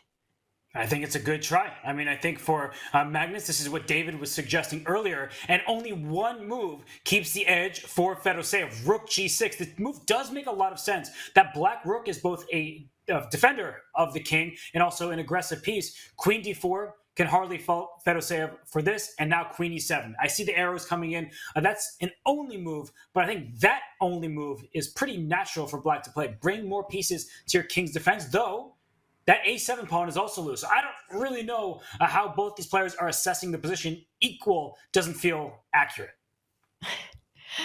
To me, it looks like draw is the least likely result in this one. This is absolute madness. So it doesn't matter what the eval bar says. Yes, you can grab the a7 pawn, but that would give Magnus the time to bring his knight into play. Once that knight jumps to c4, then I think Magnus can start looking for tricks on white's king. Suddenly this black knight sitting on a beautiful outpost is going to be worth just as much as one of the white rooks. This rook on c2 not participating at all. So yeah, definitely turning around. Fedoseev, he doesn't know he missed an opportunity, but there was a big one, and suddenly anyone's game. The knight lands on c4. Will he prise open the position, risk it by pushing his pawns forward in the center? Fedoseev, he wants to open up the white rooks, but it might also open up his king. You can see on the cameras, Fedoseev leaning in now. He knows it's about to become a time scramble. Magnus still 2 whole minutes down, 2.5 minutes with 0 increment. We've all played Blitz online on Chess.com. It is scary. It might come down to flagging. And Fedoseev, look, he's just preparing a nice home for the white king. He's getting ready for the long game. A bit of a maneuvering battle later. He's trying to prolong this one as much as possible. But a knight fork in the air. Robert, who are you favoring here? Evaluation bar giving us no clues at all. The knights are trickier pieces, so from the board position, I actually like black's chances, but it's about the clock. Fedoseev, with the white pieces to start with, Magnus with his low bid, sure, the deficit has been trimmed, but this is scary territory when there's opponent's rook and queen lined up against your king, and watch out for pawn breaks. That's what Magnus is trying to avoid, and I love his last couple moves, rerouting the knight, stopping the breaks, but here come trade offers, and can you afford to liquidate too much? If the queens come off the board, is white winning? Is black still within the drawing range? Tanya, these are difficult questions, maybe nearly impossible questions to answer unless you could sit and think for, instead of 20 seconds, 20 minutes. And the thing is, Magnus has been flagged once today. Will he be flagged twice? I like that decision by Magnus, though it means you keep more pieces on the board.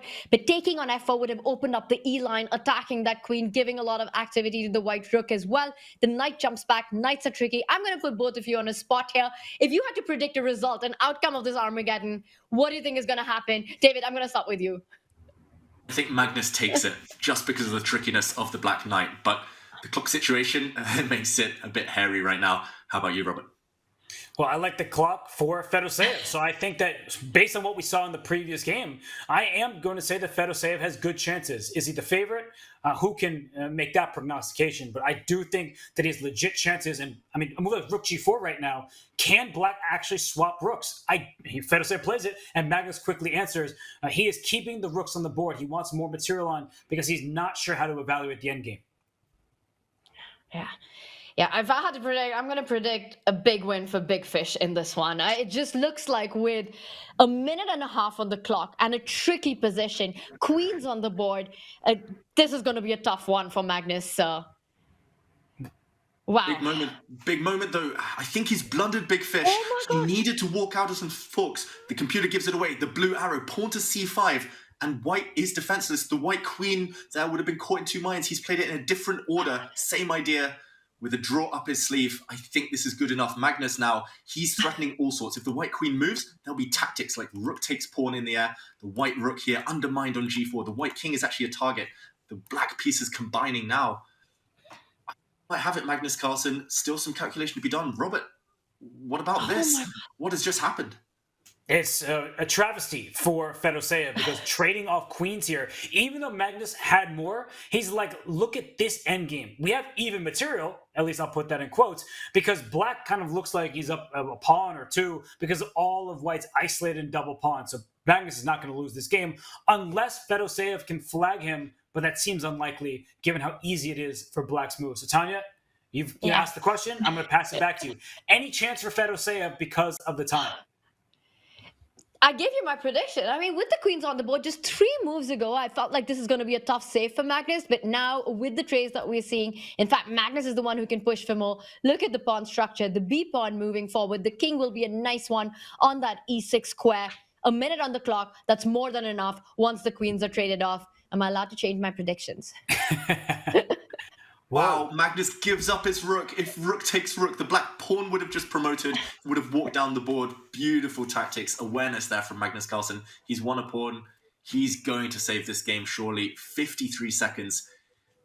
He's a great bullet player. He should have enough. This black c-pawn should win the game, let alone a draw. So, Robert, he's a miracle. Now, Fedoseev, although he's just given away his pawn, Magnus Carlsen. Why? I wasn't sure if he was pre-moving, but he does have plenty of time, and this is a position where if you just talk about the chess, there's no chance white ever lose it, or black lose, excuse me. But when you look at the clock, Fedoseev is going to try to pressure him, but there's no way out. You just force the checks, and if the rooks come off the board, then the last pawn drops, and that's immediately a draw. And if you get the king closer to the rook goes to a2 and you can't defend the a pawn. I think a really great practical choice by Magnus to give back that pawn and then to just trade off into everything. 35 seconds. But David, that's more than enough in this position. More than enough, but I like what Fedoseev's doing. Flagging is encouraged here. Who cares about morals? Just flag the opponent. It's his last chance. 30 seconds, but it is a repetition. Magnus progresses from this Armageddon. Wow. It was so close. So close. What a match. What a fight by Fedoseev. He lost early on in the match, but made a comeback, took it into Armageddon. And what an Armageddon this was. In the end, Magnus Carlsen advances into the winners' final and will be taking on Denis Lazovic. For Fedoseev, Robert, he's got a lot of reasons to be proud of the fight he put up today. He barely lost this match. Yes, he goes down to the loser's bracket where he'll await some of the top guns, but you saw that on his face. He just clicked on game review, and Fedoseev's like, oh no, I missed the tactic. So he is, had his chances. He should be proud of it, but you could see it there. He's like, I just wasn't looking in that direction. It looked too scary. He did have an opportunity, and he may kick himself later for that. Just unreal stuff. It was a big opportunity. In fact, Fedoseev could have grabbed the victory at a moment. David, what a miss that was. We have to rewind and show in slow motion what he could have done. Fedoseev just had a one-move opportunity to win this game, to pretty much knock Magnus down to the loser's bracket. But unfortunately, no time on the clock. He did miss it, and it was difficult. So I think he should forgive himself, Fedoseev, and we can forgive him. But if we get an opportunity, I would love to show that moment as Fedoseev unfortunately got tricked into that endgame. Magnus was just too strong. But it was here, after Magnus had actually made a big mistake, a grave error, queen to a3, hitting this white rook. Fedoseev reacted, but he should not have trusted the world number one. He should have ignored the threat. Bishop takes rook. This is a beautiful tactic reminiscent of the romantic ages of chess, where you give up one rook with check, you give up a second rook. And if black now takes this rook, you simply create a big threat. Queen takes h1 and queen to g6. There's actually no more checks. No way to defend the g7 square either. White, despite being down a rook, delivers checkmate. So this opportunity was in the position. He missed it and therefore gets knocked down to the loser's bracket. Fedoseev almost had the win against the world number one. Game 2, so close. He gets the job done. In game 4, it was flagging, but it happened. And then in the Armageddon as well. But Magnus Carlsen just so hard to beat. He keeps going in the winner's bracket. And these are our score lines. The 17-year-old Denis Lazovic did not need a game 4 to get the dub in. He wraps up his match in just 3 games against Jose Martinez. It's going to be Denis Lazovic against Magnus Carlsen tomorrow. Robert, David, I'd love to get your thoughts looking ahead into this match between the Clash of Generations. Well, Magnus, he said, I'll play Alireza for World Championship and no one else. But we have other teenagers on the scene. Alireza, no longer a teenager himself, but Denis Lazovic, the 17-year-old, he beat Hikaru, he beat Denis, he beat Maxime Vachier-Lagrave, and then he beat the other underdog in Jose Martinez. So why not? Miracles, sometimes they do happen, and why not for Denis Lazovic, who plays the best player in chess history, the best player of the last decade at the very least, Magnus Carlsen. Hey, the magic can continue for the youngster. I agree. Denis Lazovic, unbeaten so far in Division I, bringing his best game. Today was very smooth for Denis, a bit up and down, meanwhile, for his opponent tomorrow, Magnus. So that one, anyone's game. But of course, the losers, quarterfinals as well. That is going to be fascinating to watch, as those two players, Martinez and Fedoseev, still have one life left. Absolutely, David. 2 more players will be eliminated of the Chessable Masters tomorrow. Big fights coming up. Right now, we are going to be joined very soon with our guest. Don't go anywhere. We will be back with an interview. What a day it's been.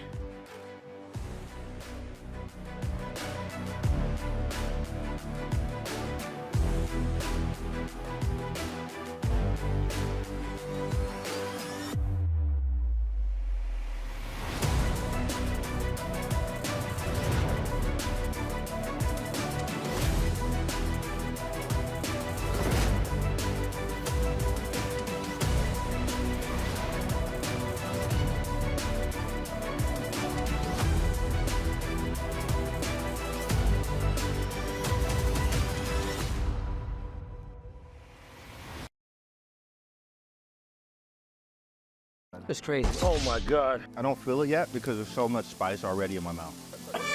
Turn the thermostat up. Please, no milk. No milk. No f***ing milk, James. I'm gonna go to the ambulance. What's up, everyone? Chess is hard as it is, but we're about to make it even harder by playing chili chess. For every type of piece we capture, we are gonna eat a chip with some hot sauce on it, starting with the pawns, knights, bishops, and rooks, a queen, and then the loser of the game is gonna eat this drenched chip over here. Ready to go? Yeah. Here we go. And here we go. Oh man, we battled a lot in the... It's like you're letting me take it, bro. We get Instant, you must be hungry, bro. I'm too scared to capture. Take it, bro. No, because then we have to eat the... You know what? Now you gotta eat the freaking chip. All so big. Oh. Yes. Oh, man. Oh. It feels like I'm inhaling a barbecue. I hate that one. That's pretty good. God. That is the official. Your turn, buddy. Beautiful. That one's weird, man. It's like citrusy, but like... Correct. Kind of tastes like... You know what? That's exactly what it would taste like. I'm rolling up mine. We got the end game with the chips. This is hey, torture. which one do I want? Okay. None of you. I'm back. I like a silent psychological battle. Nobody's drank milk yet. Right. We're like, okay. All right. Word looks different when you high on spice. Oh man, I'm hitting different. Oh, shit's kind of hot to be chilling like that. It's definitely getting hot in this room, guys. You didn't turn the thermostat up? Oh, I took a pawn, mister. Oh, you took a pawn. You did. Damn, bro, you catching everything. Ah! Oh! Let's check. Oh my God, I lost on time. No! Oh, that's fine. Oh my God. You know. Okay, so the problem is, I don't feel it yet because there's so much spice already in my mouth. So it's probably gonna be like how Magnus said, creeps up on you. Yep, now it's starting to creep up. I feel it. I feel it. Oh man. I'm gonna go to the ambulance. I'm gonna call them people right now. Hold my hand. Please. No milk. No milk. No milk. We're doing this with no milk. No f***ing milk, James. So 2 brothers. We in a ditch somewhere. Yep. Explosions all around. No milk. We asked them, I'm like, you need a Band-Aid? No, I need no milk. No milk. I'm gonna feel that for a few days, 2 hours. Bro. I did, bro. I did. But your brain don't work right with all the spices and stuff. No, man. Bro, I can't feel my fingers. Same time next week? Sure. It's a date.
Hello everyone and welcome back to the Chessable Masters, where we are joined by one of today's winners, Magnus Carlsen. And Magnus, first of all, congratulations, but what are your first thoughts on how today went?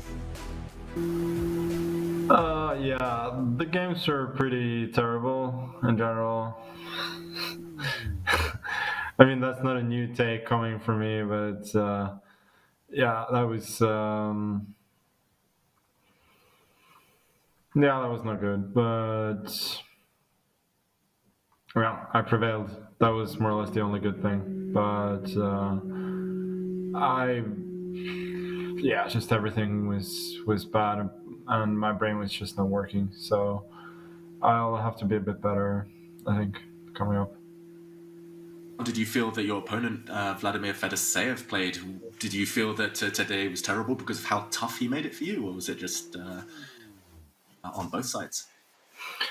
No, he has a style which is kind of uncomfortable. Like, he plays very ambitiously and sometimes makes non-traditional positional decisions, which is rather difficult to face when you're not at your best. So it has something to do with his play as well, for sure.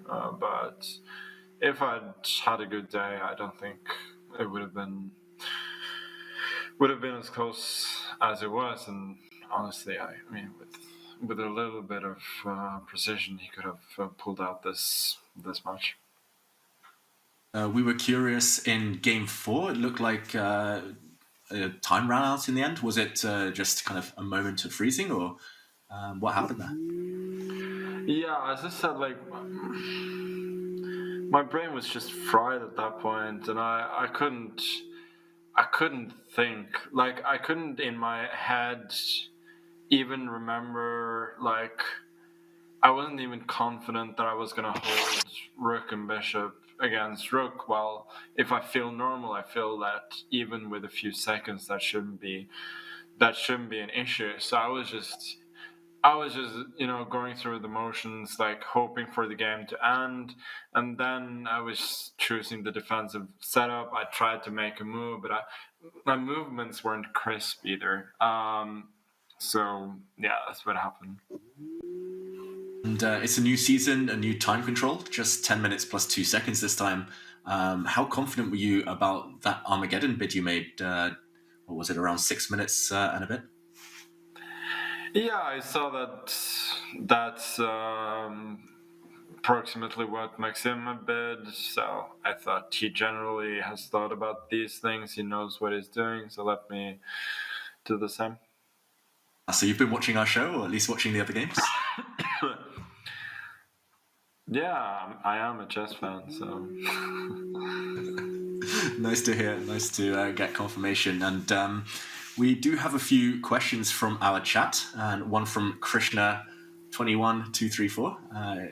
Krishna's asking, given that you're playing from a new location, do you think familiarity with the surroundings, or lack thereof, is affecting your playing style?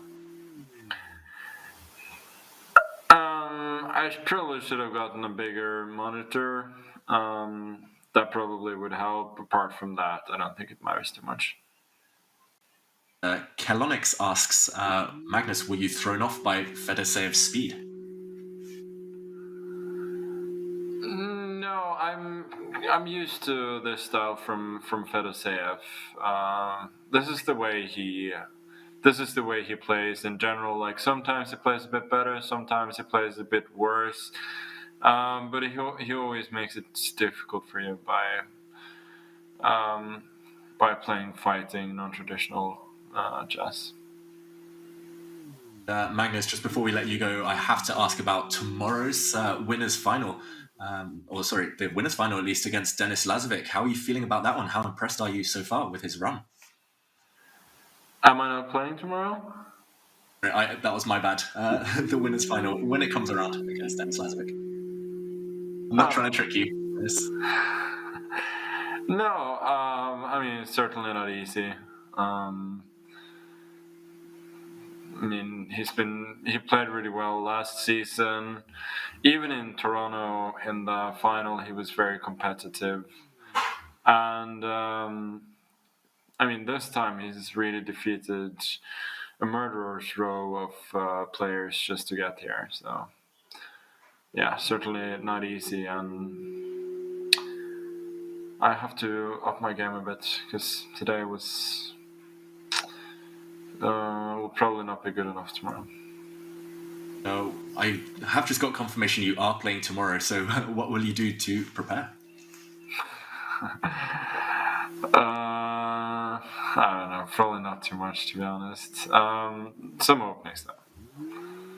Okay, just don't blame me if you forget to turn up tomorrow. It is, in fact, happening. I can't confirm. But Magnus, congratulations today. I'm going to let you go now.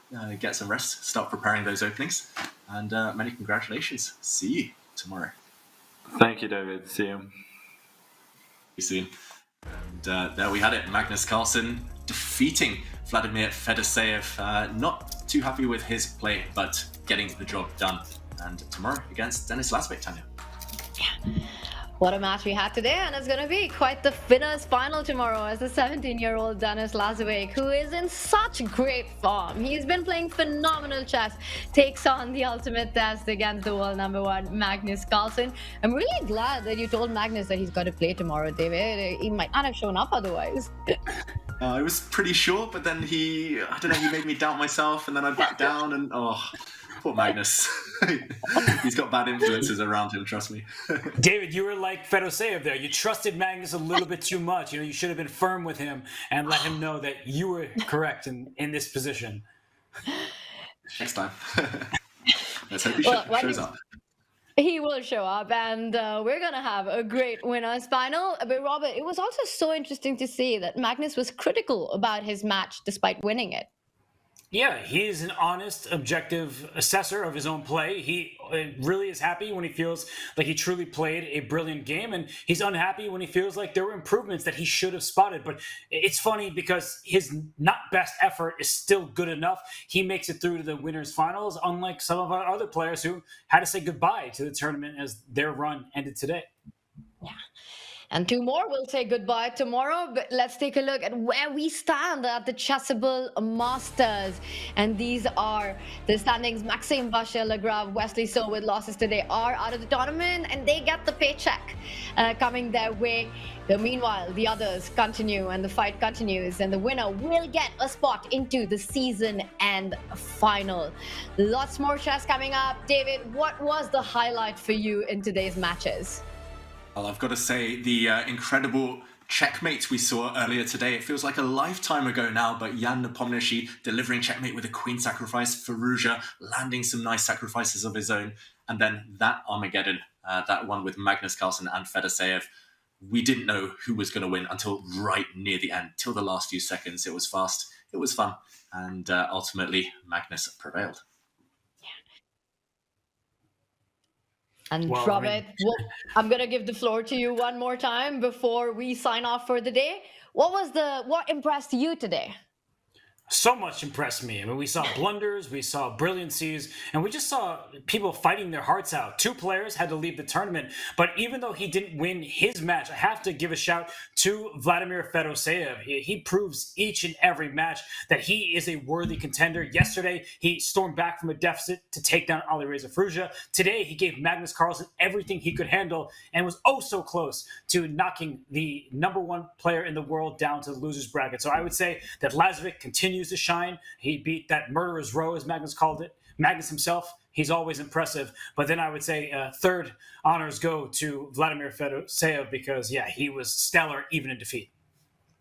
And he will be back tomorrow in the loser's bracket fighting on his last life. But what a performance by him today against the world #1. Chessable Masters continues into a big, big day tomorrow in the elimination bracket and in the winners final. Today was a day of heartbreaks and celebration. Lots of twists and turns. What big moments we've had. It's been a dramatic day, chat. We will see you tomorrow.